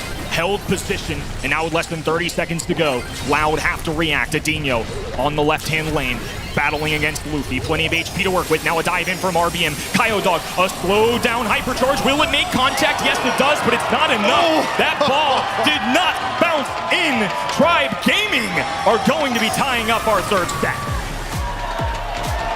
Talk about a game of inches there. It's Grigri that gets them over the line. Very, very close round there for Tribe Gaming. already being forced to dig their heels in on day one, game one. No easy games for this team. And they should have known, given that Loud emerged from their region, beaten black and blue, but ready to throw down with their brothers from the north. Biggest test so far of the season for Tribe Gaming. They've had 1-3-2 in 3 different monthly finals, and it was against number 10 seed Eternal. Now they're taking on Loud. I want to see them tested. I think this is a good growing moment regardless of what happens, and if they're meant for the challenge, all the better to them. Edinho trading his health for map control, but unfortunately RBM able to work him down very quickly. Now Kaiodog and Firecrow aren't really able to negotiate from a position of power. They've got to give this ground. And Zeus down with a Gree. The timing of this is going to be pretty important. It comes down into a face full of damage, so Zeus can't leverage it for more map control, but at some point Tribe have to go for these eliminations now, and Luffy's looking low. No blood lost so far. Tribe Gaming just slowly being backed away. A pass over to Kaiodog. Zeus raining down shots. Now a dive in from Mo. Not enough. Loud now in a 3v2, but it's Tribe pushing the ball forward. Luffy drops the super, looking for Kaiodog. The super speed shots aren't quite enough to bring him down. Still though, it's a problem. Loud have much less time to dodge these Sphinx shots. It makes a pretty big difference. There's Firecrow falling though. Zeus able to win that throw-up battle. Loud just outranging the Barley. Edinho trying to back away, but here come Tribe. They're poised. They're threatening a goal here. Firecrow off the respawn. Luffy tries to go around him, but Firecrow able to defend. Clear the ball to Kaiodog now, who just wants to get it out of these goals. Zeus brought to his knees by the damage of the Chester. And Kaiodog says, for now, job done. Another great RNG roll for Kaiodog. Manages to buy some time. RBM, Luffy, Zeus, all recovering. Last call goes down. That's great for area denial. And a little more control to Loud. Luffy left hand in, just trying to guard this ball their best. It's been an even battle this entire game. Their next goal threatens to break the entire series open. RBM has a super. That's something you've got to be wary of, but Edinho has one of his own. The stopping power could be useful, but RBM's going to drive by straight up the mid. It's Edinho falling. Kaiodog's healthy. Sends a super out. It's dodged. Firecrow getting peppered down by RBM, who just wants that next super for a real attempt on a goal. 20 seconds left. Tribe are going to take a breather. Zeus needs some HP. Kaiodog low. They smell blood in the water. They're looking for it. A double team there. Edinho branching out. They know they're in trouble. He has to grab a frag and quickly here. That ball is all the way on the top right-hand side, but Tribe have numbers. Firecrow can at least zone this right side of the map, even if he can't guarantee hits on Luffy because of the super. Folks, we are headed to overtime on this one. Luffy's already trying to threaten on the left-hand side, but Zeus has to get Gree into the game now. Edinho pops that hypercharge just for the raw stats, but it expires at an inopportune moment. He's brought down. Tribe with the player advantage now as Kaiodog gets to pop his own hyper, but it's respected. Tribe just back away from it. Kaiodog's caught out in the open. Makes some space, but again, Tribe come in, looking for another goal. This is where health points matter, but Luffy has broken away. Super pass. Oh, he missed the mark! Denied! And now that ball's gonna sit on the top left-hand side. Tribe have to do it all over again. Still 30 seconds to play. Firecrow dropping the gadget, but he himself is brought down. It's Kaiodog getting aggressive. What super does he have? The gas. RBM goes in with the burrow. Edinho's got to clear the ball away, but there might not be enough time now for Loud, who are on their last legs. Firecrow low, brought to heel. Tribe with the numbers and the goal walk in to secure a hard-fought second set. Tribe are just men of content, I guess. They just like making things interesting, folks. It's all about the content. Front row over there. Tribe Gaming, the home crowd don't mind. Win's a win's a win. It's all about the watch hours, baby. Keep them eyes glued to the screen. Don't want to be going anywhere because these two teams are throwing down. I think both, as we heard from them at the start of the day, or yesterday I think it was, that it'll be a pretty one-sided game. They're both called 3-0, which is pretty common. But here's that Mo difference. RBM, constant pressure. You know, Mo's been changed a lot. He's had his range reduced. His fire rate's also been tweaked to make him less oppressive at that mid-range. They really wanted to put his power in his burrow. You can see RBM, when he's able to go and get more than just a one-for-one trade on those supers, that's when Loud really get put on the back foot. Look, I feel like it took RBM a little warming up in this set, if you will. I feel like Jackie was able to at least go even, which you definitely don't want to see if Mo is your damage dealer, your direct answer, and obviously a couple missteps there. Look, Tribe were a little sloppy, I mean, to say the least. Obviously, the overtime goal stands out, but there's just several moments where we called it out. Had a goal-scoring opportunity, just couldn't quite get it. I'd like to see him settle in a little bit. I mean, they still have a 2-1 lead, and if they played that sloppy, they could come away with one still here. We're going to talk about it. That goal for Luffy, he had a super shot, and he missed. He missed an open goal. Let's go! Because what the idea was, right? It was a defender about to spawn out, potentially to take possession of the ball. We thought it might have been sort of curtains there for Tribe. That would have been a a fumble that could have sent them spiraling, but instead, they recover, they win Brawl Ball out, they've got the better overtime comp, so we're headed over to Heist now. Tribe Gaming trying to get this series done and dusted before Loud get too powerful for them to handle. Tribe Gaming definitely want to end it right here. I think for them, this is all about let's move on to tomorrow. Big benefit of our winners today, of course. If they win, it's on to day 2. They don't have to worry about any elimination match, don't even have to enter their second life. So if Tribe Gaming can end it right here, right now, before you get to a step 5, you just never know. Especially with 2 teams as powerful as them, it's always a coin toss. This might be the best that these 2 regions respectively have looked. I think like there's a lot of chatter over in NA about this Tribe team being, in the current era of Brawl Stars, the best look that NA's been able to put forward. And let's not forget, South American teams since 2023 have basically been finishing dead last in every international tournament. So for them to come out here, put on a show like this, with players that we saw back in 2021 at the World Finals, right? Let's not forget that INTZ run controversy might have surrounded it, but it was much the same players still showing that they are true legends of the game. Since that 2021 World Finals, 0 quarterfinals appearances for SA as a region at the World Finals. Crazy. So just getting grouped every tournament. Yeah, grouped or just not making it out of the round of 16 back in the day. And since the group stage has been invented, unfortunately SA has not made it to a championship Sunday. Kenji going to be the first overall selection. And when you just look at this, Lumi gone. So yeah, I mean, you almost want to take advantage of Kenji. We haven't seen him a ton today, but I just feel like he's so good to the point where you don't question it, you just grab it, you deal with the ramifications later. I mean, they literally took a Tara super and just added it into his hyper. It really is. Now, not only does Kenji appear in the epicenter of that Slakshimi super, but also just draws people into it. Makes him unbelievably powerful, but that's a brawler that, you know, since World Finals, even before that, it's been tweaked pretty heavily, right? The damage reduction on the first projectile that comes in has been sort of turned down. His healing from his gadgets also been taken to 50%. It used to be like 80 or even more than that. Gonna be a Bell here locked in for Tribe Gaming. Pretty decent for this map, being able to set nest eggs up, especially when you get that map control, you turn it into this minefield that your opponents have to, you know, get slowed when they try and break back in. Feels like it's another way of snowballing your advantage. Control brawler for the left-hand end and aggro for the right. Tribe Gaming on the 2-3 turn. Just a few seconds ago, we'll deliberate what to do here. I always hesitate a little bit. I don't want to see too much control out of a Heist comp, but I feel like now with the way that Heist has changed, you're only doing 25% chunks at a time. You don't need a big burst of damage anymore. You just kind of need map control. So it's definitely been a trend, I would say, at Professional Brawl Stars to see brawlers like Bonnie come in here. Belle even more frequently than she already was, especially with that damage amplifier to Kenji. I do think it makes sense. And Bonnie now has such a quality of life increase. Now, when you use a super and she gets ejected from Clyde, she can actually jump back into the cannon straight away. This means that now you have a defensive option. In the past, you would have to shoot yourself backwards away from your attackers, and then you'd be in Bonnie form and have very short range and basically be useless. Now you can jump back in the cannon and go back to being like a long-range threat. So that's really done a lot to make her relevant in all phases of the game. She's an oppressive sort of sharpshooter. She has all-in potential on the enemy safe just to be able to dive in, and now has the option to use that dive more defensively to put the enemy back at arm's length.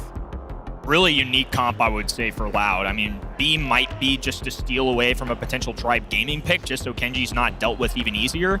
Penny, definitely not a frequent pick. To your point, I think Bonnie's really found a home here on Heist. This is a frequently picked brawler at a professional level. I know there are many fans at home that have been waiting for the day that Bonnie makes a return. Well, this weekend's probably that weekend. Absolutely. Imbushi and a counterpart, Janet, have found their niches here in competitive Brawl Stars. Amber! Gonna be rounding things out here for Tribe Gaming. Again, another brawler that can really punish the walk up and beat you in the head strategy that Kenji often tries to employ. RBM just really wants to make sure that that Samurai cannot close the gap. The B, I think, is pretty scary, though, either way. She's got great range. I think the Honeycomb star power that, you know, gives her a shield after hitting that first shot means that she can actually get down and dirty when someone has long-range poke battles. Amber essentially going to get free super off something like a Kenji, at least from a distance. They're going to be able to cycle that out. Penny has decent range. B has solid range, but they're medium to long. I wouldn't call them sharpshooters by any means. I mean, B a good mediary there, but not going to keep up with the range of Bell. Fire throw, dashes left. RBM there to deal with him, and now already has that cannon form ready to go. Dive out at a moment's notice. Great tag team. Allowed half control for now. Tribe Gaming have members. Okay, Ronald Hive here. RBM does take a glancing hit from it. It's really Edinho being extremely oppressive. It's a Bonnie dive onto the safe. RBM Does it to the tune of 18%. Here comes Firecrow now looking to reciprocate. Would ideally like to trigger the invulnerability of the first stage, and there it is. That's 73% for Tribe. It's definitely something to keep an eye on. If you're a BSD longtime fan, we have changed up heist a little bit in the game, so it's going to be dealt with in 25% chunks. A little bit of indestructibility, just to make it a little bit easier so there's not a runaway, say, from a Crow Soup or a Colette Soup or anything like that. That was pretty big, actually. RBM couldn't trigger the safe. Okay, now they've actually used the whole super to do it, but the fact they picked up Kaiodog is kind of massive. That invulnerability on the safe is now expired, so Tribe can go back to damaging it. Getting it close to its next stage of invulnerability. Should be one more tick of that fire, and there it is. It's down to 49 now. RBM being pesky in that Leon-esque form, back in the cannon immediately as well, and Zeus firing down the middle. Luffy from range, now working on the brawlers. Back and forth, the shots go from Bell. Kaiodog just forced to use a hypercharge, grabs the kill, but there's so many nest eggs at this point, it's gonna be hard for Loud to approach the other side. Especially for Firecrow. They can poke it down from a distance. You know, most of Loud can outrange those traps, but not the Kenji. Firecrow's already been marked up, which means he's taking increased damage from all sources, and yeah, he's brought down right in front of Tribe Gaming. Luffy with the hyper guarantees a mark hit on a Kaiodog, and he might be shielded by the Honeycomb Star Power, but Luffy's still going to run him down regardless. This gives Tribe the room to clear this oppressive Penny turret, and Firecrow eats another trap. There's nowhere to go, and that Bell map control continues to snowball. This could be a simple case, the old out trap. And now with 30 seconds on the clock too, one of our changes in heist, obviously it takes a little second to cool down on that heist save, but they're just going to try and end it right here, right now. 3% on the top, one shot away from Bonnie, but nonetheless, Loud are going to have to push forward at an unprecedented speed. Yeah, hyper there from Zeus, much more coverage off that fire field. 13 seconds left in the round here, and Tribe have no way to come back, folks. They can only trigger the next stage of that safe, but then they'll not have another opportunity to do that damage. Very strong showing, and you already invoked it. Outdraft is what Kenneth Barlow III uttered at the start of that round, and I don't blame you. Just trying to make my ancestors proud, dude. Yeah. I learned from a great line and lineage of how to draft. Dynasty of great how to draft in this darn game. Nah, I think that was part of it. The second we see Kenji, Kenji's awesome. This isn't the easiest map, I would say, to play Kenji, and as a result, well, they're just gonna go defensive. It's long range from Bell, bounce shot, nest eggs, especially with Tribe gaining possession of the map early, they can just keep adding those as it goes on. The longer that Bell stays alive, the easier it is to charge Gadget. Edinho might be low, but he is in a position to threaten this safe. It's a 2v1 little race at the moment, though, and of course, Zeus's piercing damage ignores Firecrow's advance and gives them some extra tickle on that safe.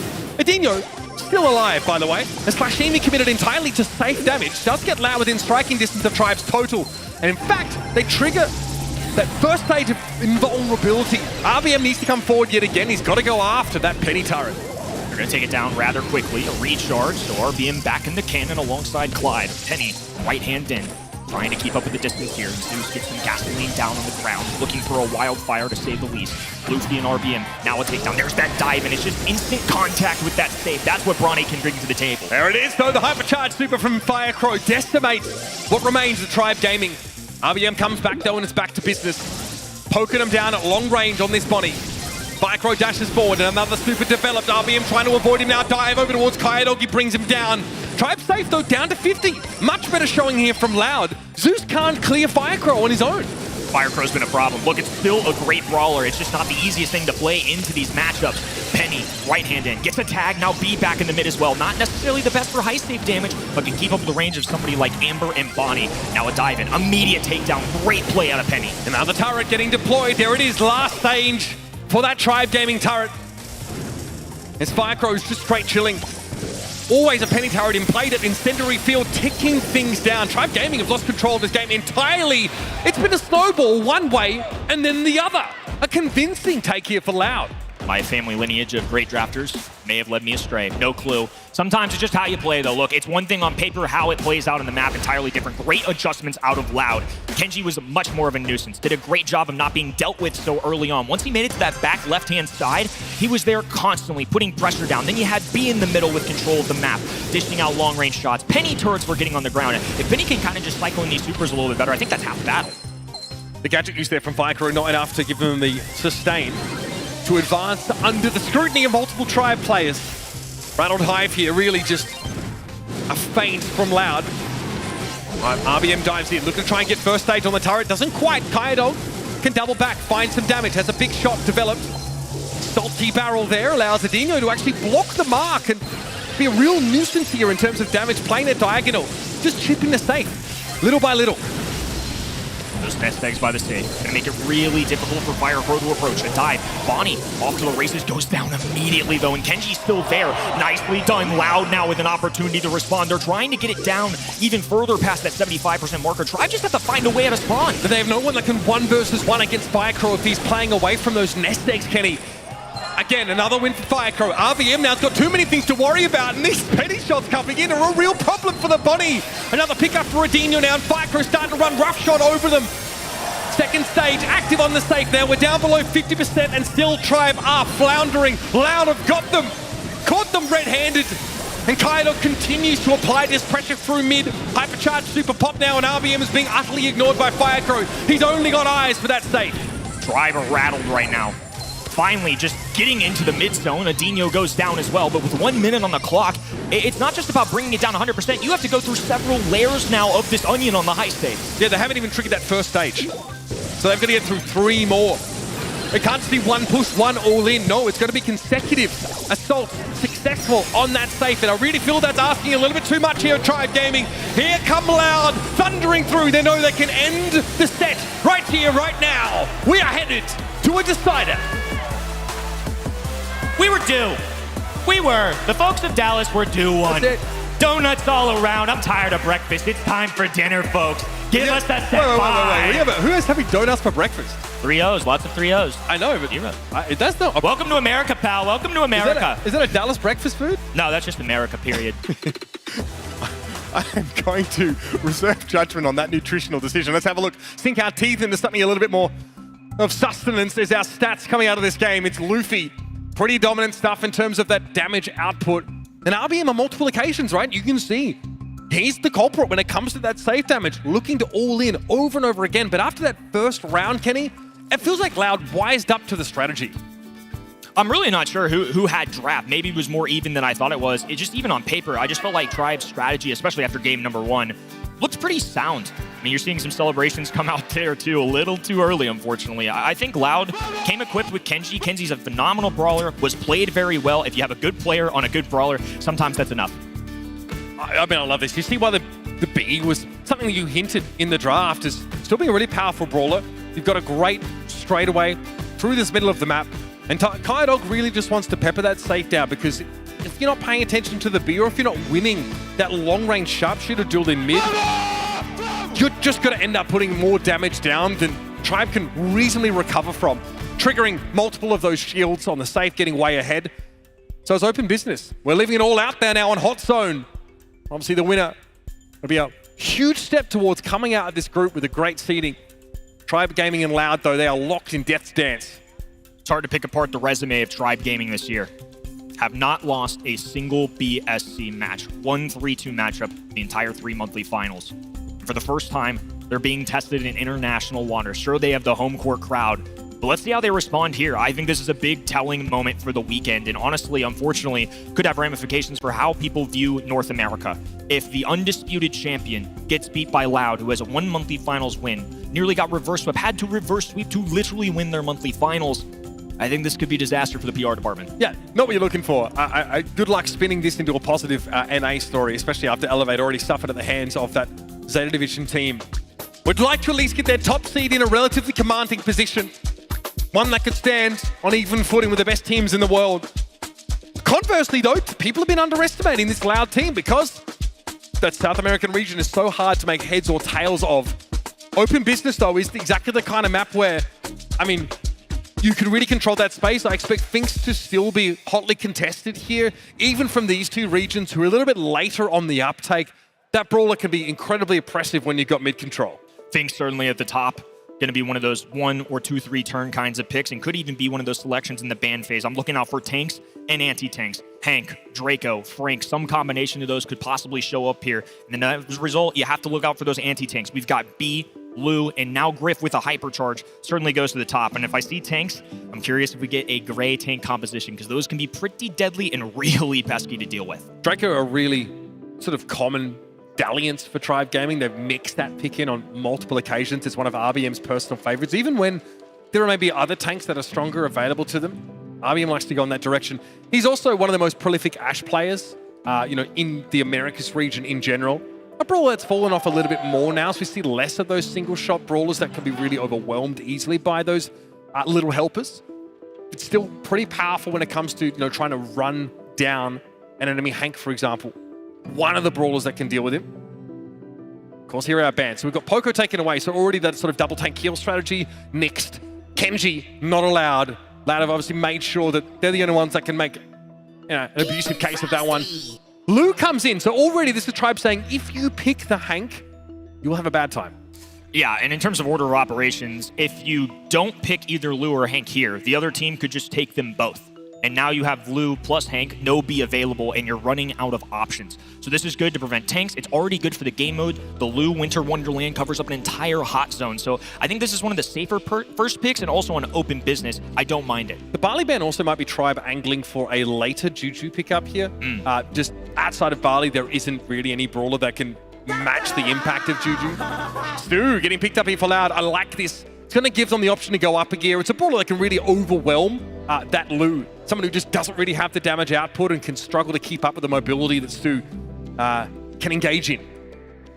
I've seen some teams go for wall break with Stu just to get real cheeky, but I don't see Tank on the other end. Yeah, there it is.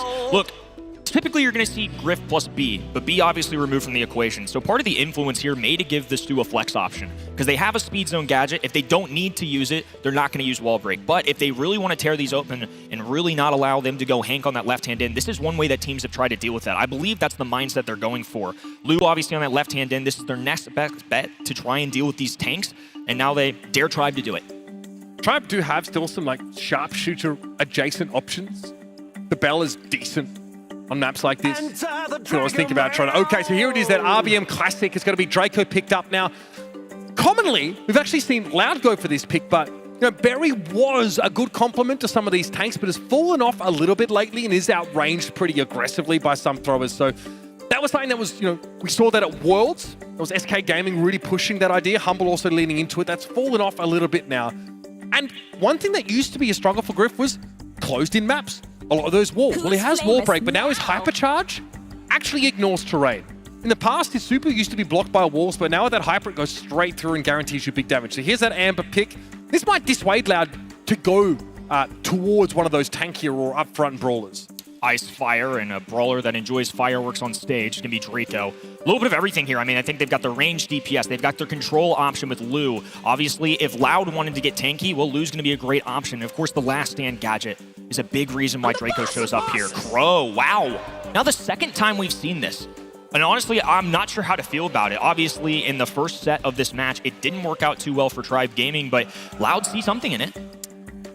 Okay, our draft here finalized. A Song of Ice and Fire for Tribe Gaming, but there's more than just the 7 Kingdoms on the line. It's bragging rights and, of course, the ability to slap down their brothers from below the equator. It's going to be Loud.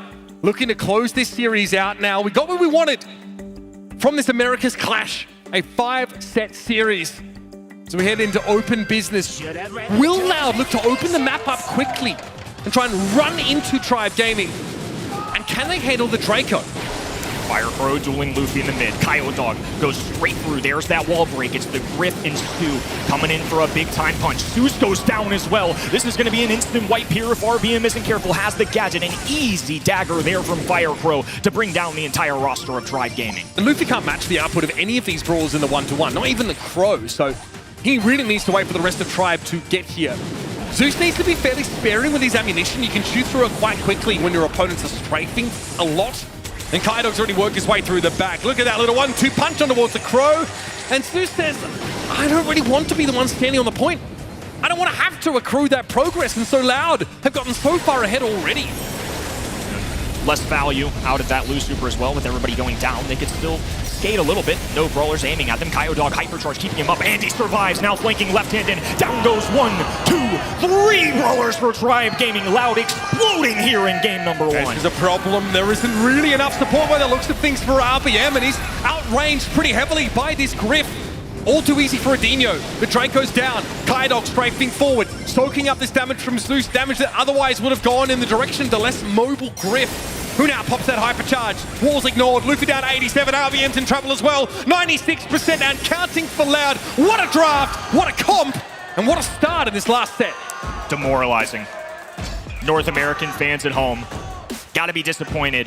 I talked about it in pre-show a little bit back in the green room, but I just feel like if you're Tribe Gaming, if you don't come away here with a 3-1, a 3-0 win, I feel like the expectations are just so high for these guys to go undefeated in a region that has a lot of pride, and to be in a situation now where they have to win 2 straight games just to survive. Not a good look. And there are no easy games in these groups. At least there aren't 2 in a row for a team like Tribe if they were to fall in such a fashion. But Loud looks so indomitable in that first round. Edinho, a real problem for the Draco to deal with. RBM comes forward though, makes use of that last stand gadget and creates space for Luffy to stand here, giving Tribe an early lead on this point. A much-needed early lead. Kaiodog punching right through the middle, dashing back and forth. Edinho flanking left-hand side, and Firecrow just can't keep up with the range for now. They're going to open up this map even more. Down goes Luffy, and as a result, Loud takeover. Look at how effortlessly the Stu outranges the Draco. There was really nothing that RBM could do to command the attention of Kaiodog, and Edinho sits in the backline, just peppering that rather tanky brawler down. Luffy pops his super, lets it go. Loud have got to respect, get off the point, and RBM now gets in the face of Edinho, but who's got the damage? It's all about the gadget, really. Once again, RBM's able to surprise. Kaiodog touches the point. Loud have a slim lead, but this cycling of loose supers has kept Tribe in the game. Kaiodog just elusive, looking for that super, and he's cycling it to perfection. Just keeps just out of range of RBM. Luffy falls as well. Now Kaiodog going up the middle of the map. Zeus goes down as well. RBM falls, and Tribe Gaming may have a lead, but it's complete control of this map for Loud. Kaiodog shifts forward now. Hypercharge at the ready. It's going to be basically impossible to hit this two, and in he comes. Zeus pepper down a little bit. RBM takes the hit from the Crow. Kaiodog runs his circuit. Hyper from Edinho. The cards come through now. The gadget has to get forced early out of RBM. It's not what he was looking for. Loud have got themselves into the lead. 20% away from taking the series. Griff holding strong in the middle, has a super available. Kaiodog pushing forward. South America looking strong. A super goes through and Kaiodog goes skating. Tribe though, trying to take a final stand. Loud need just a couple of seconds on the point to lock this series up. Tribe now can't give them even a moment. Firecrow dives on him, he's able to find the one, he pushes through. Zeus a little bit low, but Loud get the job done. South America explode back onto the scene after a couple of years under the thumb of the rest of the world. And they do it by upsetting the hometown heroes. The air just got sucked out of the room. Apparently it just fills the lungs of these Loud players as they cry out in exultation. That front of the arena got real quiet. Some disappointed North American fans here. And now North America, 0 for 2 on the day. Look, ZETA Division, a reasonable win. This one, I think, Tribe Gaming were baking in a little bit. This is now a brink of death for North America as an entire region on day number 1 of our Brawl Cup. Loud have got to be feeling elated about this. This is such a big hurdle for them. All of a sudden, the group seems a little bit more reasonable for them. They've only got to win one of their next couple of games. They can definitely get out of this GSL-style group and get into our bracket phase. And it's honestly a great showing from them. I thought the drafts were really good, considering that, you know, in their home region, when Loud were able to win these games, they looked so convincing. And when they lost, we wondered what the heck was going on with them. It was very, very hard to follow. We've got to hear more from these guys. They've got to be cheering. They've got to be feeling good, better than the crowd here, that's for sure. Let's head to Barney on the stage and get some words from the victors. Welcome back to the main stage. I've got Roll and Kaiodog here. What a match we saw here on the main stage. South America reigning supreme. Congratulations. I feel like after the gem grab match, that's when you kind of felt like you gained some momentum, and also, you know, that's where an extra bit of confidence came from after the first map, gem grab, right? Yeah, I mean, the first match, it was really crazy. It was really good to start winning. When you start winning, you can feel like more relaxed for the next games. The nervous, it is like less annoying for us. And we started really good. Later, they took 2 sets. We still keep the mind in the position, and we took it over right after. So yeah, I'm really happy. Thank you everyone. Thanks la torcida de Loud ahí. Obrigado ahí por apoyar. Obrigado a todo el mundo que está telando. Y você quer falar algo, Caio, aí? Obrigado. Also, you know, the casters were talking about the Juju pick quite a lot, right? How it being such like a regional pick. And Do you feel like that you guys are just playing so comfortably with it? Or do you feel like the choice is just that a lot of people at home on the other regions don't understand how good Juju is? Like, we really like Juju. We have the best Juju in the world, Edinho, everyone knows. And yeah, when there is a good opportunity to pick it, we always try to bring it. Well, we lost Kaiodog. He disappeared, but that's absolutely fine. Thanks so much for joining me in this interview. I'm sorry. We'll send it back over to the desk. Bye-bye. Thank you. Thank you so much, Barney. I mean, he got to say obrigado, so everything is fine, everything is said. He's gonna go celebrate now because they are done for today already and they made it through. On the other side, Tribe Gaming, you said it so perfectly, Kenny. They were tested for the very first time on a global stage here now outside of their region, and they were yet to lose a single match in all of the BSC this year. Well, now they did. 0-for-1 in international waters. Look, this was the biggest concern coming into this. They played last year 1-2 at Worlds, went down to a nail-biter against second place Crazy Raccoon. Could they propel themselves into another year of great action? Unfortunately, this is not the start they wanted. Look, it was a solid match, but I think they were reasonable favorites there. They're undefeated in their region. They're undefeated on the year. To lose their opening match, gotta hurt. Set number 1 was a close one. Loud won it in the end, and we got their final moments caught in their voice comps. Ó, o Zoguete, Edinho, tá aqui, ó. Nice. Vamos, porra, vamos. Bem jogado, velho. Bem jogado, velho. É isso, porra. É isso. Vamos, mano. We're usually seeing a lot of, okay, nice. This was more of a, we got it, easy boys. I mean, look, I think like the South American region is in a really exciting space right now. It's all these young teams that are turning up and they're forcing teams like Loud to really improve, to stay at the top of the heap. So, you know, not too surprised about this result. I think in the end, we both said it was like reasonable either way, but now they've put everyone else on notice. This Loud team are legit. Tribe is not a small target to topple at the start of this tournament. So a lot of teams are realizing there might be a shake-up here in the pecking order of some of our teams at Brawl Cup.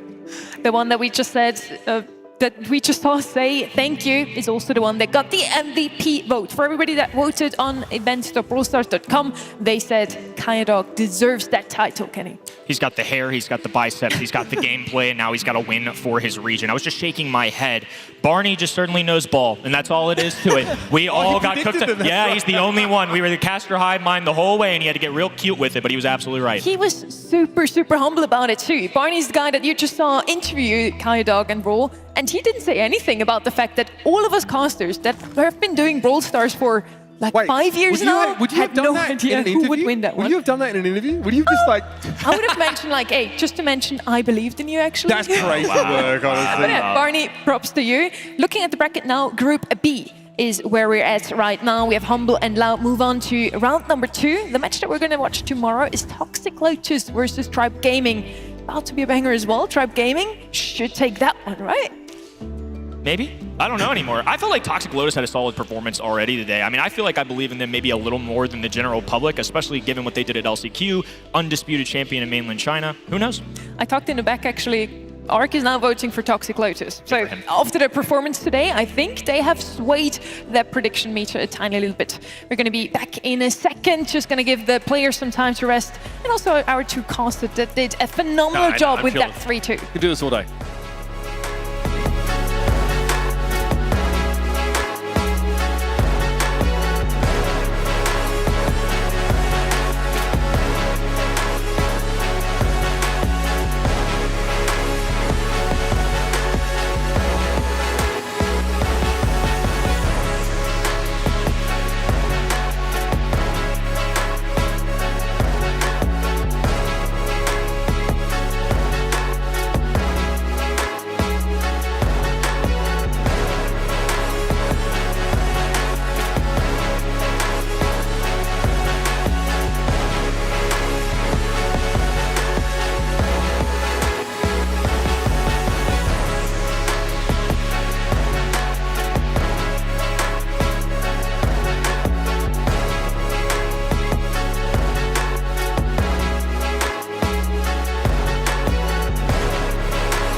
we're back here. DreamHack Dallas, are you ready for some more Brawl Stars? We're now out of the group stage, and now we're heading over to our elimination matches. Revenant XSpark versus Elevate, and then Toxic Lotus versus Tribe Gaming later on today. So we still have 2 matches today, and now it really is right where the money is.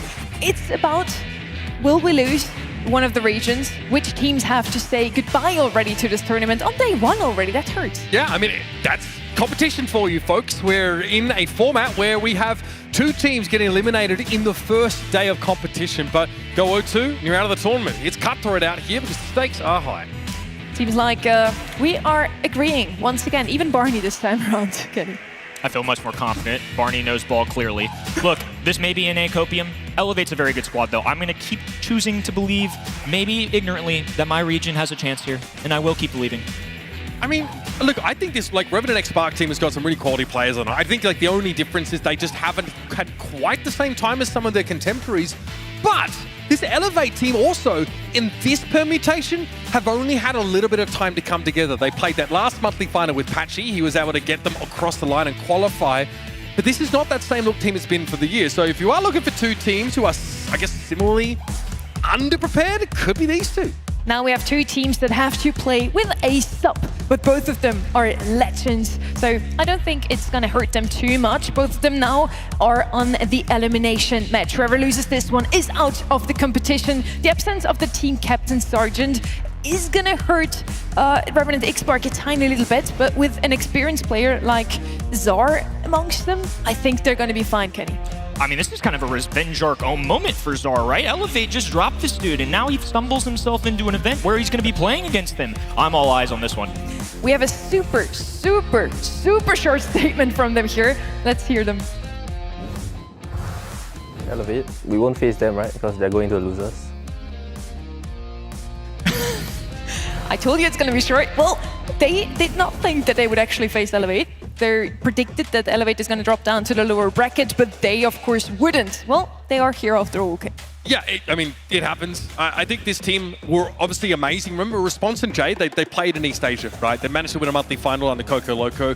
And at Zar, they're still obviously in great shape. Their qualification this time around, though, a little bit more straightforward for them.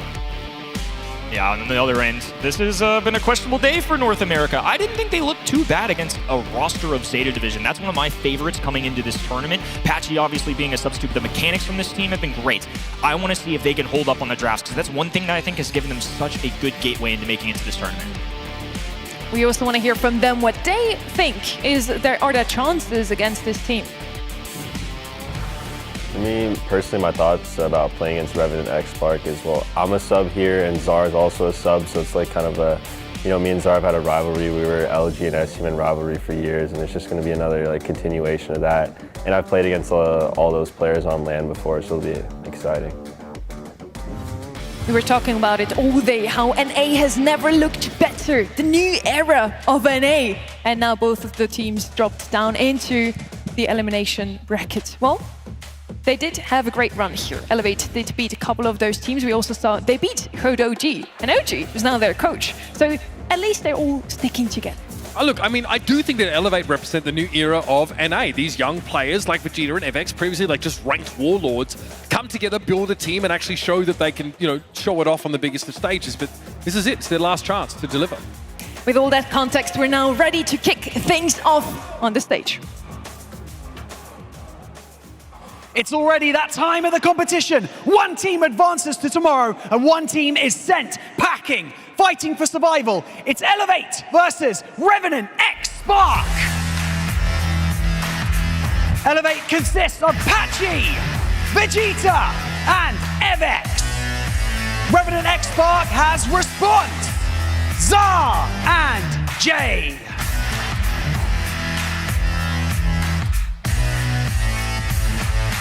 Elevate on the right side. They had a Cinderella run already in month number 1. Nobody thought that they could make it all the way into the finals, yet they even made it into Brawl Cup, Kenny. They got second place with Patchy as a substitute last month. This guy literally dropped a retirement video. He called it curtains after World Finals, and somehow, some way, he's found his way back on the second best placed team in North America. Honestly, the fact that he jumped in immediately is doing really well. I'm curious to see how Zar does. I like how he put it. This is very even. This is a duo, and then two very solid roster members from North American history coming together. It's going to be awesome to see. I think if you once enjoyed some Brawl Esports time, you try to retire, but you can't ever leave because it's just too much fun, Uber. Yeah, it just draws you back one way or another. And when there's competition like this on offer, you know Patchy's going to answer the call. You know Zaru, who's floating around looking for opportunities to compete, sees this Revenant XSpark team looking for a player. Of course he's going to take an opportunity like that with both hands. Big opportunity, I would say, for the left-hand side as well. I think Elevate have reasonable expectations. I don't think anybody's really looking for this squadron to take home a Brawl Cup win, maybe not even get top 4. But I still feel like, especially given their villain arc recently, Elevate as an organization dropped their roster just to pick these guys up. I mean, you got to be feeling it a little bit, right? One of the closest predictions here, 61% are voting for Revenant XSpark here, 39% for Elevate. Elevate before had, I think, only 4% on their side, so that's already a big improvement, Uber. I mean, we're going to put it out there. Like we said, the organization obviously has garnered their fair share of controversy over the last few weeks, but these players are not the reason for that, right? I mean, this team was previously BC Gaming. Before that, they were Havoc. They're exciting. I mean, Vegeta, the 10-foot gaming warlord, like, I'm ready to see him deliver. This guy's, he's great, lovely bloke. Got to chat to him briefly backstage. These are players with a lot to prove, right? They're the ones that were underrated, while NA had this whole grandfathered in establishment, these players of old that sort of always hung around and took those top spots. Now it's the youngsters coming up and actually putting their money where their mouth is, so to speak, and competing on stages like this. And they've got Patchy, who at a time, when the Dog Walkers roster first got picked up by Luminosity, didn't have a lot of stage experience. His team choked at these big events, but now he has taken on the role of the veteran, shepherding these young players, getting them comfortable on stage alongside OG. And it really is like that Ninja Turtles gif of like, how like the rat guy gets old and he's holding hands with the Ninja Turtles, they all grow up. Yeah, that's a really roundabout way of describing, but it is the next generation in NA. Revenant XSpark, though, they open with the Draco here on Dueling Beetles. Yeah, this is going to be interesting. Finks out of the equation, and honestly, I think makes a lot of sense as a ban even. Lumi, Kenji, must bans for me. But seeing this left-hand side, this is where those get more unique. Specific bans into Ashe, Hank, and Lou. So I'm curious what's left on the table, because clearly they're trying to avoid a 2-3 turn that would be out of their hands. I think B is going to be great here, especially now that Finks is out of the way. So now B can deal with Draco adequately. We have Finks, who would have been great into B because of the slowdown, the single projectile. So Finks oftentimes going to be seen as a matchup into that B. Yeah, real nuisance it would have been for Vegeta to have to contend with that. Neither team have opted to go for any throwers yet. In the past, this has been the kind of map where, tanks plus Berry, or tanks and healers in general have been, go-tos. Poco hasn't been banned. Jae-Yong's been used on occasion, just as a pretty decent support. Don't know if he finds a home here, because you really want staying power more than anything from these Dueling Beetles comps. Gray plus tank, a frequent strategy. Amber is really popular here. Amber could be decent into the Frank in particular. I'm curious if they want to go wall break, if they just want to keep these things up, because B obviously sharpshooter, Frank going to be tearing those walls down, so that's a nice synergy on that right hand end. There's the Gray. I think it's just so annoying for another team. If you've seen it on ladder, we get these big beefy brawlers. I see it a lot of times with Rosa, Draco, whatever ladder tank you were wanting to play with a Gray. And by the time you get that hypercharge, you just have such a quick access into the middle of the hot zone. And obviously playing the objective is everything, so it's kind of a cheesy but very legitimate pro strategy. Yeah, the biggest issue for Draco, especially in Dragon form, is actually being able to get access to his targets. He's outranged pretty easily. But step through the dimensional door, and if it's a hypercharge, then you can add a shield on top of what Draco has to offer, and you're pretty scary. So you raise the question. Are we looking to open up the map a little bit? I think now, Revenant have that option. They've got that mode. They can come in there with the piggy bank and try and expose like the Frank a little bit more to this poke damage that Response and Jay are going to be consistently looking to put down. I think if Revenant XSpark give up that Griff too, I mean, that's a lethal combination there of B plus Frank plus Griff. Plus the piercing through the walls that he now gets through that hypercharge would have been just too much to handle. Draco essentially would have been removed from the game. And now with Frank in the mix and B in the mix, he's already going to have a tough time. Elevate could certainly make his life miserable. And Buster, wow, so many health points, and now they can reflect those projectiles. Yeah, and obviously there's a lot of projectiles to reflect, right? Response and Jay are going to be essentially nullified by that Buster. Obviously, you're probably seeing a ton of him in ranked at the moment because he's one of the free brawlers with hypercharges, but he is very, very good with his own hypercharge. Now, Montage surrounds him at 360 degrees. So if you're a projectile-based brawler, just don't bother. You'll be able to move up and take map control. Very tanky. Look here for Elevate. B double tank has been an archetype we've seen quite a lot of our top teams go for, and there's a reason why it is so strong. To set the stage again, both of these teams are fighting for their survival here at the Brawl Cup.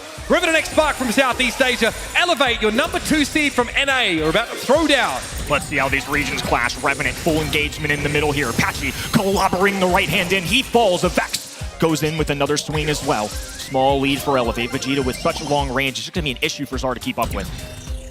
Not much he can do for now except cower behind the indestructible boxes. Patchy's back onto the map. Trying to go for a super, catching onto response as well. The damage is going to be almost enough to deal with the Draco. But more importantly, MX has not left the point this entire game so far. Patchy soaked some damage, response dealt with handily by the Montage, and Elevate are chilling. This is getting out of hand. They did pick up a kill, but just like that, Montage already going down. Buster has so many health points to remain in the middle with that little circle around him, can charge up that super even easier. Response just has to push forward, gain his team a little bit of ground. At least Zar and Jay have some legs to stand on. Finally, there's that map control that Draco gives them, but it took a grey hypercharge in order for them to get it, and nothing stops Elevate from moving back in and reassuming this position. Hypercharge super there from Patchy, big slam, one after another. Response gets caught and Jay's got nowhere to go now, tries to throw out that catch back, but will struggle. MX in the Montage, won't buy him enough time to start that healing. Elevate are still sitting on a healthy lead. Still in the back lines, Revenant would have to make a perfect response here. Vex, B, back lines right now, just regaining some control. Gonna get all 3 of their members, and I'm sure take a stab at the middle. Vegeta looking threatening. Hypercharge super, Iron Hive catches response, he has to use that gadget, but MX comes forward now, ignoring him entirely. Nobody cares about the Draco. Elevate, get aggressive, MX behind that hypercharge Montage, and Zar's got nowhere to be. Got a little messy towards the middle stages, but honestly, a lot of the work had been done early on in that game. The lead just too high to come back from. I like that early start, several kills go down, and honestly, just the establishment that you get between threatening Frank's super and also having a Buster easily able to charge up his super, they can either walk forward or deter people from moving forward, because if they do, well, Frank's gonna hit you with a hammer. And Revenant XSpark didn't have a playmaking opportunity until Zar had hypercharge. That's too long to wait on these hot zone maps. Their response there gets dragged in. Never had a chance to make use of that gadget because Patchy had him CC'd. Zar is going to get pulverized there. Patchy walks up, gets in his bushes. Another extension here early, but this time the teleport is going to be on the map much earlier on, which is a big deal because now Zar can rotate in and out. Nice takedown there. Wow, what a takedown there. Elevate fumbling a little bit. Yeah, it looks like they've been in a position to honestly lengthen that lead even further, but now Revenant XSpark has been given away back into the game and they've got a hypercharge here for Zar to spend. Vegeta tuck forward. MX now has to go for a hyper, but it's very timely. And they're back in control. Red roster. Full force in the middle, and now a teleport, now a double, and Patchy goes for a hammer and does not connect. Zar just being a nuisance response there. Now popping up in the faces of the enemy. He's got enough HP, but he needs a little bit of the Dragon's Breath. Patchy hammering it home. Response pops a gadget, though. Will be able to go even. Nice dodging there. A little ring around the Rosie between that wall, but the rattled hive too much. Zar, though, with a quick response. A lot more blood being shed in this one. Still, the Draco going down is big for Elevator. Gives him a staging ground, and MX is right back where he needs to be. Super comes in from Patchy, but the indestructible boxes actually break that up such that response is not affected. Not over yet. Even scoreline. Blue side with the middle. Patchy drops a gadget. Now a pull coming in from a Vex, but a perfectly timed response coming in from the Draco. Vegeta now on the right hand in, gets pulled by Zar. A Montage just to march him up the map, and they put themselves with a fighting chance of the set. That great rattled hive, though, that secures the kill. Find a big burst of damage here. Response pushes up. Gadget popped already. It's too early for that, maybe. FX comes forward now, 92 and counting, but eventually he will succumb, and Revenant XSpark get themselves on the board. This team wants to put some respect on their region. And Elevate very hungry as well. Some young guns on that right-hand side, alongside Patchy, alongside Mastermind OG. This set is far from over, though. A much more competitive second game there. Yeah, I think the fact that Revenant XSpark are able to win fights without that grey hypercharge is really important. They do have a powerful comp, make no mistake. So much of this, I think, really depends on consistent damage output from Jay in windows where MX does not have a super available. Here we go. Starting off game number 3. Griff with a nice super there to bring down Patchy. Zar holding back, waiting for this montage to go down. The sooner he can charge that teleport, it's going to be a game changer. Jay already, though, a second one charged up. Zar gets a connection there, and Vegeta goes down. Patchy lurking on this right-hand side, though I'm not sure if Rasant knows it. Great game awareness, dude. Steps back, perfectly played. He knew what was coming. That's that experience from Response. He has been around the block more than a couple of times by this point. Gadget popped, and now full control here for Revenant XSpark. Vegeta's got nowhere to hide. Zar is able to pressure. Because Patchy opens up the map, now Vegeta's sidelines can actually be more restricted. It's a great double catch for that super and the gadget connection. Patchy asserts himself again. Massive takedowns there. Gives Elevate a fighting chance once again. And as this trickles up, it's going to be all tied up on the map. Now Jay, right hand in, rattled high to deter them. A super ready to go. It's from all angles. Patchy breaks down the walls. The pull, the security, beautifully done by Elevate. Zar instantly pops that hypercharge. It's maybe a little bit early for that. Still, that's a dimensional door that Response can make use. Oh, stunned up instantly. Elevate were ready for it. Now Vegeta wants to come forward. Thinks twice about it though as Jay hits him with a salvo. Revenant XSpark have got some ground to make up, but so far not too shabby. 3 brawlers up, and they're ticking up on that percentage. This has been Patchy's game so far, but now his squad pushed all the way back, rattled high just to march him forward, but here comes the shot, goes through the wall, cycles another one, down goes 2 on the right-hand end of X, the lone man standing, and all Elevate can do is wait for a respawn. He's got to wait for his teammates before he can make use of this hypercharge super. Here's MX, sees Zar get a walking cane. This is how Elevate get back into the game now. 92% accounting for Revenant XSpark. They've got to force them away. 3 up for Elevate. Now they've got position. Jay can't even touch, and it's an even game. Response tries to get there now, instantly stunned up and brought down. Rattled Hive comes through and Elevate. They get away with absolute murder. Fireworks flying here to open up this elimination match. It just means more right now. One of these 2 teams are going to be exiting on day 1. Look at the faces of Patchy. A seasoned veteran, he looked exhausted. He's been on this stage before. He knows it's never easy. And it all came down to Evex having that super available when he did. Hypercharge for Buster, virtually shutting Zar and Jay down, giving Patchy all the room that he needed. And that clutch stun as Response tried to TP through the dimensional door onto the point was a real heads up from Patchy. Nicely done to Buster, and obviously 13 frags going to be leading the squad and the entire match there. But Buster being the guy that's getting the percentage points, and I think that's just the benefit of having so many health points. And again, that montage just to reflect projectiles. Look at how much time they can buy here. He can get aggressive, he can stand back. I feel like that was such a flexible composition. Kind of a little bit of everything, right? The fact that Evex just in sitting on the point, doing his job by capturing it, is able to gain super as long as he stands close enough to Patchy or Vegeta as it may be. Virtually had, about the highest uptime on montage that you could ask for. Whew, that stun was dirty. Yeah. I mean, again, it's pretty hard to miss the hypercharge super from Frank. But then it comes before Response has the chance to catch it and get invulnerability. You've got every reason to feel good about that result for Elevate. Hard fought hot zone, but they come out with a dub. That's a big confidence booster, and love the animation coming out. It's something that in person you really get to feel in the arena, to see just across the stage from us here. Just seeing how elated they are, how happy. I mean, they're people too. I think oftentimes we see them as just these robotic Brawl Stars gods. But at the end of the day, they're competitors. We see Elevate every monthly finals in NA, and they load their play area with friends and family. Like, it's great. There's like 13 people in their room at all times when they're playing. It is great. They have been obviously electric domestically. Online, they've looked great. Now, though, it's a completely different vibe. So, shaking the monkey off their back, getting that really important set win here at LAN. As they look towards Knockout, has got to start to fill their sails with a bit of wind. But this Revenant XSpark team, I mean, they refuse to be kicked out of this competition so easily. Looking to the draft here, that's how they start to claw back into this game. Set number 2, hopefully will deliver just as set number 1 did. Back and forth the whole way. And competition so high. When it gets to Gold Arm Gold, it's just a really interesting map right now, I'd say. I think Knockout in general just in a peculiar place. Kenji, Lumi at the top. Jae Young certainly not showing up as much as I was led to believe, at least based on scrims and bans and whatever we could get. But here we go. No Lumi, but Kenji did survive, so keep your eye out for that. Some of our teams earlier today opting to ban Jae Young. Probably half the reason why we haven't seen it, but outside of that, mostly overlooked. In drafts like this, normally it's like the Finks that sneaks through on some maps. Knockout maybe less so. Ollie's someone that we actually haven't really talked about a whole lot. Kind of fallen off. Obviously a Brawl with great crowd control ability, just hasn't really been hotly contested. The Kenji, though, sneaks in here in a knockout game, and there's a bit of a dirty strat with the kit here. You can try and work in. Gold Arm Gulch is a reasonable map for it. The Revenant XSpark see coming their way because already Elevator feel tip their hand to some degree.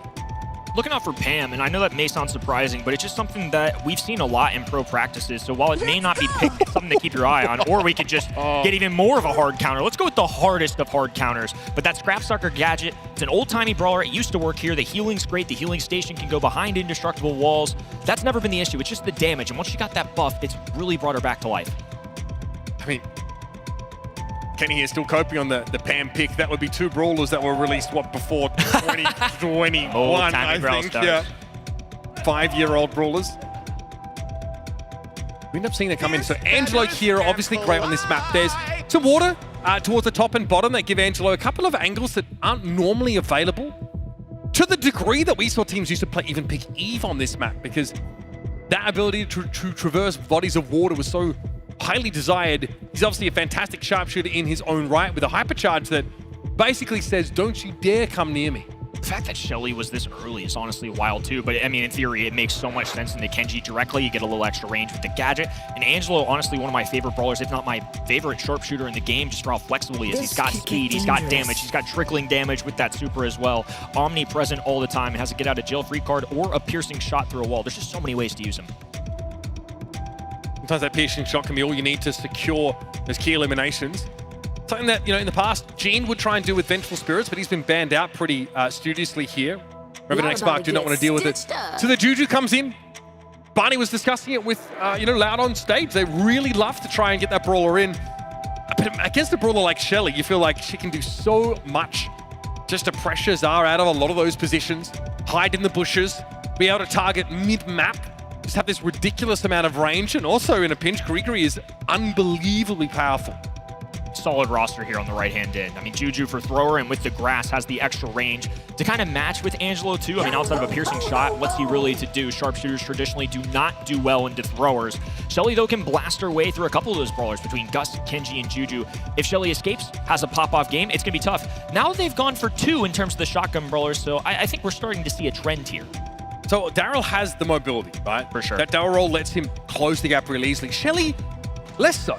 She's more defensive. She has great stopping power, but outside of, you know, if you do take the gadget that allows her to dash, then fair enough. But quite often we see her take, you know, clay pigeons and give herself like a bit more long range in a pinch. Can make it easier to charge up that super, so you do have an answer for when push comes to shove. Here we go, set number 2, folks. To elevate at the top of your screen in red, Revenant XSpark still chasing their first set win at the bottom in blue. Interesting start here. Of course, Daryl's going to be able to charge his super passively, so it doesn't super matter which angle he takes, but Jay this time actually goes right. There's a lot of mind games that get played early on about full engaging left, which is the normal choice, but sometimes you get real aggro and go right. Because there's a little more openness on your left-hand side spawn, it's usually the safer end. See the clay pigeon gadget there for Jay. Able just to get some decent damage down at long range. Would love to build an early super. Basically means that Patchy can't hard engage at that point.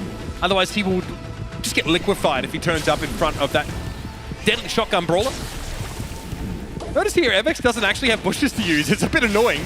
He is not able to be that oppressive long-range thrower that he would like to be. Or at least deny a response to use of that bush, but he's looking to get close. Patchy starting to posture more aggressively now as well, Kenny. This is all about building those supers, and Daryl releases one. The super roll goes through. 2v2 situation, shotgun brawlers versus a sword in a little distance. Shield goes down, they focus him. It's an even matchup, and Vegeta gets the dub. I really feel like that was emblematic of these 2 drafts. Both very strong, both have good long range capacity and also close range in-your-face brawlers that can spit out absurd amounts of damage in a pinch. That one went to the wire. Patchy already has Flashimi at the ready. He's supercharged.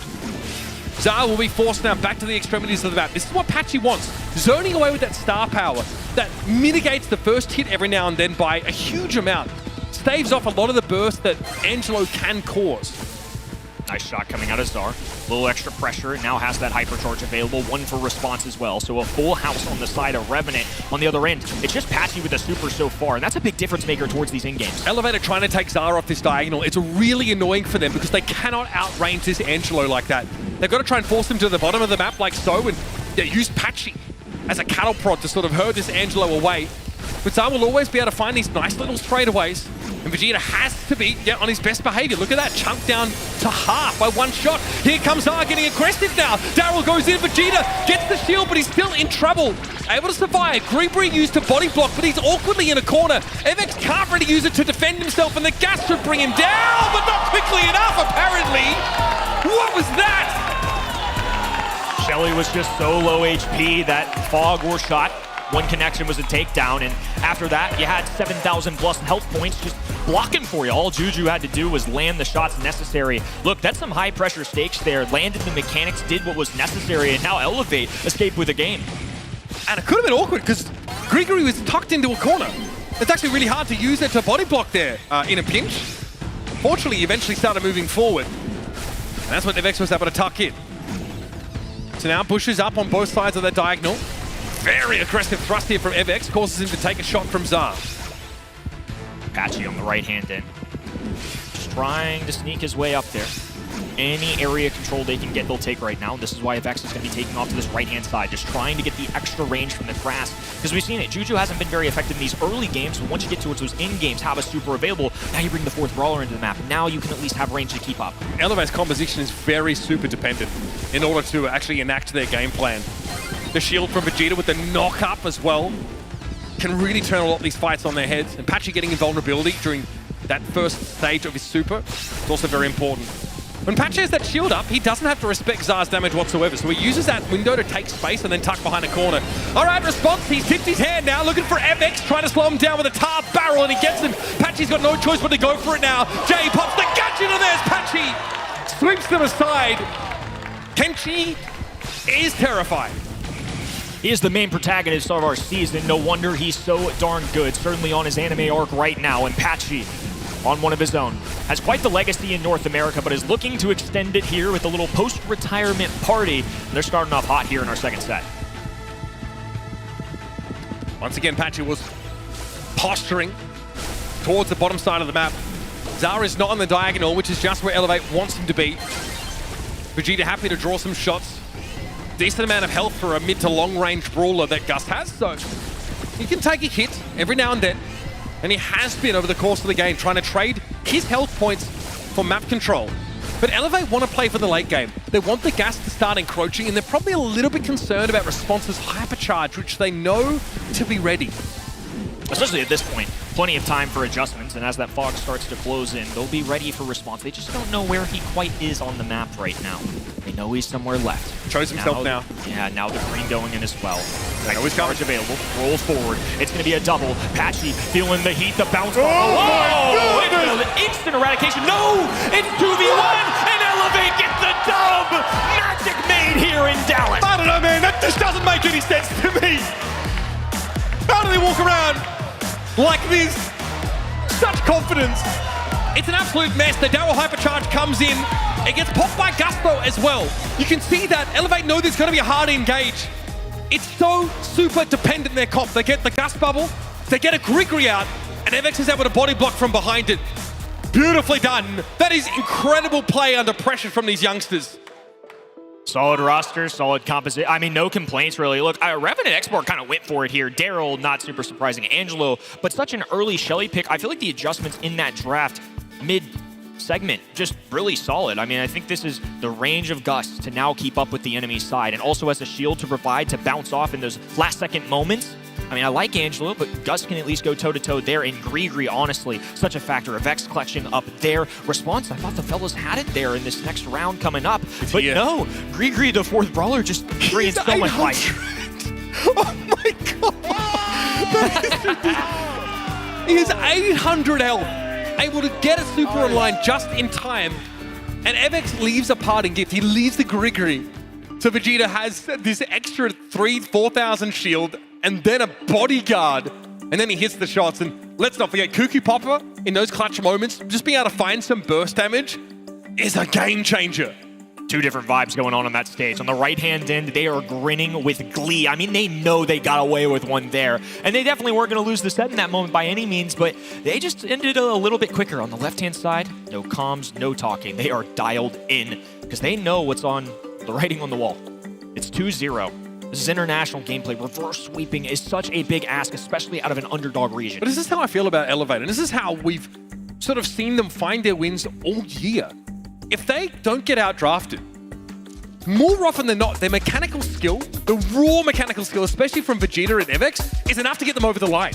In moments like that, where basically it's impossible to train for those situations. You can't simulate that, you can't dry run that sort of weird end-around situation.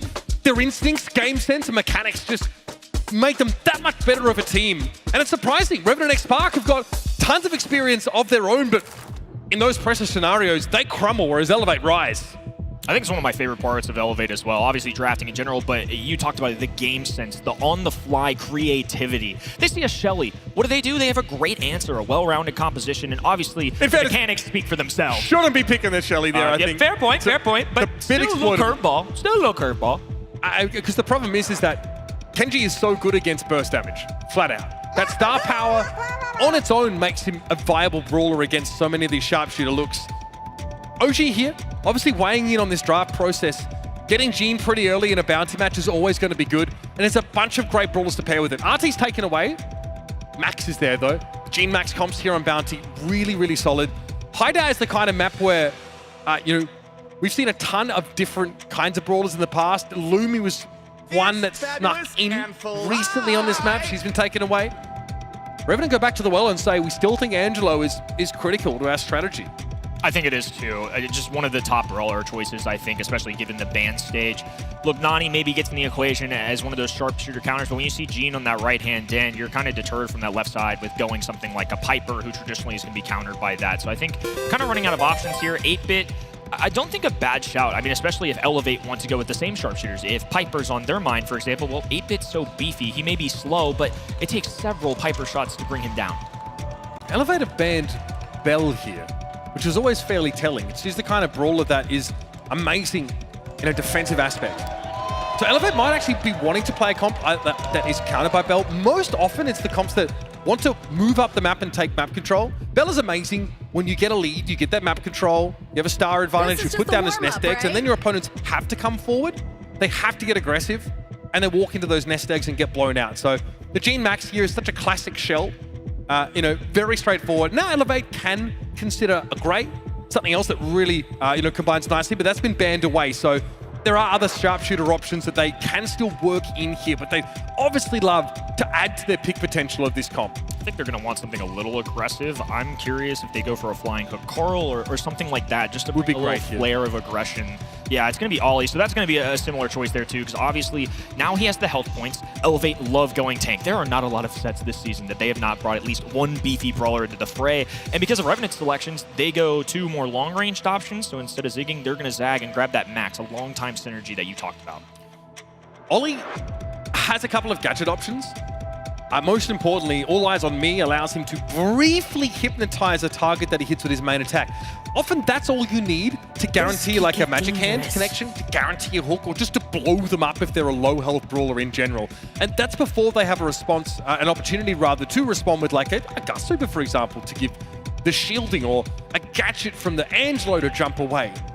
In general though, Elevate have a comp that says we want to go all in. We want to dive on you. We want to use a speed boost to get Evex in position for these big AoE hypnotizers and just take the game away from there. I do think that Vengeful Spirit's less potent of a gadget here because there isn't a ton of like high damage sharpshooters on Elevate Sonic. You're not really securing kills with that gadget. You might see another option, but even Lamp Blowout is not that exciting here either.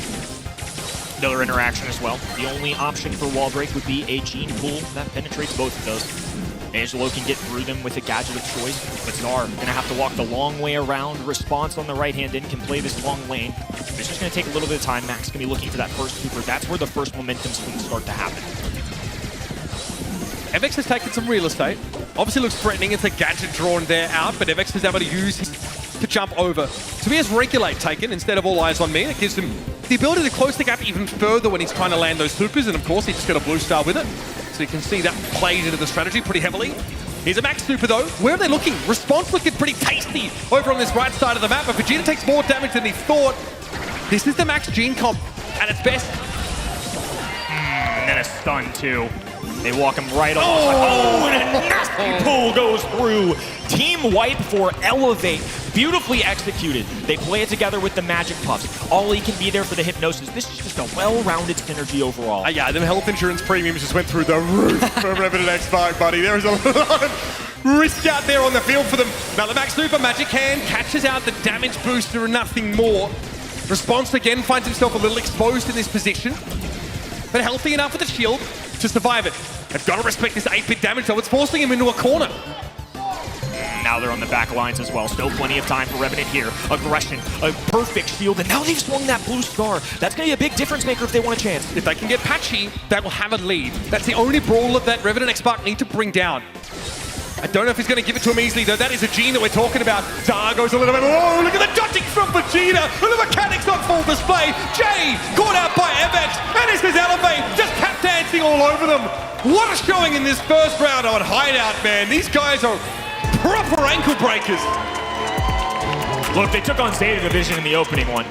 Reasonable loss for anybody on the planet to lose to Shitapo and the fellas, but these guys look on top of the world right now. Bro, they got hands, I'm telling you. I mean, the mechanics, the drafts, no complaints here.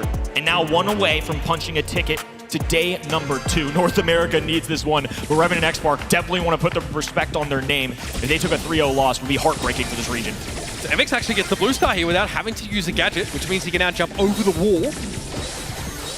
Try and hypnotize someone. Zar, though, pretty wise for this strategy.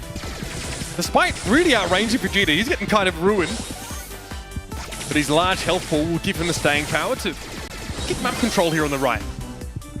Another composition that loves those supers between Ollie, between Max, and obviously Gene pulls can do wonders. Response playing the long hand left lane. They're using these L-shaped walls to their advantage. Now Vegeta has a little speed. At a moment's notice, they can really turn up the heat. See, they're considering it. They'd like to maybe turn this around on Revenant XSpark. Response normally is the play that they go after, you know, in the case of an overextension, just because Gus needs to get a little bit close to guarantee that damage. There it is. There's a speed boost. Who they're looking for. Zar might be the option. He kind of knows they're coming for him.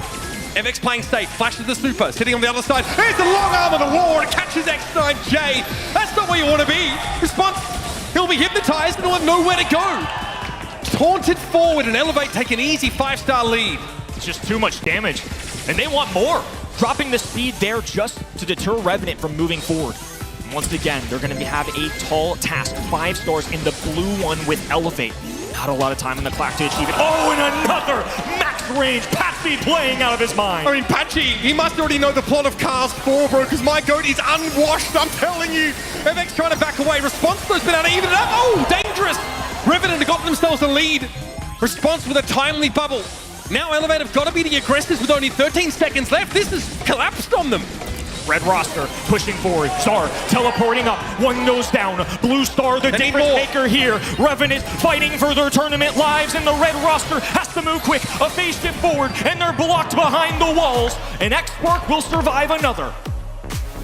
Great recovery. We thought they were done. We thought this was the last hurrah for this team from Southeast Asia, cobbled together at the final moments for this tournament. They were struggling. But all of a sudden, out of nowhere, they get that Gus Super exactly where it needs to be. They win their individual fights, and they blow Elevate out. Not quite yet, Elevate. They still need to take a convincing result here to walk away with the series dub. Job's not done yet, but Patchy pressing. Jay goes down. Oh my goodness, this guy has just been cracked this set. He was retired, folks, and now making an appearance here in Dallas in front of a home crowd in North America. Just something special. Only one Magic Hand has missed so far this entire set, and it was on a damage booster, which is acceptable. Outside of that, he's been sublime. Response really trying to play out of the range of Patchy here, but he might not have the choice now. In they come, Patchy! Guarantees the connection. Super there from Response. Base shift the forward from Vegeta. Elevate still able to win that fight, though. Get themselves ahead by 4 in the blue star. We've seen this story before. Revenant XSpark have turned it on his head once, and they're going to have to do so again. A little over a minute on the clock. Jay with a piercing shot. Vegeta will easily heal, though. That's part of the crowd control. Patchy can just stand there, work alongside his unit, go for a pull and be threatening at all times, and alongside it, just heal up. Speed going down. A Surgeon's on the right. Response in Jay. Tapping, though, and now they'll swing it. It's just a blue star separated. You've got to respect the Angelo. He can take a star lead out of absolutely nowhere, and he did even up the game. It's about the blue star here.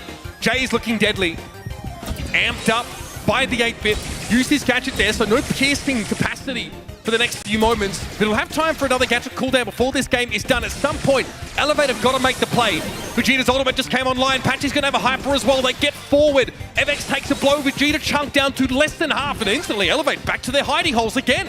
Zara been knocking down arrows left and right. Now a hypercharge going down left hand in just for a little extra stat boost. And the long-range sharpshooters are going to have to work this Elevate. Crowded in the top left-hand side. Down goes one. Ollie looking to respond. Hypercharge for response, and it's going to be a close call, but he gets away with murder! Patchy with the pull. Doesn't go through. It's blocked. 3 on the clock, and FX has to close out. He does! Elevate has done it! Moving on to day number 2.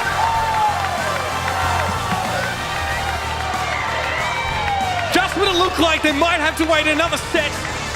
Well, God forbid, have to stave off a potential reverse sweep.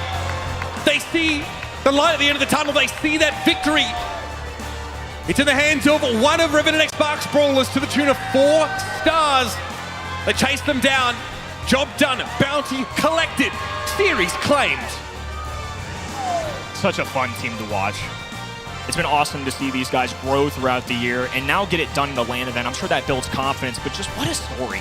Patchy coming out of retirement now twice for this squad and doing excellent work overall. The gene pulls there were unbelievable. Now, Patchy had a pretty insane game. I think, he definitely can be credited with a lot of the success of this team. It's Elevate staying alive here in Dallas in front of a home crowd, no less. Some joy for NA here today, at least. Let's head down to the stage to hear from the victors.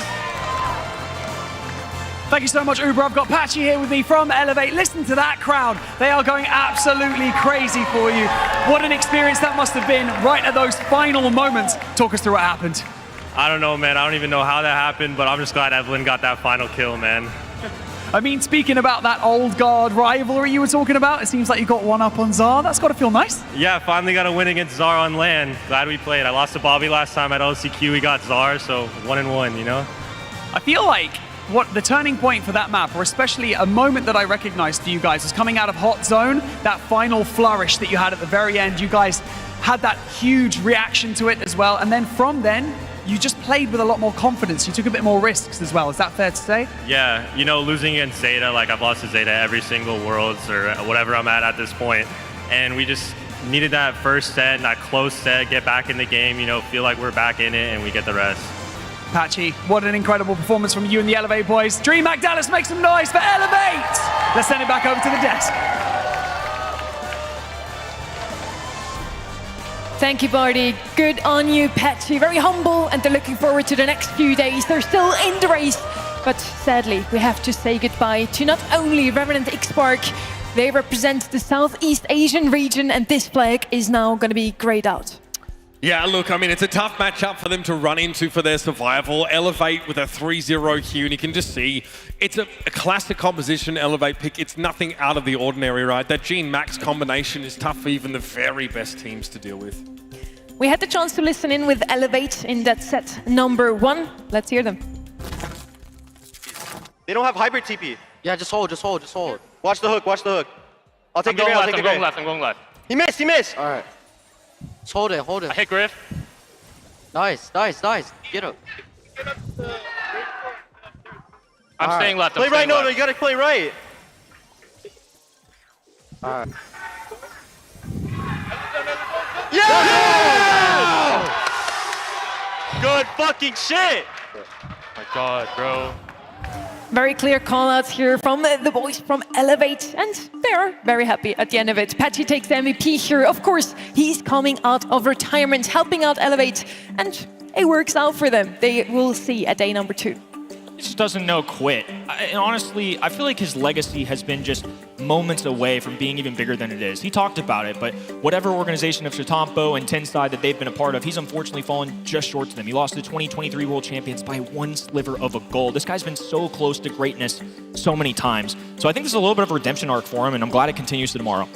with that, Group A is now concluded for today, at least. We're still going to continue tomorrow with that winners match. SK Gaming versus ZETA Division. Elevate is then waiting for one of the two teams to drop down and has to play against one of those two giants over. Yeah, it's brutal. I mean, but that's kind of how we expected this group to shake out at this point. Revenant and XSpark probably being the weakest team there. Elevate had to do something that probably no one expects them to do to get out of it. In front of this crowd, they might be able to find the energy, but I mean, this is world champions either way you slice it. After we've wrapped up Brawl Cup for today, we still have a little treat for you. We're going to have a show match between ZETA versus Loud, and we're going to have a first look at a brand new game mode in Brawl Stars. It's Brawl Arena, it's a MOBA, and it's unlike anything else than we have in Brawl Stars. First up though, we're going to have one more match for you. It's going to come after the break.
Whilst we are enjoying the music here at DreamHack Dallas, the players already are getting ready for that second elimination match of today. We already had to, unfortunately, say goodbye to the Southeast Asian region, but there's still 5 more regions to come.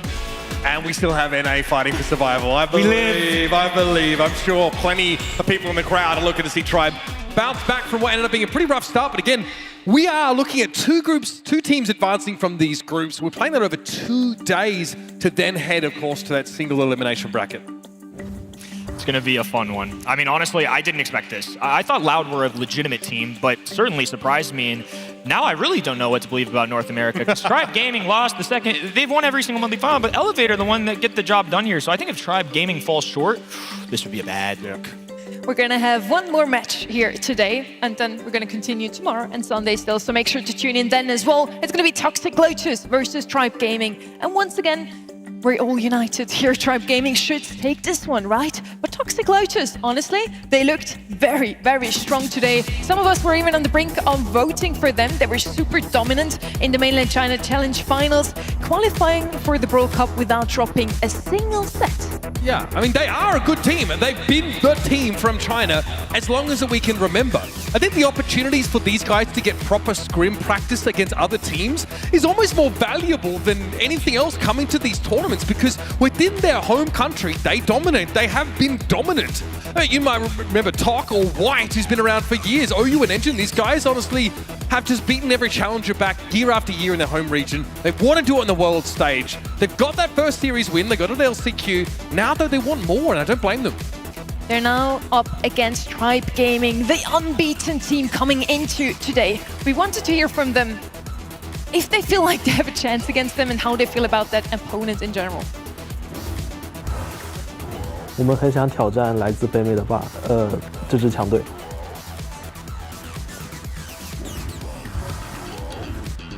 Our players are super talkative as always. They're the dark horses that did take some victories in 2024 and 2023, Kenny. A big deal for them. I mean, for the region as a whole, first international win. It's against an historic organization like Na'Vi. These guys aren't slouches. They are definitely the champions of the region, and I think have shown legitimate promise. I mean, honestly, in their opening debut today, I didn't think it was too shabby. I think expectations can't be through the roof for these guys. I don't expect a top 4, but I expect a fighting chance. Every single time Mainland China came into a global competition, they got stronger and stronger. A 2-3 in 2023, and then they even beat someone in 2024. On the other side, we talked about them a lot today already. They are in their own home field arena here in Dallas, and they have a lot to prove here. rushed through the monthly finals in their region, didn't lose a single time, and then today was their first ever loss in the BSC 2025. And they're better than what they showed today. I generally think, like, we saw them in their home region. Like, NA is no slouch of a region, right? You've got, like, Sulan, Tyrant, you've got, like, all these goats out over, like, Bobby. Like, you have legitimate Brawl Stars players out there in NA, and these guys tend to slap them around sort of month after month. They're better than what they showed against Loud. It's time to actually show that now. They also had a couple of words to share about their opponents, Toxic Lotus. Pues yo creo que sería pues una experiencia bonita, saber como que vamos a traer un spot a nuestra región. No sé si lo merezcan o no, pero tipo, pues si sea la primera vez que se trae un spot a NA, entonces estaría muy chido. Yo pienso que el mejor equipo que podría ir con nosotros al mundial pues sería el segundo lugar, el que esté en ese momento en el segundo lugar y se lo merezca. So that extra slot, either the World Final slot or the 2 LCQ slots we give away this weekend, would mean a lot to NA, Kenny. And this is what they looked like at the World Finals. This was kind of the reservation that a lot of us, I think, had about this team, because it's one thing to do in the monthly finals, but going 1-2 at the World Finals last year, now 0-1 for the day, I'm a little sketched out. It was, again, it went to 5 against Crazy Raccoon. They gave us one of the best games at Worlds, hands down. They're capable of taking it to the very best teams in the world now. They just need to get past Toxic Lotus and stay alive here. The stage is set. Let's kick things off now with our players. DreamHack Dallas, our final elimination match of the day is here. It is Tribe Gaming versus Toxic Lotus. Tribe Gaming consists of RVM, Luffy, and Zeus. Toxic Lotus have Tok, Engine, and O.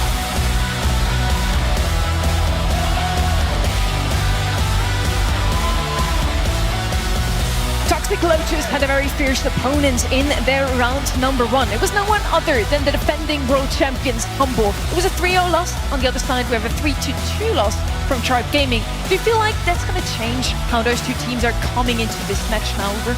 Yes, I mean, I think Tribe Gaming respect Toxic Lotus because they were a little bit of, well, they were definitely underdogs and like not expected to do much going back to like 2022 in Paris. But now they're losing 2-3. They're taking some of the best teams in the world all the way. Tribe, if they underestimate these guys, they're going to be put to the sword in front of a home crowd. I think vibes need to be high here for Tribe Gaming because it's easy to look down on yourself. It's a short recovery time as well. I'm glad Zeus is smiling, being himself. This is a good squad, and to your point, I'm still choosing to believe in Tribe Gaming in terms of predictions. It's a home crowd, home stadium, and now they have to show out because if they lose here, it would be a major upset and devastating for Dallas. And they're really good at Brawl Stars. This team is very good. Going up against Loud, I feel like it was a bit of a wild card team, and now we realize that Loud is just that good. But Tribe Gaming is a very good reason they have been so dominant in their home region. Now, I've got to remind people, like, there are incredible teams floating around in NA that didn't even get a sniff of Brawl Cup, right? That didn't even qualify for it. So it's time to turn up. Tribe Gaming say to themselves, we need to 3-0 these guys to make an example of them and to make a statement that we are back, that we never really left, that this is our tournament to win. And they want to follow into Elevate's footsteps now. They're seed number 1. They don't want to follow their footsteps. They want to lead them. That's the problem. Number 2. So they want to also make this one a 3-0 sweep if possible. Toxic Lotus, though, is not going to make it easy for them. I feel like what we've seen from them really shows that mainland China still has a lot to prove here, Kenny. 13%. There's a few believers out there, and despite what we saw from Tribe earlier, it's still going to be Tribe all the way. Casting Desk mainly siding with Tribe. Nobody brave enough to betray them at this point. I'm expecting a big bounce back. I think example is the perfect word. I think if they got away with a 3-0 here, massacre, it would be huge for the program. They'd be right back in a good headspace tomorrow. Bridge Too Far is going to be the match, or the map we kick things off here. It's going to be Tribe Gaming versus Toxic Lotus, and I can't wait to see an NA special again. Let's have some kids in this one. No. Right? Whoa. Let's keep that. You keep that one in the draft. She really dropped the mic with that one. Yeah. That was crazy. That's you know what? No, I'm good. It would be an amazing homage to our good friend Juan Carlos, but I don't think it's time for that. Not in an elimination game. Easy for you to say this as an EMEA representative. I'm sure that would be hilarious. I'm Swiss. I'm neutral, actually. Yes, that old chestnut. Okay. Look, something I've liked from Toxic Lotus, honestly, has been how quickly they picked up the Finks. I think they look really good at that. Against a team like Humble, it was Lukey that dismantled them as that mid Piper on, on that gem grab map. But in general, they've looked really good, and they've secured themselves here, the Lumi. It's like they're absorbing the ideas. Boss played this against them in that series and was pretty scary. So Tok, who is otherwise known as White, will be going for that pick first up. Lumi escaping the ban stage along with it, a Kenji. So I'm curious if Tribe Gaming and Toxic Lotus just get their hands on two of the more OP brawlers that we have in this game right now. Frequent bans across the board. It's bridged too far. It's a wide open map. Kenji would have to dash his way all the way down there, but we've seen some incredible gameplay from this brawler today. And if they believe in the strength, it'll be good. There's a brawler that they pioneered a little bit in North America before it really became a thing. And now globally, I think it has a little more validity. Yeah, pretty impressive Bo is, of course, and it's not just his long range and zoning capability. That hypercharge now allows him to have so many mines active at any one time. It's great for damage on safes, for example. It's very good for controlling the map. But Tribe Gaming see a Lumi here and go, right, we really need to outrange Lumi very aggressively because she folds to those sharpshooters. She only has like 5,600 health at max level here. That's really the weakness that's been kind of baked into her kit. She's a glass cannon. And what better way to counter that than with, these longer ranged brawlers that can, hit really hard with burst damage. But the second you let Lumi walk up on you, she lands that sort of blast beat on you, you will be feeling it. And Bo gets decent. Ooh, okay. I was going to talk about Bo. We can table that. Miko. Whoa! Did not expect that. And a Colt. Wow, this is, there's a little bit of every year of Brawl Stars in this one. We get the New Age. We got the, I don't want to call it a troll pick by any means, but this is decent matchups on paper, but Miko by no means is an easy brawler to execute. No, difficult. Miko, of course, can jump between lanes, which is pretty powerful effect to have, but, a lot of players play around Miko by just letting him exhaust his ammunition, right? Keeping him at arm's length. I wonder what the gadget of choice is actually going to be here from the Piper instead. But we are really doubling down or tripling down on that sharpshooter capacity by building Bonnie in. A brawler who we saw from Tribe, right? They use it to have those all-in moments on the safe. I think RBM walked out of their last heist series with over 100,000 safe damage on the Bonnie. Bo can be super frustrating. Mines across multiple lanes, but I just keep coming back. Can we talk about the Miko? Yeah. I had to throw that in. I saved it a little bit. Give me a little credit here. At least held off. Look, this is going to be crazy, and I think if you're Toxic Lotus, you've gotten one marquee international win, but you're going to have to do something crazy here. Tribe Gaming still a well-respected roster, a beloved one here in Dallas, but Chinese mainland looking to cause an upset now in our set number 1. All right, in comes the Miko. Looks like they're going for safe pressure by the looks of things they dealt with. Luffy able to bring Engine down. RBM wants to dive on Tok, and there's not much the Colt can do at that range. And now, of course, Bonnie just gets straight back inside the cannon, and we're off to work once more. Engine now. I don't know if he has the best sort of DPS on safes, really. I don't know if Miko is your go-to for base racing. Well, so far it's at least contesting. Lumi on defense. Luffy, easy shots to penetrate through that safe. It's really running away from them right now. This is the closest we have to a base race in this format with the change to heist. 1280s raining down, neck and neck. A gap goes through, jumping to the other end. Engine looking to pour out damage. It's a frantic finish here, and the Miko wins them one. Toxic Lotus take the first. Oh, I'm sorry, that is just absurd. Now, obviously, and you alluded to it just now, it is harder to base race on heist because the safe will, have these invulnerability phases at each 25% of damage. Or is it 20% of damage that you put on it, rather? Either way, 25, I think it is. So you can't just all in it. You can't just run it down in a race. I think the Miko needed a little bit of help there from Tok, but they did manage to beat Tribe at their own game. How could we not have seen it coming? The Miko base race. How could we not have seen it, Uber? My ancestors would be so disappointed in this draft. Tok on the left-hand end playing the Colt, and now a jump back and forth. Miko's just going to try and find the proper lane matchup. His regular shot doesn't take much to charge. It's just his regular reload. Right, an easy tap, and 4,360 as well. And obviously there's a little bit of tech here with Miko that makes him valuable. Right, yeah, so Miko has a star power record smash that allows him to do double damage against non-brawler targets.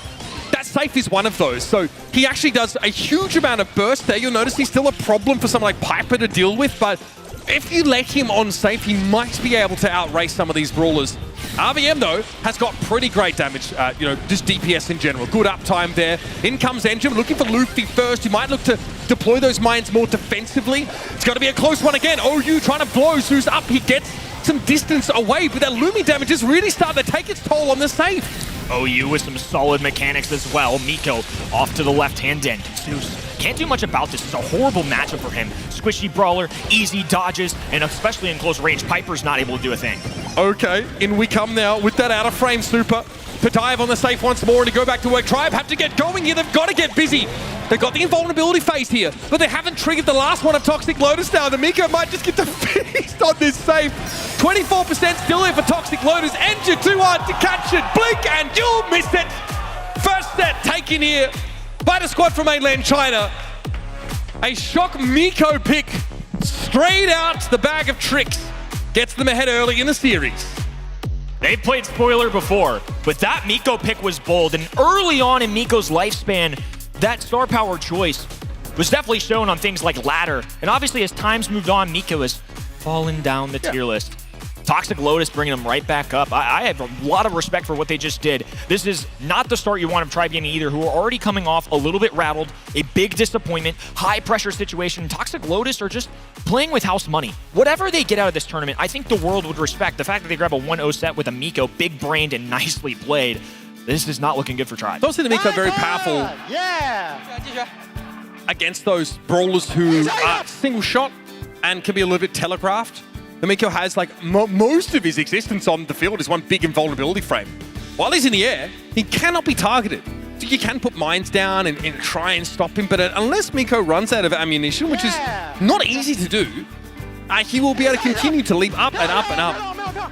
You need to hit him with crowd control effects. And I love that little tech, bringing in the star power that we really never see used at all. The record Smash brought in to give him like over 4,000 damage on the safe per hit is pretty significant. 4-3-6-0, and then with the damage gear, well over 5,000. Unbelievable stuff. And honestly, just really intuitive. Like I said, if you're an underdog in this situation, playing against the #1 seed in North America, who did pretty solid last year. They were obviously the #1 seed under a different flag with Elevate at the time. And the Worlds, they did pretty solid. I mean, losing to CR in a respectable 3-2, this is certainly surprising. I mean, to be down 1-0, we're not going to get ahead of ourselves here. Tribe Gaming so very well can come back from this. Got to take it one set at a time. But if Toxic Lotus have a solid game plan on set #1 there, I'm very curious to see what they have cooking later down the road. Interesting to hear how OU's name is inspired.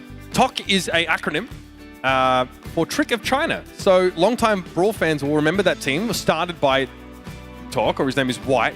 And he changed his nickname to that acronym to keep the spirit of Trick of China alive, even though they're under a different banner here on Toxic Lotus. There was Raconic TOC as well, which he was TOC at the time. They played in Paris in 2022. He was the only player on stage because illness kept his teammates in the hotel at the time. So this team, this Toxic Lotus team, have consistently been the representatives for the China region and clearly haven't been able to be dragged down domestically. But now they're really catching up on the international stage, and it's been a long time coming. Kenny, they finally hit that critical, massive experience against these other top teams now to actually put on a real show for us here. I didn't think Toxic Lotus really played too shoutily in their opening debut today, and obviously they caused a major upset at the LCQ in 2024, bringing down an historic organization of Na'Vi. If they added Tribe Gaming to that tally, boy, would that be something. And more than anything, especially in front of a home crowd, I mean, Tribe Gaming being eliminated in Dallas just a few hours away from a headquarters, oh, that would be devastating. Well, short trip home at least, I guess. Yeah, fair enough. No flight required for them. Now, of course, we're heading into Hot Zone. RBM looked like he was conferring with a admin there, so it might have been a tech issue in between these two games. So it does appear to at least be ironed out here. DreamHack Dallas looking good, everybody. Getting behind, of course, the hometown team. Tribe Gaming, by and large, does that guy have a shirt for every team? Man, some people just a little fan of everybody. Yeah, I guess. Is it loyalty or the opposite of loyalty if you have everybody? He brought more wardrobe than I did, but I brought a lot of shirts. Well, a good choice on the days, at least, brother man. But nonetheless, at least Tribe Gaming has no shortage of fans here. They're going to certainly need those fans to pull them through here. 1-0 for Toxic Lotus, a surprise attack coming in early. And as we move into Hot Zone, a completely different map and mode. I mean, no Miko here, right? I feel like that was a one-time dealio. Now that people have caught on to it, maybe later on in the day, they'll be more prone to it. But yeah, Miko was not on my bingo card for Brawl Cup 2025. I love that. And do Toxic Lotus have any more of those fantastic little niche picks up their sleeve? The last thing you're expecting from a team that comes from, I'm just going to say it, virtually a wildcard region, right? They don't have the same type of competition in that, like, they're not a sort of BSC region that has like monthly finals. They qualify through a 4,000 team bracket in 8 different groups. They play this like long Swiss stage, and it's basically one massive tournament to qualify here for Brawl Cup. So the stakes are high, and you make one slip up at some point, you're sort of out. So it's a heck of a lot. This is ironic, RBM, because you are the designated tank player for this team. Big shooter fan. Okay. How about you try shooting the Miko? How about you shoot that guy? Thoughts? How about you hit that monkey? Hit him with a trank dart. Make it Harambe 2.0. Whatever you have to do, Jero, just deal with him. Not easy. I mean, as a noob, I've certainly been stomped by Miku a number of times. He's certainly not at the top of the tier list either. Maybe that's more telling in me. Hear the tribe going out across the stadium. Just waiting patiently, folks. Going into, I believe, a Ring of Fire here shortly, so I can't imagine we're going to get the Miko. Even some Toxic Lotus fans in there, too. It's good to see. We like love for everybody here, despite a little home crowd. Let's take stock again of where we are in our competition. We are pretty deep here into day 1 of play. Now, Group B is something that I think a lot of people should be reminded of, because this is what faces either of these teams advancing. Obviously, loser is out of the tournament. Now, we have potential for Tribe to have a rematch, against Loud. Were they to lose out against Humble, which is always a possibility. Humble come in as a pretty terrifying seed out from EMEA, your current world champions. So the potential for that to be renewed, or for Toxic Lotus to advance here and have a chance to tangle with Loud to make it out of the group. It feels like Humble are favored to exit the group here. Many people had Tribe Gaming falling in their top 4 of this whole tournament. So for them not to make it out would be a massive upset. And to them as well. They came in so confident. I don't think they expected to be in a position like this to play Toxic Lotus at all. I think they thought they'd win, and then they'd win, and then they'd be, onto the bracket phase. Given the caliber of this team, the resume for the year, anything short of a top 4 would be a disappointment. I think that's safe to say. I know that these guys have expectations very high. Brawl Cup, a very important one. They have a region behind them, just praying they can bring home just a world spot, an LCQ spot, whatever it is. Because they've got some depth. They've got some players of old. Not even here today. These guys have thumped them the entire year. So to see your champion just down and out for the count this early, I mean, I can't imagine, not only for North American fans, not only for Tribe Gaming fans, but especially those pro players. I mean, that would rock their world a little bit, I think. That would, I think, be the rub for a lot of those, NA fans or top teams in NA. The amount of teams that had to be vanquished in order for this Tribe team to make it, I think, would be pretty darn brutal. North America, proud region in Brawl Stars, one that many expect to make a splash on the world stage, and that is exactly what this is. We're fighting, of course, for another world slot for all our regions, and also there are extra LCQ slots up for grabs as well. But let's talk about the teams that didn't make it. Pioneers, Space Station Gaming, Juan Carlos team, Code OG, STMN, a bunch of well-known names in NA. Not here because, frankly, Tribe and Elevate took them to task. Tribe Gaming, typically a more reserved team on stage, but Toxic Lotus certainly had some solid comms. Let's take a look what they had to say during that set. What's that? Nice! Yeah! Loyalty and duty. Time to make a splash. Perhaps a little optimistic there, but again, you've got to come out of a game like that with utter confidence.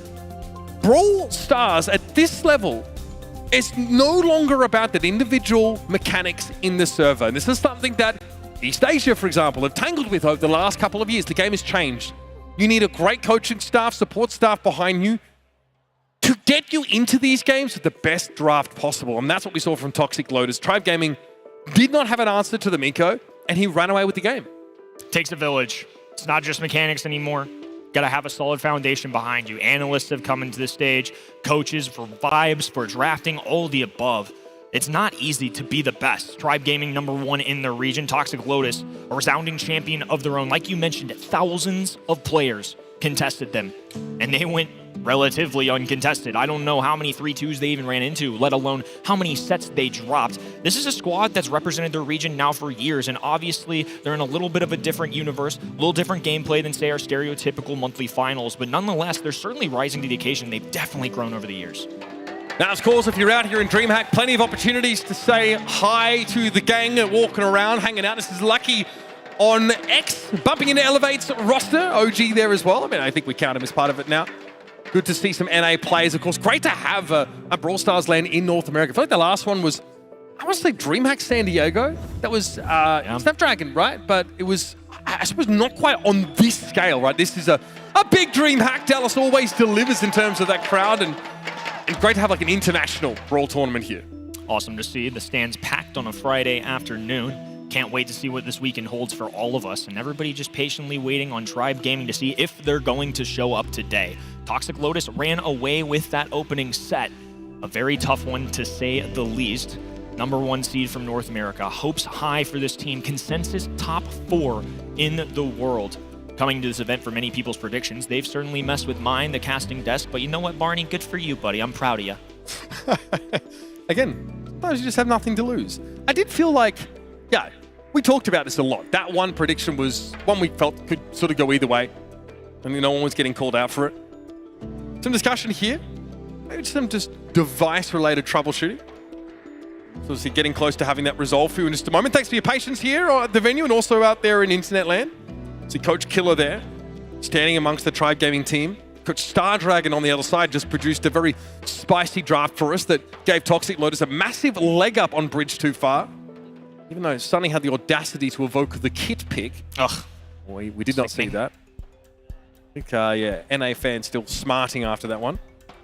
But also, they really lent into it. I think, you know, if you're out there at home, event.brawlstars.com, head on over there to cast your votes because there are a number of in-game rewards, including a fantastic homage to that very moment when one Carlos picked Kit and went 0-11. Well, fine, as you can see it there. That's well worth getting. And of course, and you earn yourself progress on your Pro Pass as well, which is fantastic. It's a great way to get some amazing in-game swag by joining with us and giving us your opinion. There are also trivia questions you can answer as we go throughout the day, so keep an eye out for those as they pop up. You'll also get to vote on your MVP for extra reward track progress.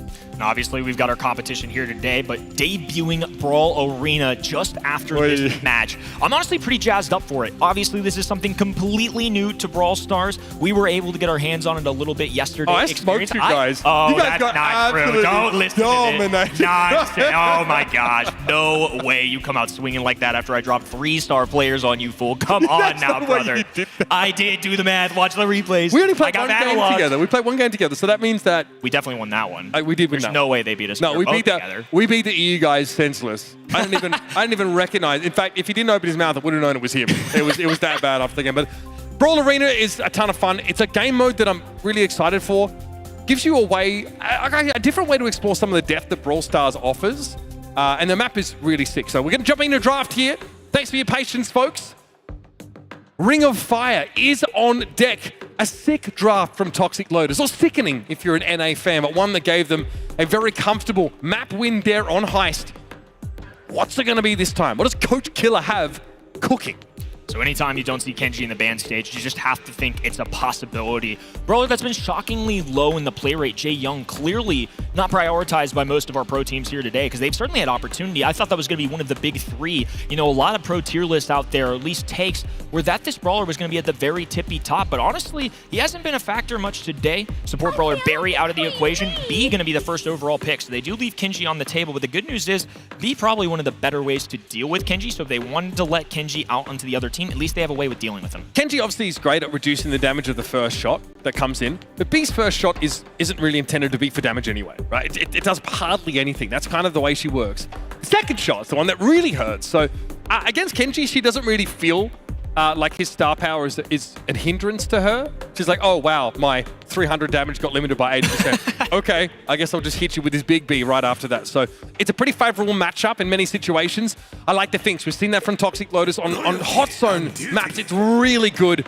Shutting down that long-range potential, of course, slowing B's projectiles, and now that Kenji's worked his way into the draft. So if you want to be a little leg up on predicting drafts at home, anytime you see B, Finks, not banned, one of the natural counters. So if I see B, single shot brawler, I'm going to be looking out for Finks, and they went ahead and grabbed Kenji anyways. He's just such a powerful brawler. The hypercharge is insane. You said it was comparable to, say, a Tara super in terms of the space it has and gathering everybody together. Obviously, he's a protagonist of the Brawl Stars season in-game, and he will be a protagonist all weekend long. Draco here comes in for Tribe. It's a signature pick of theirs. And it's one that they might consider investing more in setting up. The gadget is obviously incredibly powerful. Just the fact that Draco can walk up and have not a care in the world, be invulnerable for that short window. Yes, it normally results in the Draco being eliminated, but it's what you can achieve in that 3-second window of invulnerability that's important. Whether it's extra capture progress, whether it's extra push into a backline to dig out a sharpshooter. And I like the Griff to follow it up here. Tribe Gaming have made sure they have extreme damage at those mid to long ranges. This is a great 1-2 punch to deal with Kenji specifically. Now we have wall break option if we really want it, or at least to disrupt the grass to get a little more visibility on a sneaky Kenji. The only issue is Finks is going to be really solid into both of those brawlers. You're kind of taking a gamble. If Finks is charging that super adequately, it's easy dodges into the the money that he's dishing out. And obviously single shot brawler B, if those are slowed down in time, it's so easy to sidestep. Wow, I love this. Charlie coming out. Here's this just surprise factor again. Miko the last time, and on this one, it's a little more relevant. East Asia used it, but not very successfully last month. It lost a lot, and the rest of the world didn't find it useful either. But it counters the Draco gadget entirely. Yeah. If you can build your super. Now that's a big if, right? Because that's the whole case that we're making for Finks being strong. Finks needs to build super and doesn't do a great job against those longer range brawlers. He does a little bit of damage, but generally he's outranged by B. Charlie, though, if she can cocoon up that Draco, by the time he gets out of the cocoon, his gadget's expired. Right? He can't do anything with that. So I do love this idea of bringing Charlie in. And the closer she is to her target, the higher her rate of fire, because that yo-yo just comes back to her. Spiderling's also going to be a feature to deal with single shot brawler B. Engine forced away. First takedown goes to the side of Toxic Lotus, and once again, blue squad with an advantage. Now Tok moving up the map. Engine rotating left. He's going to try and break into this grass. There he goes, dashing away. And he's going to try and get Sneaky P, a great flank for his squad. I think we're getting out of there real quick. Engine does not want any of that smoke and fire that accompanies it. Engine there getting caught out. RVM going deep now and has already built yet another super. We're going to just keep running it back, folks. And here's the problem for Toxic Lotus's comp. In the neutral, in the poke game, they are weaker by far. Luffy and Zeus are a problem at these sort of protracted poke wars. Finks' super has not been a factor, and of course, Engine is not going to do well with the high burst of damage that Luffy can bring to the table alongside it. If they bring him down quick, he's not a factor, and they're eliminating brawlers left and right. RBM is getting too much done from that position. Cocoon does catch eventually for Tok, and it will mean that Engine can just jump on Luffy here. Zeus was able to get some extra capture progress in the meantime, and RBM's just going to get back into the game. This Draco has been an absolute menace. RBM's about as good as it gets in the world as a tank player. Oh, a nice dodge there. Heals up alongside it, but Engine gets the frag. TOC gonna need an entire comeback here. Toxic Lotus well behind the mark. There's the Griff Hypercharge. Goes for two. Teleport not enough either. Luffy clears the lane. This comp is just too good for Tribe Gaming. I don't know how you're supposed to break through this. Tok will come back in with a Hypercharge, so yeah, he can cocoon someone if he hit them, which he didn't. And there's Tribe Gaming quickly getting back into the match. Far more convincing showing here on Hot Zone. Got to get the mojo back. They've certainly got the fan base back in it too. A lot of front row seats covered in red right now for Tribe Gaming. They need to make an example of this squad. I'm more concerned about tomorrow if they get there, even if they don't do very well in this one. Toxic Lotus taking an early set of Tribe Gaming.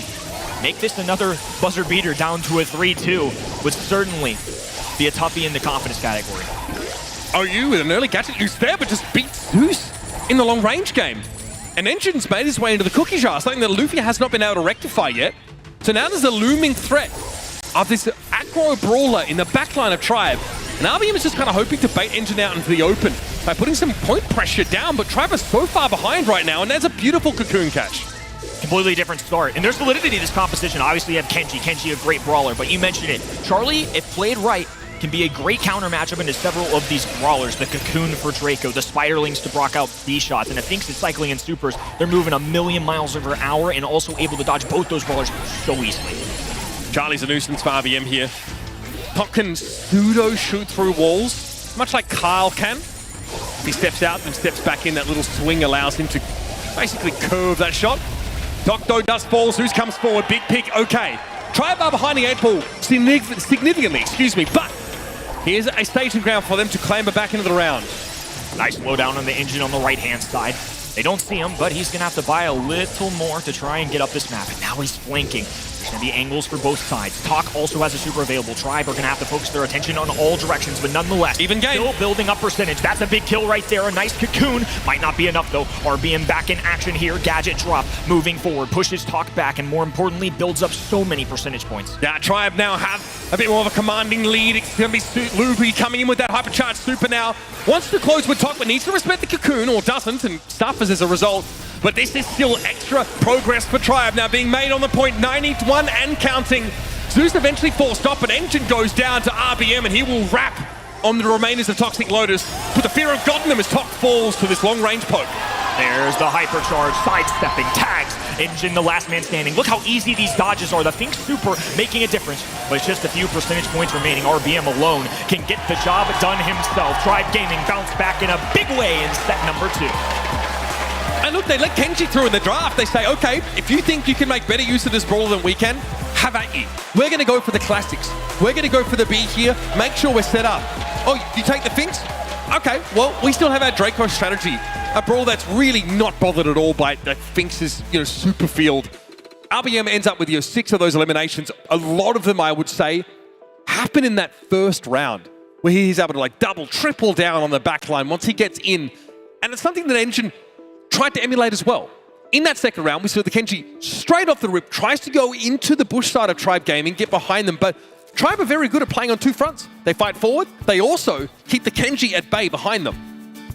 I think the draft was very telling about Kenji being strong, sure, but maybe not Lumi last month strong, right? I do feel like it's a little more balanced at the tippy top of our meta right now. There's still ways to deal with Kenji. Obviously, it depends on the ban stage, but they pick B, which, especially on this map, you've got the range, you've got the rattled hide, you've got so much control and damage features. I think it just makes so much sense that instead of picking Kenji for yourself, they weren't willing to risk getting hard counter. They knew B was still on the table, so instead, we'll pick it up, dare the other team to pick it, and it worked out very well for them. And so much of our discussion in the draft phase of that last map was kind of with the assumption that these brawlers would have access to their supers all the time. When we talked about Finks and sort of Kenji being as powerful as they were, the problem is that it's not really realistic. Especially not in situations where you're outranged by the enemy team's poke composition, and you actually can't generate your super without giving up all this damage, without giving up your life constantly. And that's why Toxic Lotus were never really a factor in that first map. They just could not get safe damage with the Charlie and the Finks, who were so medium ranged. Wasn't sure how the Charlie was going to do. Again, on paper, for a lot of reasons that we mentioned, it makes sense, but just the win rate has not been there in recent months. So I don't think getting cute with it's the right word, but I just think at that point, it's a great paper matchup, but I just don't think Charlie's high enough on the tier list to really get the value you're looking for. The Spiderlings are great in the single shot brawlers, but I like the Finks pick especially. I think there's still some good stuff coming out of Toxic Lotus. That is the spark that Tribe possibly needed. Now as we head into a very important set number 3, they brought it back. It's going to be all tied here going into Gym Grab. Yeah, looked at outside of the obvious, given that it's a tied series, but this game does feel like an inflection point, this particular map now. And we answer the question whether, it was just a random outdraft for Toxic Lotus, bringing some spice into their pick ban, and Tribe Gaming are just the more dominant team, or if there's a bit more to that, there's more behind it, and more of these solid Star Dragon pick and bans can get Toxic Lotus into a position where one more set would have them stay alive in this tournament. A lot on the line in this draft phase. Plenty of ban options here. This map is really interesting in 2025. Lily, yep, there's one to look at for sure. Look at the left-hand side. The Ash ban is so base. Yeah. Toxic Lotus have done their homework about Tribe Gaming. That is an RBM staple. Well, the fact that it's 3 unique tanks in particular, I think is either we don't want to deal with Tribe Gaming being so strong with those brawlers, or they really want one particular brawler for themselves. I'm wondering if it's Hank. Right, I mean, yeah, eliminate a lot of those brawlers who were pretty hostile against Hank. Obviously, we've seen Buzz played against Hank today, can stun him out of his bubble with super. Ash basically just ignores it and has more damage output with the rage that he builds after taking that hit. And you're dead right. Look at that. The Hank brought in. And there doesn't... Okay, so there is one particular tank that can be played here against the Hank, but looks pretty awful elsewhere. Our good friend Luchador, our El Primo, that is an option. We've seen it before. Is RBM crazy enough to go for it. I hope not at the 2-3 turn, because I think that's one you save for the very last pick. If you're really, really feeling on Hard Rock Mine, that would be a wild selection. Look, they've still got Lou on the table. Be an option to try and deal with the Hank. Again, I've seen it a ton in scrims, but Draco, Pam, some of these more out there brawlers that maybe our players at home don't see on their ladder games, but at least pros are testing. We haven't seen it nearly as much today as I've seen in practice. That's one thing. How it's played on the field could be very differently, but Draco, a frequent answer into that Hank. If you build Draco right, you build it with a gadget that gives him a knock-up and like that mark on the enemy tank, right? That interrupts Hank. It's a pretty niche. Almost always you're taking the last stand gadget into the game. Chester, though, a little overlooked over the course of the day. We've seen him on a couple of occasions. Just really respectable range, great damage output, especially now that he has a star power that makes that first bell actually like scary in terms of the amount of damage he can do. Shade finally makes his way in, but honestly, I was expecting to see it from an EMEA or APAC team. It's or rather from East Asia. It's going to be Engine getting the Shade in. All right, let's break down the logic behind this, because Ash being out and Jackie being out and Buzz being out, very unique bans, but this is why. They grab Hank. Hank would have been a great option into Shade, but because Hank's stolen for Toxic Lotus, Shade shines when he has good matchups. He can really run away once he gets that super. Now they pair this with their mid of choice. They've got the HP, they've removed several brawlers, and now Tribe Gaming are running out of ways to deal with the Shade. Tank would have been one of the better ones. Jackie would have been a good one. I've seen sometimes people get in throwers, but now there's so many health points and so much aggression on that other end. Sure, early on you can make it difficult for Shade to charge that super. Once he gets one, he's off to the races. Absolutely. He tends to snowball, chain them together. Like Hardened Hoodie, of course, gives him that sort of damage reduction while in super. Or if he takes a star power that gives him a speed boost for getting people in the middle of the clap zone, can be great for chasing down these eliminations. But it's going to be a Grey here picked up for RBM. So you've got a really safe mid option. You've got a bully side laner in the form of Zeus. And of course, that Dimensional Door to kind of get Draco where he needs to be in a pinch. Toxic Lotus have really impressed me. I think their drafts have been inventive, not always effective, but a real counterpoint to a team like Tribe Gaming, who always go for like the tried and true, the solid. You know, Killer has a really no frills approach, I think, to the pick and ban phase, which has definitely helped this Tribe team, but have they been caught off guard by this? Grey plus Tank, like you mentioned. Pretty lethal stuff in a professional gameplay. Similar reason as Hot Zone. Now they can rotate Draco much quicker. They don't have to worry about walking and thudding your way all the way up and down the map. Nice tag there for OU. Gus the first to strike. Shade just trying to passively charge up the super on the right. Look at that beautiful streak. So get that nice gem. little debut. OU just got a Tribe side gem there, which is big. 4-1 is the score. OU's been hitting those shots. Engine now probably knows his time is short. Pops the gadget for a little bit of extra durability. OU had to respect this. Has a super though, so no real threat. But big map control, allowing Zeus to come forward and take one of the Toxic Lotus side gems. Now Tok might be a problem. RBM has to pop the last stand. And Engine has to sustain with the fish torpedoes to win that fight out. He is moving at the speed of light right now. Several supers being cycled there. And this is what I was alluding to. Shade, not an S-tier brawler, but if there's no hard way to stop him, a good player will excel. We saw Chitampo do this a couple months ago. It shined a little bit last month, but this guy's just an issue right now. Now he's lurking on the top-hand side. What's Zeus supposed to do? He can go through walls, cycling another one as well. It's going to pick a teleport to get out of there, but he can't even use it. He's striking so quickly. RBM has done a great job keeping his team in this game, but it's a matter of time until Tok starts to run away with this. Literally and figuratively. Out of nowhere pops Zeus, good elimination, but Engine's still a problem. He and OU are going to walk away with 13 gems to their names. And that Tribe have got to find a way to get forward. RBM clapped. Tok here just running interference. Luffy blown to smithereens by that clap damage. Gems are dropped. Countdown is reset. Tribe Gaming giving themselves a fighting chance. This inventive comp has been a problem so far. Now OU looking at the distance here. Engine charging up a bubble, a teleport through. Zeus doesn't get a strike. A little desperate action there. Didn't really have much of a choice, and a nice healing super out of Engine will help Hank survive. Nicely played there. Man, that was some insane Shade work to really punch their way through. Yeah, I don't think you have to be a Brawl University graduate to see just how much of an outsized impact the Shade was able to have on the game. The Hank's obviously a bit of a problem in general. The fact that Engine could just go aggressive, throw his body on the line and create a bunch of extra space. It's the cycling of those supers there for Tok that was a problem for Tribe Gaming.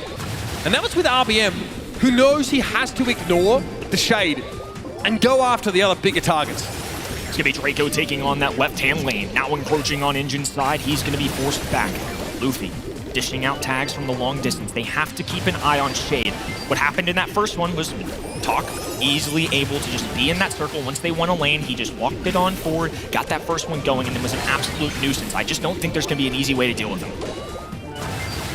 Bubble respected, but Engine uses it to basically claim the middle part of the map entirely for Toxic Lotus, and here come those supers again for Tok. This is not where you want to be against the Shade. One down, RBM has to pop a last stand gadget, but he at least keeps those 2 gems in possession. That may not matter though, I'll be honest with you. Toxic Lotus are up to 8 now as Engine goes and divests the Draco of his horde, and Engine just walks away. Walks away, and with a hypercharged super, Talk got pulled, popped a super, and now he's off to deal with Gray. Nothing he can do. Engine, plenty of HP to work with, even though he's being melted down, does have a hypercharged super. Down goes one. RBM looking to strike. Not enough. It's the entire Toxic Lotus roster looking to respond, and they force the dragon away. Zeus in trouble, has a dimensional door here, but OU's the one that's carrying the gems, and he's still very healthy. Tok stunned briefly by a super by Luffy, but he's not going to have another one of those reliably at his disposal. They're flashing super. Zeus has to try and come forward here. Remember, Tok has another shield to work with Hardened Hoodie, and there's of course a bubble there for OU. It's not enough. Tribe Gaming got completely, and I mean completely dominated in gem grab. Shade shines once again. Look, it hasn't been perfect. It's been a little scrappy at times. There's not been a single draft go by that left-hand side has not at least matched, I would say. I mean, honestly, Miko decision impressive. The Charlie one, not a normal one, but made sense, right? They're showing that they know ball. They are contesting with Tribe Gaming, consistently known in North America for their drafts. And they bring in the Hank, perfect bands. They're not only doing a good draft into Tribe Gaming, they read them like a book. They grabbed that Shade. He was a star player for a reason. Yeah, I think Toxic Lotus not only are drafting good brawlers, but they're actually forcing Tribe to dance to the beat of their drum. I mean, look at this. The fact that you get to play a Shade here, like, who answers this? You talked about it. Toxic Lotus did something that to some drafters might be pretty telegraphed, like banning out those 3 powerful tanks and then bringing in the Hank of their own. At no point was Shade ever really considered, because again, you don't want to play it against Hank. It's not particularly potent. And then the Toxic Lotus go, well, they didn't ban it. Who's banning Shade right now? No one. No one is doing that. It's such a, I mean, now we see it. It's such a no-brainer almost for Toxic Lotus to bring that in here, that it takes a special player like Tok here to really demonstrate why it's so impressive. Love the confidence coming out of these guys. They played Spoiler before. Their one international win came last year at LCQ. They didn't quite make it to the World Finals. They were one away from the big dance. But certainly they've shown what it takes to get some marquee wins. Now they're up 2-1. Tribe Gaming, North America's champion, once again being tested. They fell short in the opening match of the day against #1 seed from South America, Loud. This is going to take everything they have. Not just to get a top 4. That was the expectation, I think, on these guys' shoulders. Instead, it's just an opportunity to make it to day 2. They're down to their final life, and now it's quite literally down to 1 set for them. Year after year in competitions like this, there's always a team that feels like they're exiting too early.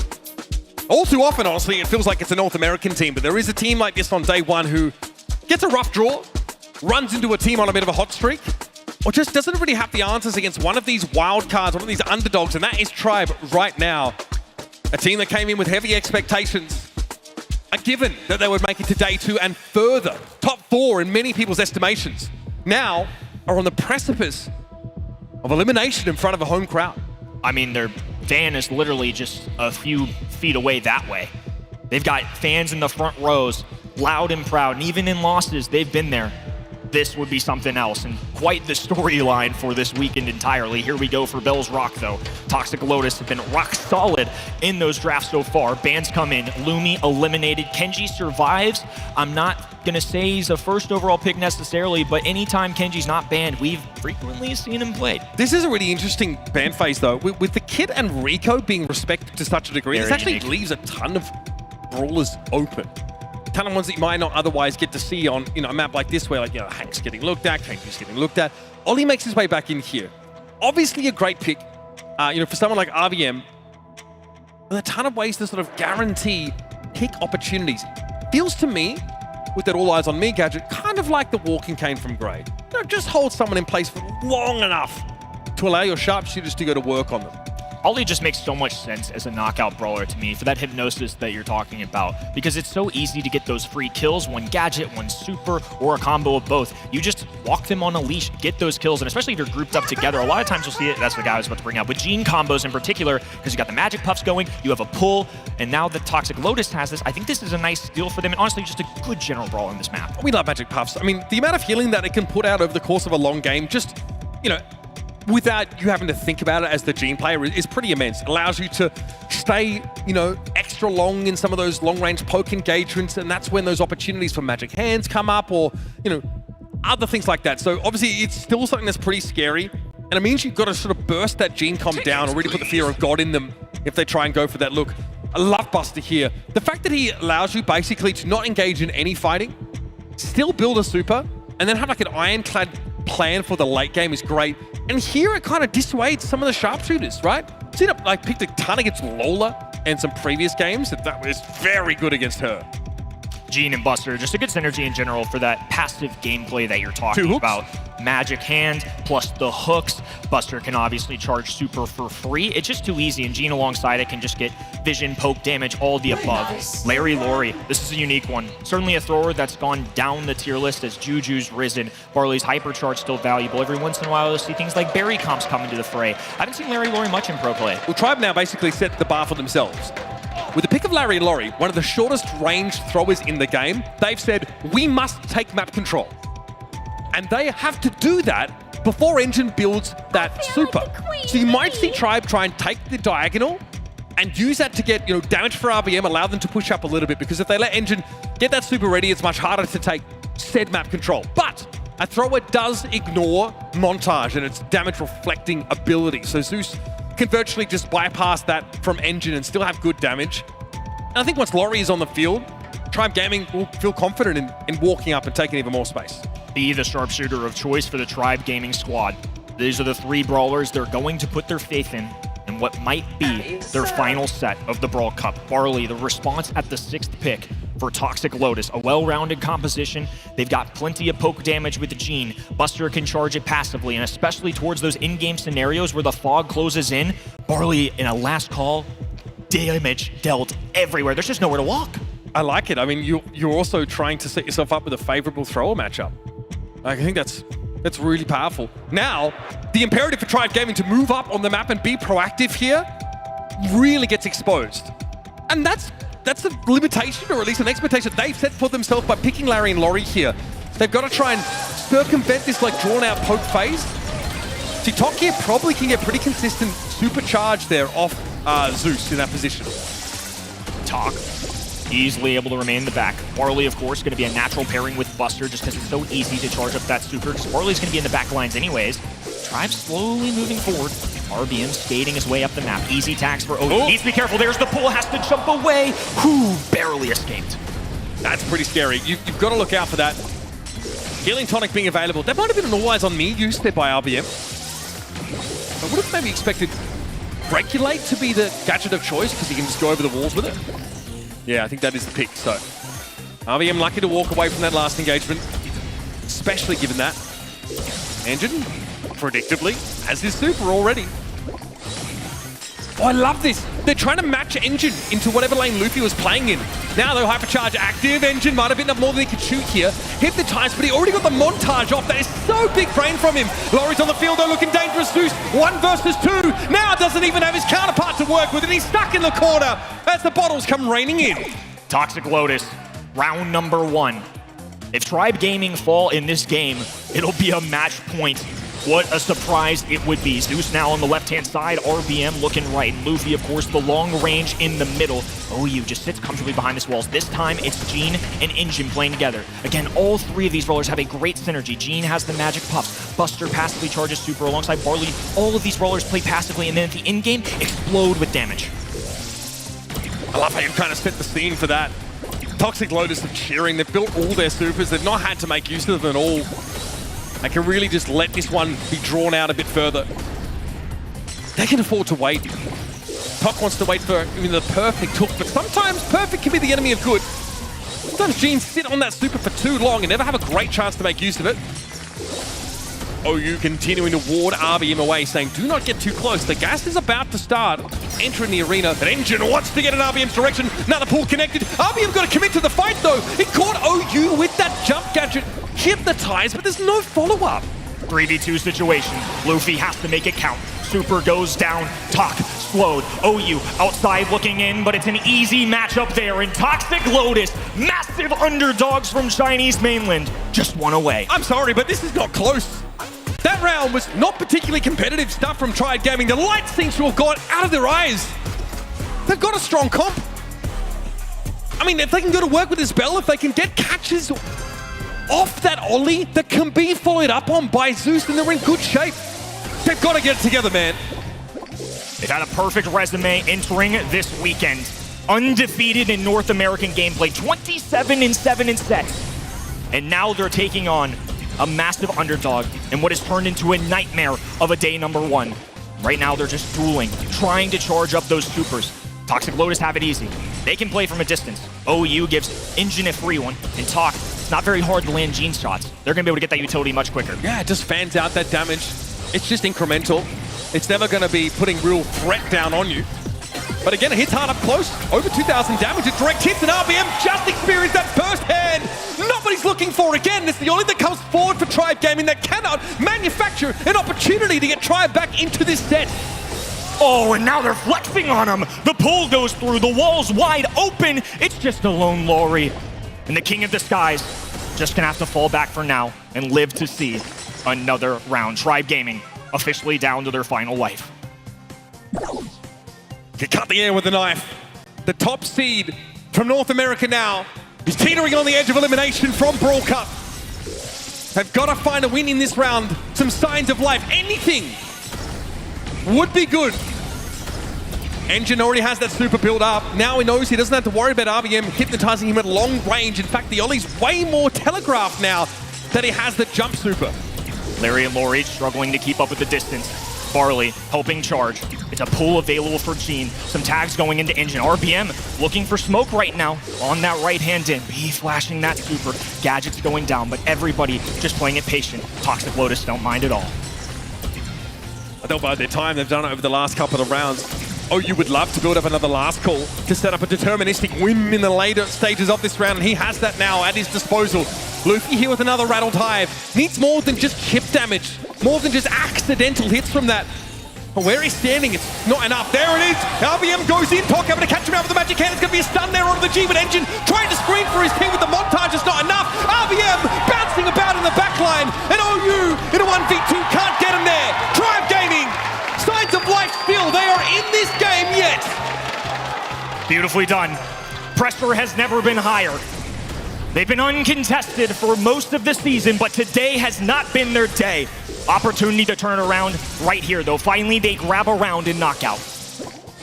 That's important. Start to get a little bit of confidence for you, but unfortunately, you're still up against the wall. You've got to get out of this round on top. We're watching Supers. Tok was the one that started that fight off with the magic hand, and maybe Ollie's just the wrong target for that. It basically does exactly what Ollie wants. Gets him up close. RBM was able to get in there with a big hypnotize to take the game away, despite Engine's best efforts to stand in between him and the rest of his team.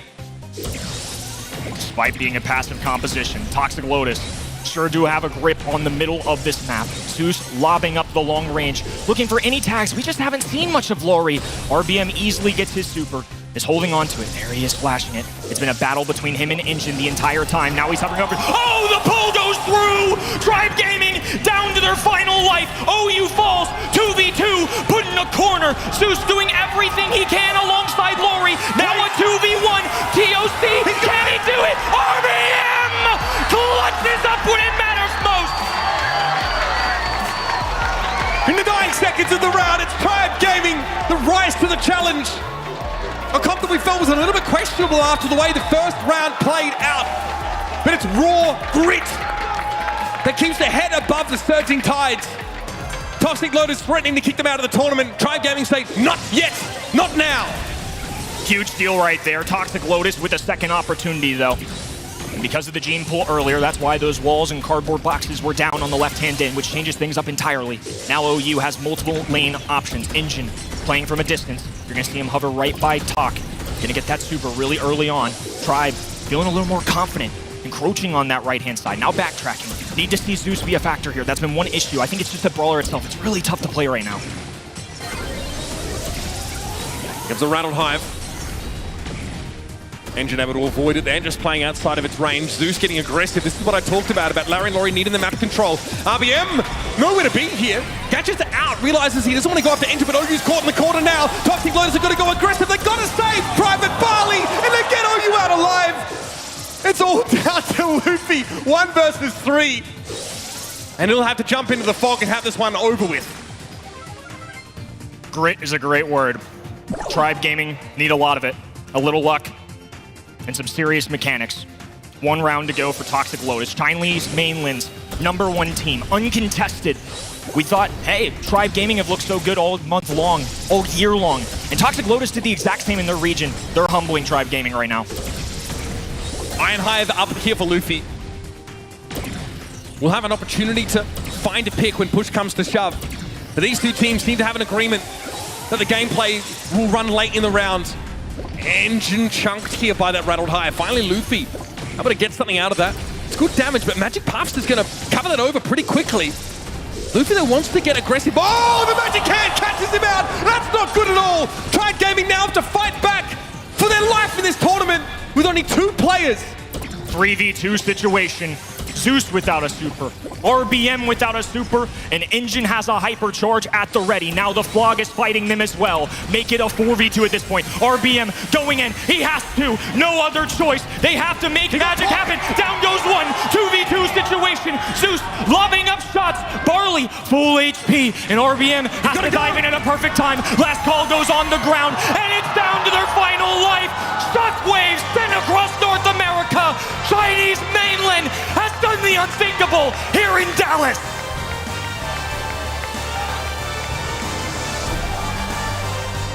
It's a moment to savor for the challengers from mainland China.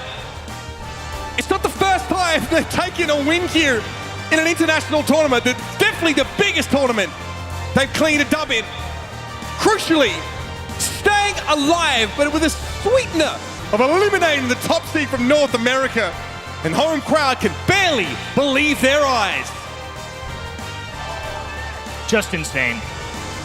Definitely was not what I expected here today. Tribe Gaming go 0-2 on home turf. Just heartbreaking. Who would have thought Elevate would have been the team of the 2 to make it past? We're going to get to hear from the men themselves, the underdogs who have risen. Take it away, Barney.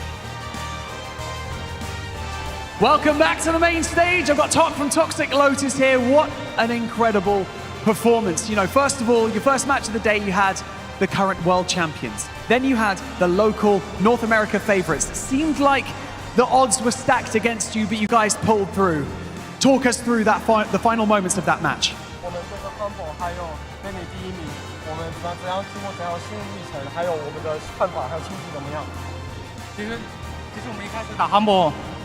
其实我们一开始打 Humble 是觉得对手非常强，我们会很有打的压力，但是我们输给他们了。我们打那个北美的时候，我觉得我们没有什么压力，在我们赛前就觉得我们一定能赢他们。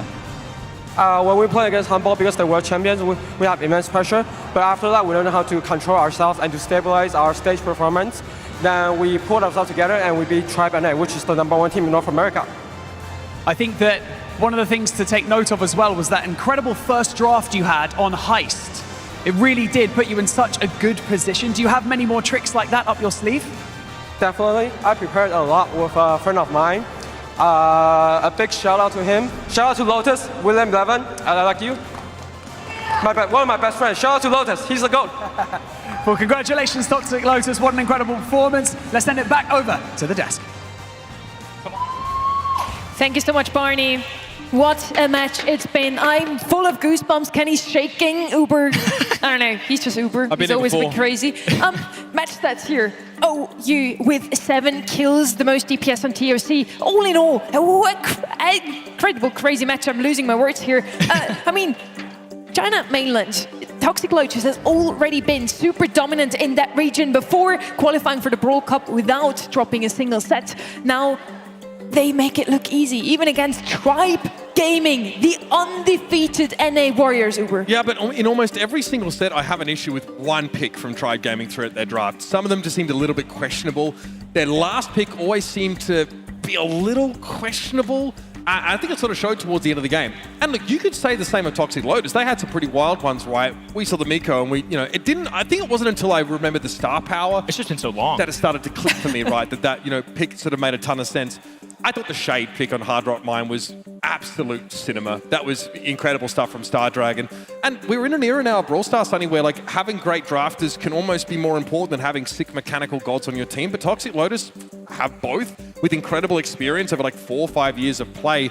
It's such a deserved win. Like I don't even feel that bad. Yes, exactly. I was looking for a reason. How did that happen? The Tribe Gaming lost that one. I was looking over the draft, looking at their gameplay. It didn't seem like Tribe lost any of their form, to me at least. The draft was fine. Maybe the overrated Draco a little bit gave the Hank and, as you mentioned, the Shade to Toxic Lotus. But other than that, I didn't really have anything that I completely disagreed with the Tribe's draft. So, yeah, I don't know what it was. Toxic Lotus is just stronger than we expected. They're here to show off. Yeah, I don't want to take anything away from Toxic Lotus, but like while we're still talking about Tribe, they're a little ollie-pilled for my liking. I do think that's a brawler that involves like invites a pretty significant amount of risk into some of these games where you've got to be the one to blink first. You've got to go on and engage. Sometimes it's far better just to be the team that, gets to be reactive and doesn't have to set the pace and can just sort of play their own sort of speed. And RBM's incredible. But you can see how he exposes himself to overextension by trying to dive in, even with the jump gadget as well on Ollie. Like, it can be a huge risk. And maybe some safer drafts or ones that give them, like, a bit more power, but plenty of that on this Toxic Lotus side. Look at this guy, well-deserved. And I like the lore that you dropped in while we had a second, just to talk about this team and the history of it, because a long time ago, this region had won 0 international matches. And the fact that they've gotten 2 in their previous 2 tournaments, I think means a big deal to them. I mean, we talked about Tribe Gaming being this esteemed roster, perfect resume. Toxic Lotus were that for their region. So the fact that they come out on top here, I mean, no way we would have seen it coming per se, but I mean, maybe we should have entertained the thought a little bit more. Obviously, hindsight's 2020, really easy to say, but nonetheless, I'm shocked. I want to just drive this point home. It is really hard for Toxic Lotus to get quality scrims.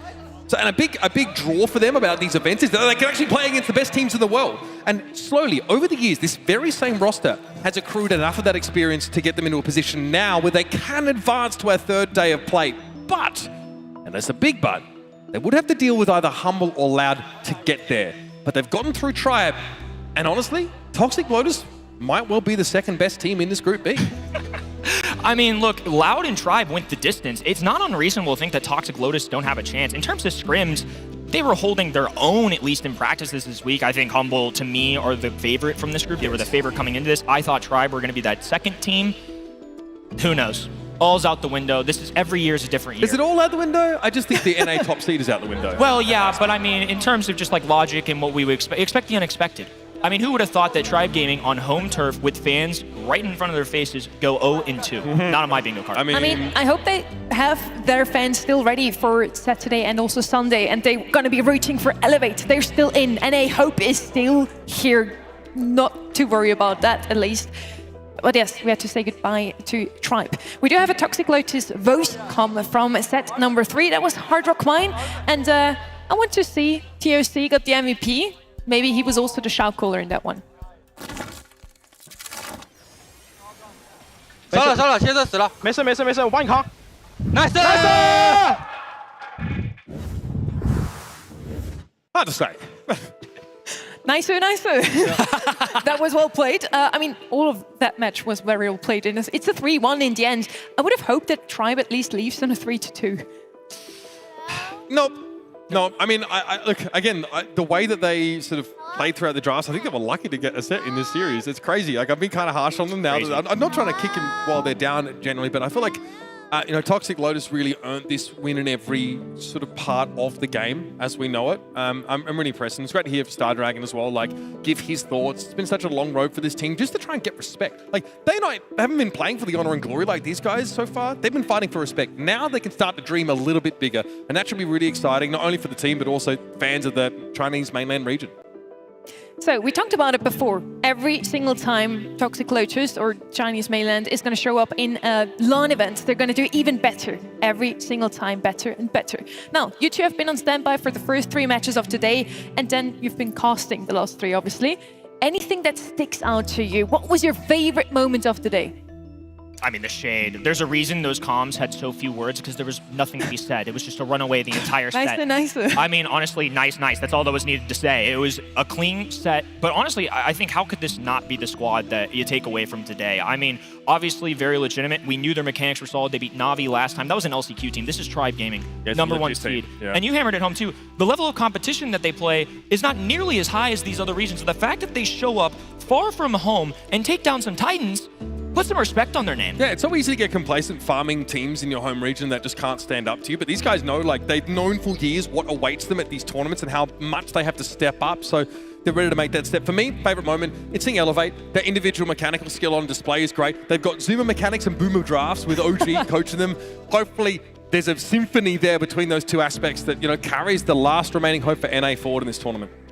We are now getting ready for our next match. It's going to be between ZETA Division and Loud, 2 of the teams that have only won today so far, so I'm super hyped for that one. We're going to have them on Brawl Arena, a brand new game mode in Brawl Stars, a proper MOBA, and I'm super excited to show that off. For now, we got Barney in the crowd, and he's talking to some of you guys. So I want to hear what your favorite moments were as well. What were my favorite moments of the day? Maybe it's that I got all the predictions right, people. Thank you so much, Sonny. I'm in here, I'm in the crowd, I'm in and amongst everyone, and I've come across a wild Spen. How's it going, mate? I did this to you at Worlds, didn't I? I sandbagged you every time. I'm so sorry. How you feeling, man? I've been doing good. Other than that last game, I don't want to talk about it. It's a bit fresh right now, but I'm doing all right. Just a little bit fresh. Just mere moments ago, Tribe Gaming lost on the main stage. What other games have stood out for you today? Have there been any that have kind of piqued your interest, or any that you thought, wow, they're actually a little bit better than we anticipated coming onto the main stage? Well, again, unfortunately, it was against Tribe. Loud, they put out such a good performance. So both the Tribe games are a bit of a underdog story. So they were, weren't they? Now, former world champion. Congratulations. And it's a content creator, I mean, Mr. Brawl Stars himself. I kind of want to know the mentality that it takes to basically win on the main stage. There's an element of mechanical ability. So many of the teams have that here. But at this point, when you get to those latter stages, mentality, I think, plays a lot more into it, doesn't it? Yeah, that's one thing that people don't realize, like having the mentality, the team play, like making sure you're mentally okay on game day. If you let other factors like impact things, you're not going to be playing well on game day. See, I don't know what happened with Tribe. Maybe it was mentality, maybe it was drafts, but all of it plays a key part. It's difficult. I mean, let's talk about DreamHack Dallas. How have you been here? Because I've been seeing on your social media that you've been traveling around America before you came here. What's the experience been like so far? It's day 1. You've stuck around the Brawl Arena. I've seen you in the crowd. What's the experience been like so far? I mean, I'm loving the vibes in America so far. I mean, I went down to Austin, Dallas. I'm just loving the Texan barbecues. I mean, it's good vibes here, I mean, I'm loving the Texas barbecue as well, I've got to say. A little bit too much. I need to get back in the gym. Now, being here in and amongst all the people that love Brawl Stars, love the content and stuff, have people been stopping you? Have you taken lots of photos with people? What's the vibe been like with that? I mean, these are the best times of the year where all the Brawl community gets together, cheering on your favorite team. I just love it when it gets loud. I'm just in my element. Like, I can just be a nerd and not be judged, basically. Now, one final question before I let you go, my friend, and I appreciate you taking the time to stand here with me. You didn't have to. I really appreciate it. This entire competition, the Brawl Cup, is a battle of regions, right? We're really emphasizing the fact that this is a regional spot in the World Finals at the end of the year. Which region do you think is looking most dominant coming into it? We've had a lot of EMEA mutters in the air. But who do you think could take this whole thing and thus get a regional spot in the World Finals? I mean, now that Tribe are out, I can root for EMEA again, so they're going to bring it home. EMEA, Humble, SK. I fancy Humble just a little bit more, but any of them will do. Come on, the EMEA. Come on. Symantec's going to give you a nice crisp high five after that comment. Thanks so much for joining me here. We're going to go to a very short break before we come back for our show match.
Quando eu era criança, tipo assim, eu ficava na escola o dia inteiro, né? Eu ficava na escola período integral, então eu ficava jogando bola o dia inteiro. Tipo, eu só precisava terminar a minha lição de casa e eu ficava jogando bola. Aí fora isso também, de final de semana eu jogava na praça, tem uma praça perto de casa, eu jogava lá, fazia escolinha também. Aí é isso, sempre joguei bola, aí jogo até hoje às vezes, de quarta assim à noite, sabe? Aí é isso, me divirto muito. Eu dei uma piorada, né, porque por causa do Brawl, tipo, às vezes eu não tinha muito tempo pra jogar e fui parando, mas eu gosto ainda. Tipo assim, o futebol, ele é muito importante pra mim. Tipo, eu sou muito fanático pelo time que eu torço, que é o Santos. E também, acho que o que mais muda na minha cabeça é a forma de competir. Porque meu ídolo é o Cristiano Ronaldo, então, tipo, eu acompanho ele a carreira inteira, sei dos pensamentos dele, sei o que ele faz pra se tornar o melhor, então eu sigo muito, tipo, a disciplina dele. Tipo assim, é engraçado, porque antes eu preferia o Messi. Eu nem sabia que tinha essa rivalidade, Cristiano e Messi. Mas quando eu era criança, eu preferia o Messi, que eu jogava o PES 2010 lá e eu gostava de ver ele na capa. Até que o Messi goleou meu time na final do Mundial lá. Foi 4-0 Barcelona contra o Santos. Aí já comecei a não gostar muito dele.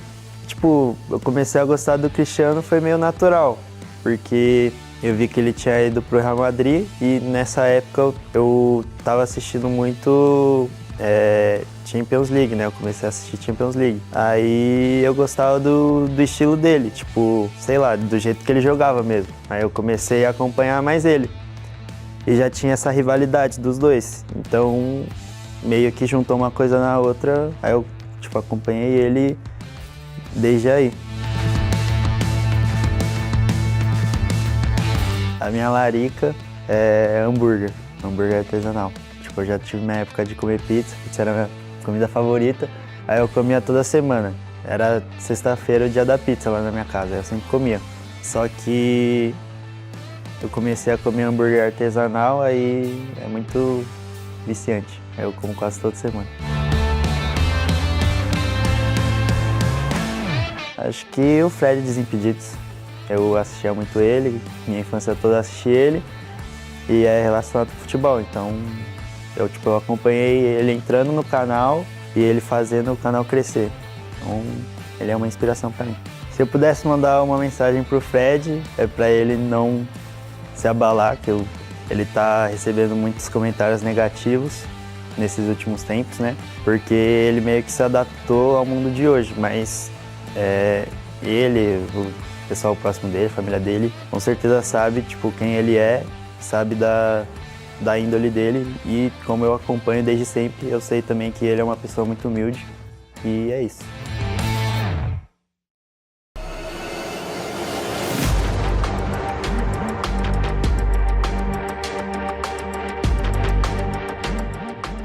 One thing that people probably don't know is that I'm not fully German, but that my both parents come from Kosovo, so I'm actually like roots from Albania. The closest I am is probably to a third in line. I'm fourth in line, so my bigger sister. And I went with her as well to London to the Pokemon European Championship. That was a lot of fun, honestly. First time in London as well. It's really, really cool. It was a really fun experience, and my sister's also someone who enjoys playing games a lot like me. I think I have been pretty competitive my whole life, and any other game that I touched, I basically became top of the leaderboard, and that's not even like willing to go for it. And then when I stumbled upon Brawl Stars, just because of the Superstar universe from Clash Royale and Clash of Clans, I just wanted to be good at it, then the best at it, the best in Germany at it, and then suddenly I became best of Europe at it, and actually the best in the world. So I think it's just my drive to compete and to be the best in the game that keeps me playing the game, and the joy of the game as well. I never lose a joy to Brawl Stars. I'm always happy to play it, and yeah, that's why I just love it so much. Dallas, Brawl enjoyers, we got one more treat for you. The Brawl Cup is wrapped up for today. We're going to continue tomorrow and also on Sunday. For today, we still have a show match between Loud and ZETA Division, and it's going to be on a mode that we've never seen before in Brawl Stars. It's called Brawl Arena. This is really huge. This brings more of the MOBA vibe over to Brawl Stars. Now, it is a lot more simplified to allow for some of our brawlers to show what they're made of, and I'm really excited that we get to debut it here on this big stage between some of the best players in the game. Maybe we get to explain a little bit more about this new mode. Brawl Stars itself is a MOBA, but now we have a proper MOBA mode in the game itself as well. We have different lanes, we have a base, a tower arc. Yeah, this is like a first really for me in Brawl. Like, we've had Siege in the past, which is like a longer game mode, whereas now we're going to have a real battle of the best, really, in my opinion. You got towers on each side mirrored, and you got like a HP that is shared, and your idea is to kind of take control and take down the main base of each side of the equation. But you got to get through these towers first on each side. That's the key. Just like a typical MOBA, also in Brawl Arena, you can progress. With every level you level up, you will get some more stats. What stats exactly, Ready? Yeah, you're looking at additional health, you're looking at additional damage. The way that you level up is by getting experience. How do you get experience? You take down the minions, or sorry, they're called bots here as well. You can take bots down in the jungle as well, and you earn experience by taking down enemy players as well. The higher level they are, the more experience you get. So there is some comeback mechanic in this, and there's also a kaiju that spawns at mid that is crucial for a comeback. Exactly, so if you want to jungle, you're usually going down the mid lane in the MOBA, in other games as well, now also in Brawl Arena, and those bots will give you a lot more XP than if you just destroy the bots and the minions that spawn on the two lanes. What is very important on the lanes though is to get those turrets out of the way, those towers, and destroy them so you can finally reach the base in the end. Because the whole goal of this mode is gonna be to kill that base of the opponents, or I guess to just wait until the timer runs out and do more damage to the base than the other team. What is very important here, that you have the kaiju. So even if your team has already lost 2 of your towers, you can turn things around by killing that one big spawning monster that you get a bit more XP, you get an extra boost arc, and with that you might be able to turn things around. Yeah, for me the key here is denying XP. That's like the main goal really, and getting XP from the jungle is the best place for it. So that mid control is where teams are going to really be battling things out. Of course, the tower is going to come into that equation. You've got to be communicating with your team to ensure the defense of those towers, which will be invulnerable when you're not in proximity as well. So that's to be bared in mind. You want the minions to be coming forwards towards those towers with the most amount of HP to really tank a lot of those shots. That will allow you to then get behind that and then direct your attacking fire onto those towers, eventually getting towards the base. Yesterday, we got the chance as well to test it out. And of course, you've already heard the EMEA casters completely demolished the NA casters. I'm not going to let Ready speak here. Buddy. I'm going to throw it directly to Barney. He's ready with the teams here. Loud versus ZETA Division. DreamHack Dallas, the party is just getting started, because not only do we have the best teams from all over the world right here, but we are bringing you an exclusive first look at a brand new game mode coming to your devices very, very soon. This is your first ever live match of Brawl Arena. So I'm going to invite our 2 teams to the stage. It is Loud and ZETA Division.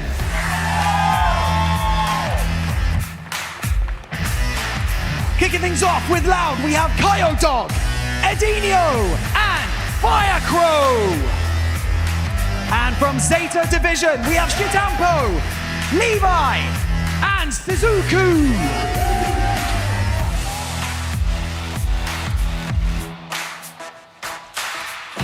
Both Loud and ZETA Division had great runs today in the Brawl Cup. Now they also get to show up here for this show match in Brawl Arena. Ready? Something I'm looking forward to seeing the most is the team play between these two, between each of the members of these teams. Because one of the central objectives on this map is to share the experience between each other. You need to be near each other in order to get experience and level up together. That's going to take a lot of coordination to make that happen.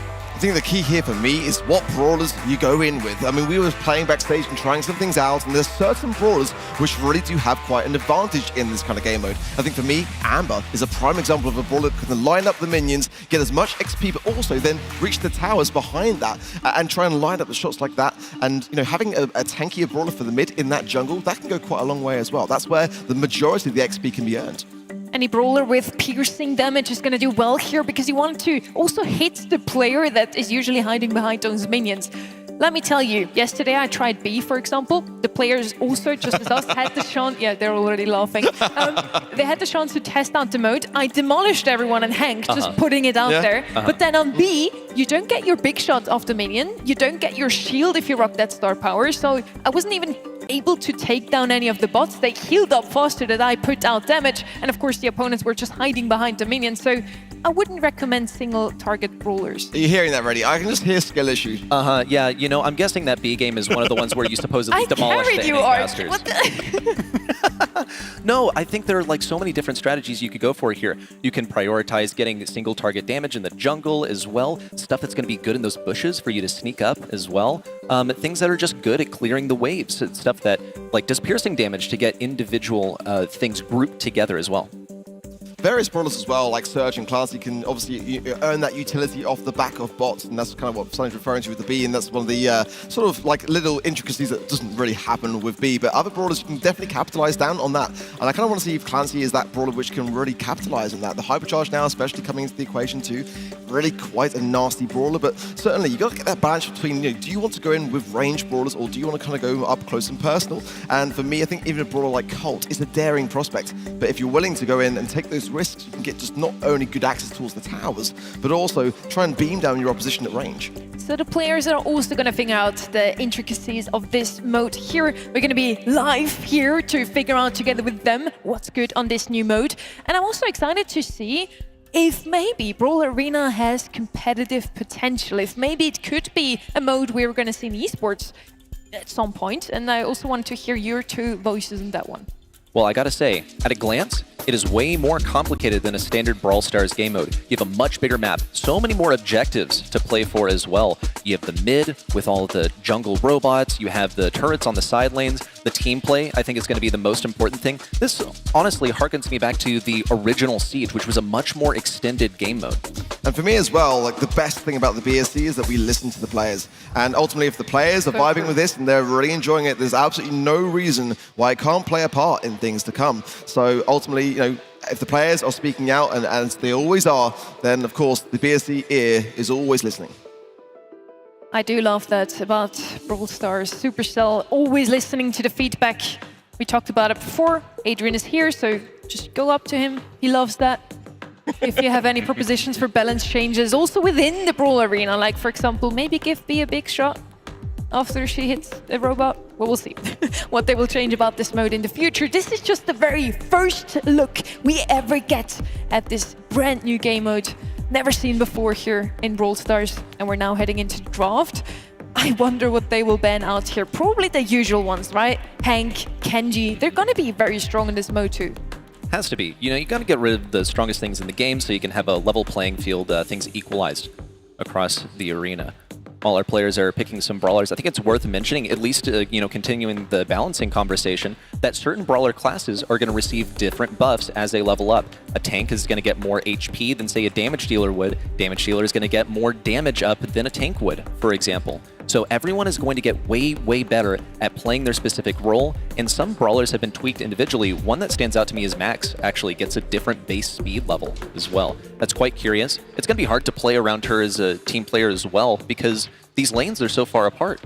Yeah, Marksman gets a 9% buff to their damage, which is kind of wild if you think about it. If you go in with those kind of brawlers, then of course you're going to have a disadvantage playing against the tankier brawlers, especially that are trying to capitalize within the jungle. So there is that downside. You've got to play a little bit of a balancing act here as well. But certainly I feel like brawlers that are tankier, that kind of have that ability to overthrow Hank, I think that that is a brawler which I think stands out quite a lot to me as something that can, you know, put a lot of pressure on your opposition. But Wall Break as well, that, you know, taking down the grass, especially in that jungle area, that's something of a consideration. You want to see where your opposition lies. You want to have that mid control, so I would recommend playing something like a Rosa, a Bull, anything with a lot of HP in that mid that can really make use of that grass in mid. And the other single most important thing in this game mode is, of course, to gain and deny as much experience points as possible so you can level up faster than your opponents, because those level ups are going to give you, again, more health, more speed, more reload speed, and that's going to be crucial to your team taking the W in the end. In terms of also denying that experience, I'd say that's, you know, a pretty big departure from what the current Brawl Stars meta is. A lot of these aggressive picks, it's okay if you die because you created pressure for your team. Not here. This time when you feed, it matters a whole lot more. You are making your opponent stronger with each iteration that you die on your lane. So survival is going to be a total priority. A little player disconnect. I'm looking at you, Loud. Fire up, he might have been the man, but regardless, we'll get them back in as swiftly as possible. One thing to mention as well regarding the minions that we haven't touched on is the fact that every third wave will include a special minion replacing 2 of the regular ones. So having that little buff will go quite a long way. And you know, communicating those things across, trying to keep a track on time, especially for the Kaiju as well when that comes onto the map, ensuring that everyone's priorities are there and capitalizing down on things. And you know, ultimately, the last shred of HP that is taken by a team will be able to obtain that buff. So, you know, there's a bit of kill-stealing potential going on there, and if you're not communicating effectively, then you can do all the hard work, whistling down the Kaiju, and then have it just stolen from you. Since this is the first time we're seeing Brawl Arena played out immediately on a big stage too, that's crazy, we're gonna have a player's POV. We didn't want to show you just the usual overview. We wanted to show how the player levels up himself, what he can choose, and yeah, just show how this mode is really played out. And we're gonna see Levy on the side of ZETA Division for this one. While picks are starting to fly in, Kenji, we talked about bans, some of the high priority picks and bans as well. Kenji's the way to go. Has a hypercharge that is absolutely game defining. How he's going to earn it? Bit of a mystery. You don't want to feed. Now he does have some survivability as well. He's going to be healing quite a bit just with his main attack. He's also got a gadget that will heal him up, has a shield to operate with as well. But there's a key difference here. It's not just a 1v1. You're facing against bots on the lane that will also be dealing damage to you in close range. So how he plans on taking down those enemy bots and protecting his own, I think he's probably going to have to abandon them. And certainly the hypercharge of Kenji is devastating as it is. So in those final clutch moments in the jungle, trying to really kind of capitalize down that HP, I mean, that's the sort of brawler which can come in and just get that final swipe, hypercharge in, and just eradicate all the hard work that your opposition has laid into. One other thing to mention about the jungle too is that if you disengage with those bots in the middle, those bots will go back to full HP. So you got to kind of continuously damage them down and ideally have some teammates to back you up. We're gonna head straight into game here. Since this is a new mode, we also see that we have a little more time than usual, so we still have time to talk about the draft here. It's an 8-minute game here. Also, something that we've never seen before in Brawl Stars. We do have an Ember, and we talked about before, boys, how strong she is. Popping off here, Shetampo on that Charlie. It is one of the favorite brawlers they pick on other maps and modes too, so might as well use her here. No doubt. And also, the ability of Amber to fire down through some of these opponents is going to be absolutely crucial. Looks like Firecrow is going to try and come in and steal this kill. Not able to do so. Experience coming over to Shetampo as well. On the left side, things have been largely abandoned. No one really wants to face that penny. And a victory on the right lane allows ZETA to push forward. Yeah, and just to draw your attention to the UI as well, you can see that top left-hand side and that top right-hand side, that indicates the base HP. That's the main objective of this game. Take down the base, win the game. In that middle section area there, you've got the towers, 83%, 81% now on the side of ZETA, and 85% accordingly then to Loud's tower. And that's HP shared across each side of the field. So if you take down the right-hand side tower, both are going to fall. They have shared HP. Levy now coming in here. A huge damage salve onto that right-hand side tower. You do have to stand inside of its reach, otherwise it's going to just sink down and back into the floor. That is to also give tanks some chances here. Levy now against Fire. He can't do anything against this Ember here. Great gadget use from Levy. And again, Ember's just super good because you can't hide behind your own minions. The damage is pouring in from ZETA, but on the left side, looks like so much is coming in. Melody's having a tough time defending against the Penny, and Levy's even thinking about repositioning, or at least trying to get something onto Edinho on the right side. Here comes a Gree down. Levy really committing, even popping out the gadget to get additional damage. Edinho's also keeping him at range. It's awesome to have Juju here, since she's able to hit numerous enemies at the same time. And Levy seems to be quite overwhelmed. This time, it looks like Amber's reload speed is holding him back. Yeah, Edinho's on level 6 as well, which is quite incredible, but then Firecrow comes in, swipes down Levi there as well, so tough situation for ZETA. I think they're about to lose their tower. 1% is all that remains then, and Loud, once they've got it, which they have, they'll be focused directly on to the base side as well. They're just going to be using the jungle a little bit to get some HP, as they are lacking it on the side of ZETA. But they need to get this tower down. They need to get Loud's tower to be able to then approach their base and get these minions to a higher HP level as well. What we usually see on MOBAs is that we're gonna have a jungler in each of the two teams that is gonna go down mid to gain as much levels as possible and then help out his 2 lanes later on. Also, he's gonna be crucial to get that Kaiju on his side. The XP gain is gonna be based on proximity, so if I take down one of those bots and Freddy's right next to me, my teammate, he's also gonna get some XP from that. If, however, the last hit is gonna be made by the opponent, no XP for us. Well, a huge thing for ZETA would be if they can all group up and take down the enemy Penny, because she's at level 10. That's going to be a huge XP payout. They've gotten some bots down and the big XP as well for them at mid. Levi also committing on this right side. Keep in mind that as your team's total level go up, so does the HP and the damage of your bots. And Levy is really feeling that right now. Could get in range for the last 3.5k damage. Doesn't want to get in range of these bots. They're so scary. They're also playing around this Kaiju at mid that's about to spawn. Loud are doing so well at just controlling that jungle. You can just see the HP above their heads. It's just fast. You know, Firecrow's been doing wondrous work in that respect. I think like level 10 above his hit or level 12 as well on the side of Loud. I mean, at the moment, ZETA are already behind. Just 7 above their heads. Kaiju now on the map, and they've got to redirect all their attention here. ZETA could be able to get a bit of a comeback potential. They can get this Kaiju taken care of. That was a very quick sweep here, and it's actually Loud that takes the last hit. Once again, it's not how much DPS your own team has dealt to the Kaiju, it's whichever team has taken that last hit. And now, all of a sudden, ZETA Division was in the lead, but Loud claims victory here. They're at least close to it. Their own base still on 100% health, and the other side is falling. Loud takes this first game. That Kaiju buff is no joke. That's 30% damage resistance and a huge amount of speed in addition. It looks like they got that down because that South American Juju put in the work on the lane. But hats off as well to Penny, piercing through those enemy bots and amplified damage on the second target that it hits because so many projectiles spawn. I think Levy is also maybe regretting his Amber pick just a little bit because he's running out of ammo so consistently. Amber's really great for things that run you down, but when they have so much health, it's a huge issue. Kaiodog's level 15 at the end of that game. That's the maximum you can be in this mode. I mean, kind of wild to me that in the very first game, we see someone able to achieve that. And again, stealing that Kaiju was so key. I think Firecrow, as I mentioned prior to that moment, was doing such a great job of controlling that jungle, allowing them to get everyone into that buff state, and the base had no chance. It really looked like ZETA Division had that one in the bag already. They were in the lead, the towers were taken out, but then, yes, Kaiodog stole that Kaiju, and it is a mechanic implemented so you can turn games around. That's exactly what they did. Once again, ZETA Division takes a better start here. Levy doing a lot of work on that tower here. He's making sure that those minions are staying alive, so the tower is always above ground, so he can target it even from afar without taking any damage.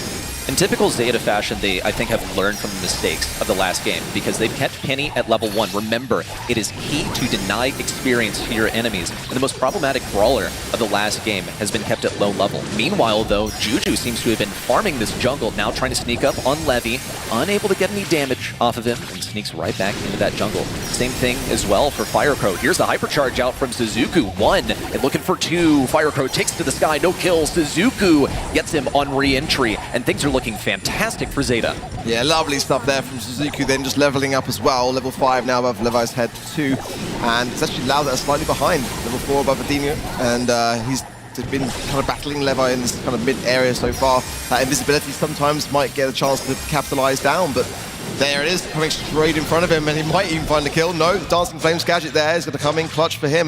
And ZETA continue to climb in the HP and the tower side of things now. Actually, Loud getting some damage dealt as well. 57% now is left on the ZETA tower to 28 of Loud. So I'm liking how ZETA are approaching this game. They're really sort of learning from the previous one.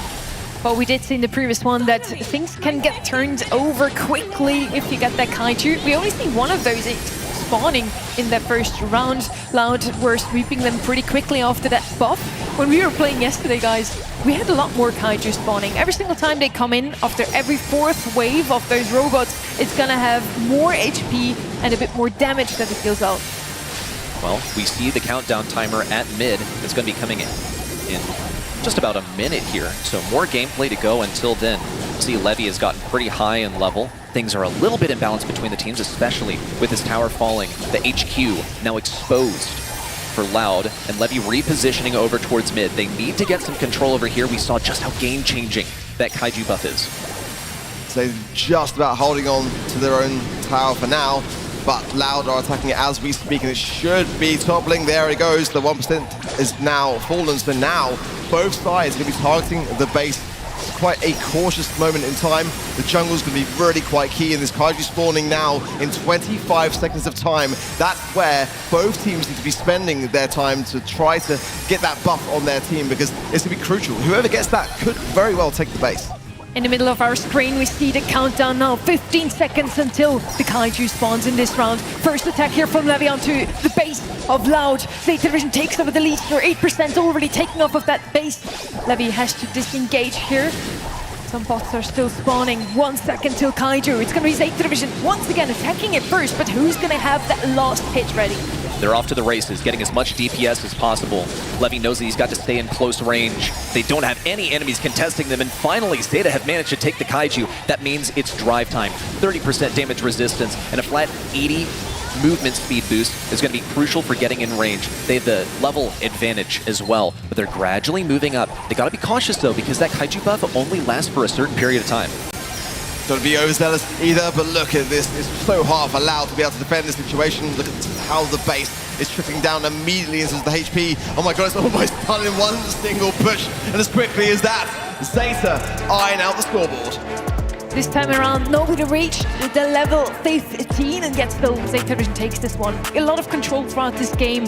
Very early takedown of the 2 towers, and then just played it down slowly and steadily. The Kaiju is a very tricky thing, because you want to have that last hit. You really need to make sure that none of your opponents are close by when you take him out. I think a bit of reprioritization of targets is in order. You see Kenji, who is definitely an assassin, and he's mostly going for those bots at mid. That's not the role that he's going to be best at, especially not against Levy in close range when he has that gadget active. Bit of assassin action from an invisible Edinho popping out of mid to claim a bit more XP. Guys, almost at level 3, the highest level in the lobby. His teammates trailing behind, and there's level 3 for Juju. We see ZETA notably trailing behind. Levy now advancing back over to the left lane, where he'll be able to do the same thing he did last game, fire through those bots, and get a slow, steady stream of fire onto the enemy turret. Yeah, good bush burn, but there's Edinho again, who's been absolutely cooking, and again gets the takedown, surviving there on like 350 HP. Crazy stuff. He's already on level 4. I mean, that's like the same as 2 of ZETA's players combined. Great start for Loud, but they want to try to get ideally Firecrow up in those levels as well. He's going to be controlling that jungle. The more levels he has above his head, the more HP he can continue to rein in for his team. It's quite close here, as both sides here doing pretty well. Both sides of Loud as well, really getting some good value in that jungle. Look at the towers. At the moment, it's ZETA that have got only 40% left on theirs, and Loud have been doing a lot of their time. For the first time in this first set here, Loud is actually the ones in the lead here. ZETA on the back foot. They need to change something in their strategy. Loud seem to have adapted after they just lost that second game. Edinho once again coming in here to make some pressure onto Levy. Minions coming in, Levy trying to do some more damage, but he needs to be aware. He's gonna burn down those bushes. Juju has nowhere to hide anymore. Juju emerging from the bushes has been one of the most crucial things. It seems like Loud have reordered their priorities, so now they're looking for kills on enemy players rather than just focusing on those bots, which they did in game number 1 to great success. Now, though, with Penny being reliably denied, things are a little bit different. So much damage now pouring in from ZETA, but Loud has simply eclipsed them. We see also the tower falling in health down to just 12 HP on the enemy side. It's going to equalize in just a moment here. We also have to mind the Kaiju, bound to spawn at mid in just a minute. Yeah, Levy's been doing absolute work on this tower, but if you look at the side of Loud, 7, 8, and 8, they are ahead on those levels, and that's quite a worrisome thing, as Firecrow down the bottom side as well, going on the aggressive. That tower still remains here and should fall now with a little shot, maybe a hell of a gadget from Levy there as well. Now it falls, and again, it can't be too far away now for a Kaiju to spawn in either, so I like Loud's chances, 7, 9, and 9 now, and just consistently up there. The bases both still at 100%, though nobody was able to claim any percentages off of that. No scratch on either of the bases. Levy needs to dodge those incoming shots now, does so perfectly. Juju is putting a lot of pressure onto him. Edinho, phenomenal job here, both on level 9. Levy actually switches sides here, tries to help out Shitampo. That is going to be going up against the Genji. cocoon for him. Firecrow can't really do much else other than go down here. Never mind, he does find to take down onto Stampo, it seems. Levy crossing over once again. Second Kaiju is about to spawn here. Super smart from Sizuku, going for the double takedown, popping the hypercharge so that he can get the value now, going for as much damage as possible, eliminate the Kaiju with the quickness, and there it is. Big buff coming in. Denial as well, as Kenji tried to thrust himself into the Kaiju spot. That way he could get the buff and steal it, but not even possible. Now, ZETA sort of forming their foundation before they go for a big final push-in. Potentially game-changing there from ZETA. The timing was absolutely perfect. Ensuring to take down the spawn, cycling there as well, just to get Loud out of the equation so they can just eliminate the Kaiju with such speed and precision. Fantastic stuff. So right now, a bit out of position, slicing the gadget as well. Firecrow then goes in for the Shimi. Tampo there for the helping hand. 527 HP above Levi's head there. Such a key moment there to stay alive early there with that buff. 11, 11, and 13 now above Zeta's heads, and Loud are struggling. They were just doing so well in front, but now they're falling behind. ZETA Division gets the Kaiju. Loud knows they need to defend this one now. If they get the takedown onto one of the players, they're going to lose that buff. So they want to get those takedowns. Levy knows that survives with just 100 HP, very barely. Kaiodog now trying to defend one more time. I do like both of those teams putting a lot of thought into the comps as well. Penny's going to do phenomenal into those minions whenever you hide behind them.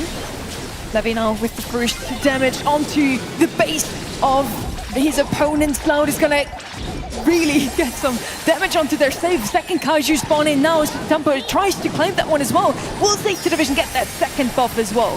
Here comes Penny trying to interrupt. They got it. Okay, ZETA now empowered once more by the Kaiju buff. They're coming right to the enemy side. Double takedown for Sizuku. The space is wide open, running circles around it. Counterclockwise, Sizuku putting the hurt on the enemy base and securing away set one. You have to hand it to ZETA. Like, I thought Loud were going to be able to just steamroll that game, and it really was the key moment. That first Kaiju, that's where it all changed.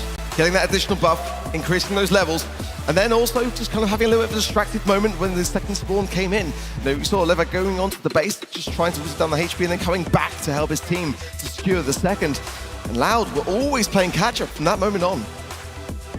ZETA Division had everything under control in that round number one. Loud then takes the Kaiju, and ZETA Division realizes really quickly how important it is to claim that one for themselves. Did so in game number 2 and 3 and claim victory in the end. We have some voice comms for you one more time here from the side of Loud.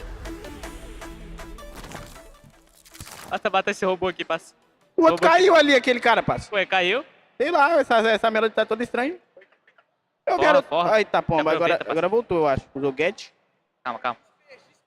Porra aí, passa. Eu tô muito forte, Boli, pô! O tá nível 10. O tá nível 10, passa. It's such a blessing to see that they're having fun with the new mode themselves. This is going to be a little bit of a relief for them after they just had a lot of pressure throughout the day in the Brawl Cup, and now they get to play a little show match. It's fun, right? We get to see this new mode for the very first time here already. I'm sure they're going to be happy about that too. Oh, it's a chance to unwind and, you know, get a first test of this mode as well. But it's a treat for us as viewers and commentators as well, because we get to see the machinery start to turn in these pro players' heads. We've seen them figure out how to play this mode over the course of it, particularly prioritizing using some of those hypercharges and super specifically to team wipe in advance of the coming Kaiju. We see also reprioritization of taking down enemy players for additional XP and also for additional influence on those individual lanes. Well, ZETA one step ahead, and again, this is a learning curve for all these pro players. I mean, they are the best, let's be honest, at being able to adapt under pressure, no doubt about that. But there's still so much to really kind of like digest when it comes to this mode, and I think we're going to see a new variety of brawler picks as well. The players are drafting as we speak, by the way, and you know that's what makes it so exciting. We ourselves experienced that backstage, kind of going through the motions, and there's some definite diamonds in the rough that have still not been discovered just yet. I'm still looking forward to that Hank idea. I think that could be a Firecrow special. I think the Kenji could even be banned out the next time round because it was doing pretty well, but Loud, I think their downfall in that last set just kind of came down to the Kaiju. I think they're going to be prioritizing it much better this time round. I like the thinking that both of those teams had in set number 1. Both of them decided to go with something aggressive, to maybe steal those last hits of the Kaiju. Also the bots here with the Kenji and also the Melody can sweep in, get those last hits and sweep out with the buff in the end. And something to hold on to control. Penny and Ember are going to be those two that are just perfect to defend. You can't hide behind your minions if both of them have a shot through. Penny is even going to do more damage, right? And then the Charlie was an interesting one for me. We just talked about how maybe single target brawlers are not going to be the best ones, but obviously if someone makes it happen and someone makes it work, it's going to be Shetampo. That is true. Yeah, he has a reputation for finding a way out of any situation that he might get himself into. Shetampo, a very mechanically skilled player. He's got that genius to figure out this mode, and so have his teammates up next to him, because they started to solve this over the course of the set. Keep in mind, it initially went to Loud. They got a huge advantage in the early game with Penny because she was able to pierce through all of those enemies. Then we saw ZETA sort of math it out. We're headed over to a different map now as well, just slightly different geography. It's going to be a little more impeded in terms of getting into the jungle, so that might afford a bit more time off the respawn, you know, make it a little bit less run it down at mid. Besides that, though, those lanes are basically the exact same. So expect to see some more developed matchups as players have now figured out what brawlers they want to pick. I love how ZETA are so invested as well. Yeah. Like you can see Shetampo there on that replay. Just really engaged with it. Fantastic stuff. Let's see how this draft went down as well. Then we see Sandy come through. Kenji still escaped through the banning process as well. So down Tara and Janet then on the side of Loud to the Sandy, the Ems, and the Kenji. Ems was fantastic in our playtest as well. So I'm really looking forward to seeing how ZETA fare with that particular brawler. Especially in the jungle side. You know, being there with the Ems and then coming out of the bush at just the right times. You know, capitalize down on your opposition in just the wrong places of the map. You don't really get much time to react to an end, so I like that brawler pick. Nice ball coming in there. He's still falling in the end. I'm super surprised we don't see a Juju anymore. The South America special this time around not coming out of Loud here. I would have argued that on this map especially, throwers are going to be even better because you have that wall right in front of you as soon as you come out of spawn, and you can still get those last hits onto the bot if you are able to lob over that wall, obviously. We have had someone play Dynamite yesterday. Did it work out for you? Ready? Dynamite cooked. Dynamite did incredible damage to the enemy base. It was one of the 5 out of 5 games that the North American casters won, I might add. Yeah, you're getting different accounts of what happened yesterday, but just trust. The Ems is absolutely incredible here. Another one that we got the privilege of testing yesterday, and it does lots and lots of damage in terms of clearing waves. It is a bit difficult to keep some of those tanks out of the way, and Sizuku is going to be finding that out the hard way with Daryl really running laps around everyone. He's the highest level in the lobby, already at level 6.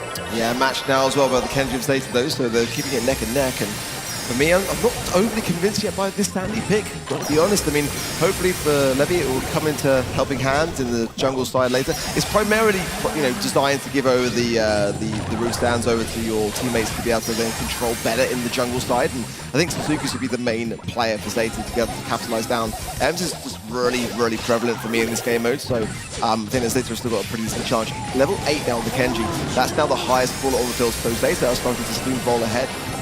What we're seeing here now is that both of those teams also realized piercing brawlers are going to be very strong. For Sandy, Ems, and Kenji, all of those can pierce. And we have also the Daryl, Tara, and Janet. The last two will do the same. A lot of piercing damage, being able to shoot your opponent even if they're hiding behind those minions. By the way, sometimes you see those towers take damage even when they're underground. That's, again, because those two towers are shared health. So if the left one is getting damaged, the right one, even if it's not above ground, will take some damage.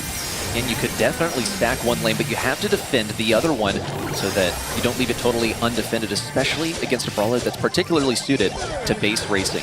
23% remaining on the enemy turret at the moment. ZETA has lost theirs, but they're doing a great job of defending. They've gone out all-out offensive. And looking at getting a level 10 onto Levy as well. They're looking quite strong, really emboldened also to take this mid. We even see the Sandstorm down to get additional visibility, deny healing in the mid too. Yeah, great value there with the Sandy. Now 15 seconds on this Kaiju, and I'm a bit worried because Edinho has got hypercharge as well, and this brawler Tara is going to have, oh, there you go, Super as well. This could be a perfect time for Lau to capitalize down. As soon as this Kaiju spawns, feel like Zeta could be in trouble. All the hypercharge though. Shitambo knows to go in early as well here and does find some value. But this Kaiju has got to be prioritized by both of these two teams. I think Taro is a super clever pick technically. Loud could just pull Zeta Division off of target, but nobody is around from that South American team. Zeta Division claims Kaiju once again here. And they're gonna push up now with the buff. They receive 30% damage resistance and 80% movement speed. And they're gonna attack that base now, already taken off a hefty amount of health of that base. We see Shitambo is still on it, Levy as well. It's gonna be over in a second here. Blink and you missed it, ready. It looks like they're not even bothered by all that damage pouring in from the enemy base. They're all over it. And that's game one stowed away for them. They tried to put down that Sandy Super thinking it would make them invisible to the turret before quickly realizing that no, it doesn't. And then they also developed that thought by thinking, oh, yeah, it only does like 84 damage a tick. We can totally tank this. Really dominant. I mean, Zeta there was no stopping them. I think this comp as well, the Kenji's working out so well in their hands specifically.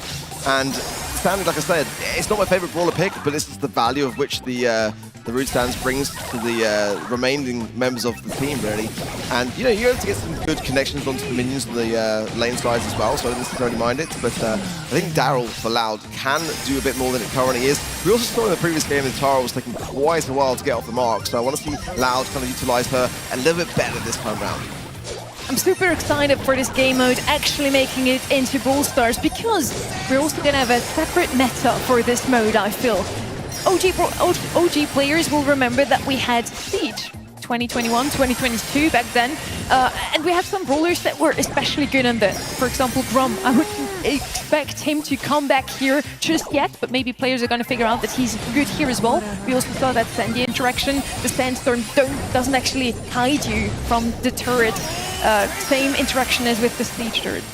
And I would say another worthwhile thing to point out is that Siege, one of the biggest problems with it is that you could outrange that Ike a lot of times. Now, if you're not even within range of the tower, you can't damage it at all.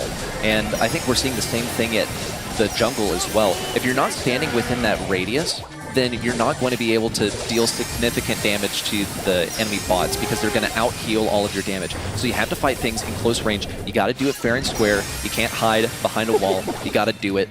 And we'll see Levy, my goodness, shrugging off that Daryl push like it was nothing. Yeah, Lowe's surpassing all my expectations with this Stanley pick. One that I just didn't feel was going to work out. He's absolutely going to town. Another takedown yet again on level 5 now as well. Level 7 on the Kenji as well for Zeta. We're starting to steamroll ahead. Kaiodog going to fall here as well, and that's more XP over for Zeta.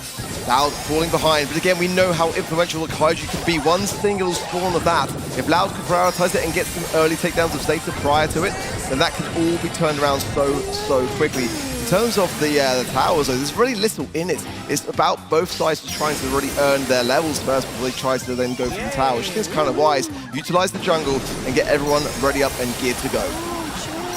That Janet, I was watching her for quite some time now. She was the only one that was still sitting on that level 3. Now she got a double kill immediately on level 7. So every single player kill, of course, gonna give you a bit more XP than just taking out those minions, those bots in mid.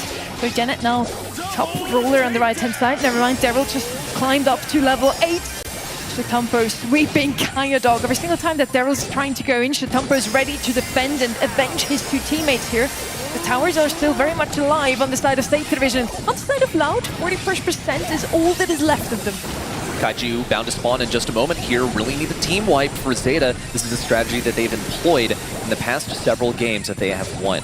Every time that they've gotten that Kaiju buff, they have gotten the victory. Here comes the portal from Edinho, not successful, but now they have to fend off Kaiodog as well. They need to be able to take this Kaiju solo, lest they risk it being stolen. Kaiodog trying to round that corner, but cannot do it. Kaiju buff now belongs to Zeta Division. They're utilizing the speed and the damage resistance to build a huge push up the left side. I'm so glad that we are dedicated to Levi's perspective in this matchup because he's just been so phenomenal throughout, and now Zeta spinning on the base because they know that they've got the buff behind them from the Kaiju and they've got the level stacked above their heads. Another dominant match going their way. Solid stuff, and you got to ask the question, when are Loud going to rejoin the party? As soon as they get that Kaiju buff, I think both of those teams now realize how strong this buff is, how important it is to take out the Kaiju. And I do think that Loud still has a chance to get one themselves in the future. Brawl Arena is going to come into the game eventually. This is just the very first look we get to have at it.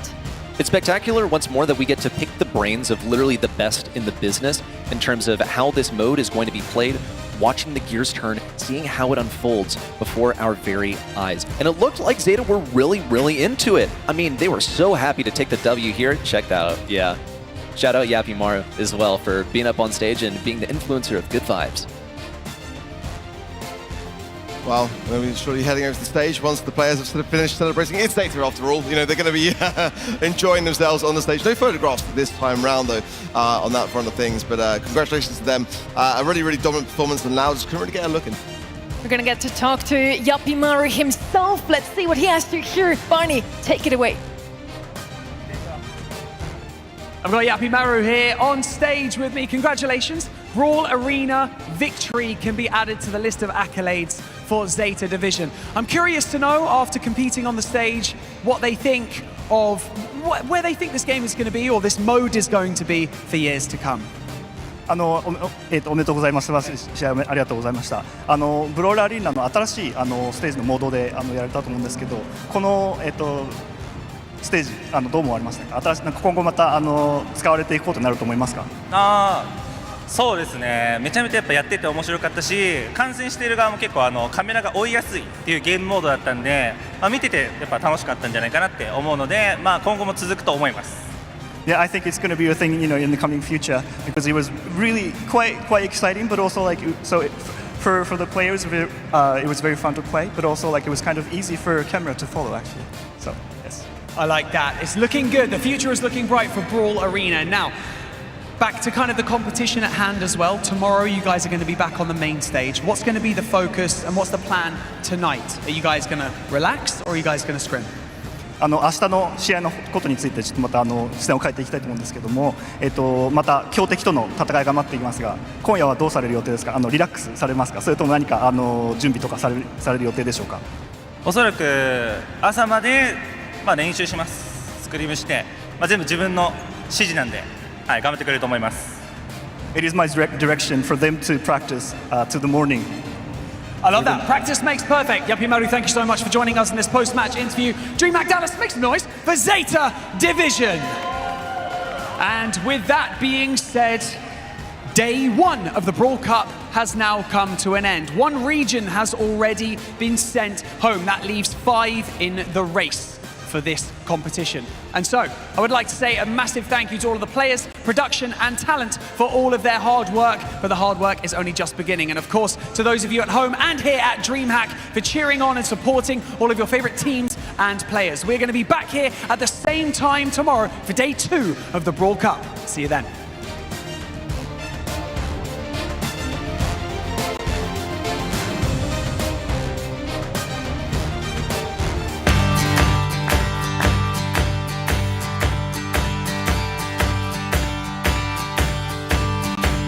When the world is falling down around, we're holding out, we never give in. The world is falling down around, we're holding out, we never give in. With grit and glory, yeah, cause we're legends. With grit and glory, yeah, cause we're legends.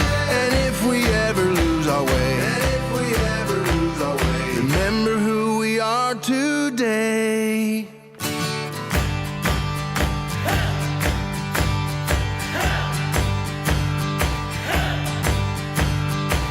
We are lovers, we are fighters, flying higher, and we never give in. We are lovers, we are fighters, flying higher, and we never give in. Writing our own story, yeah, cause we're legends. Writing our own story, yeah, cause we're legends. A fire burning in our bones. A fire burning in our bones. And nothing can put out the glow.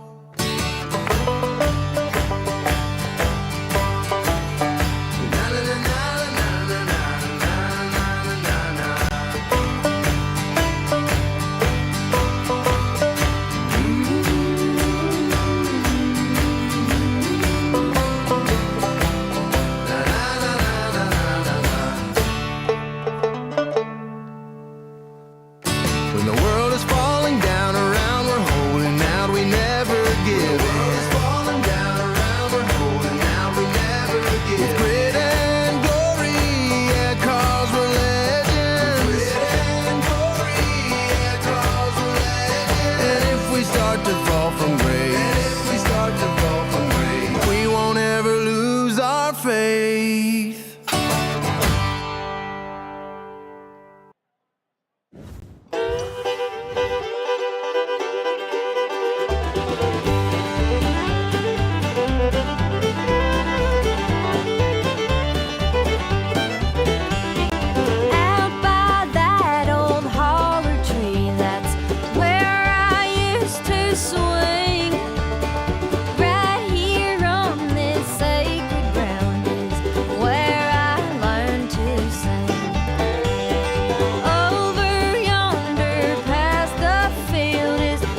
talisman.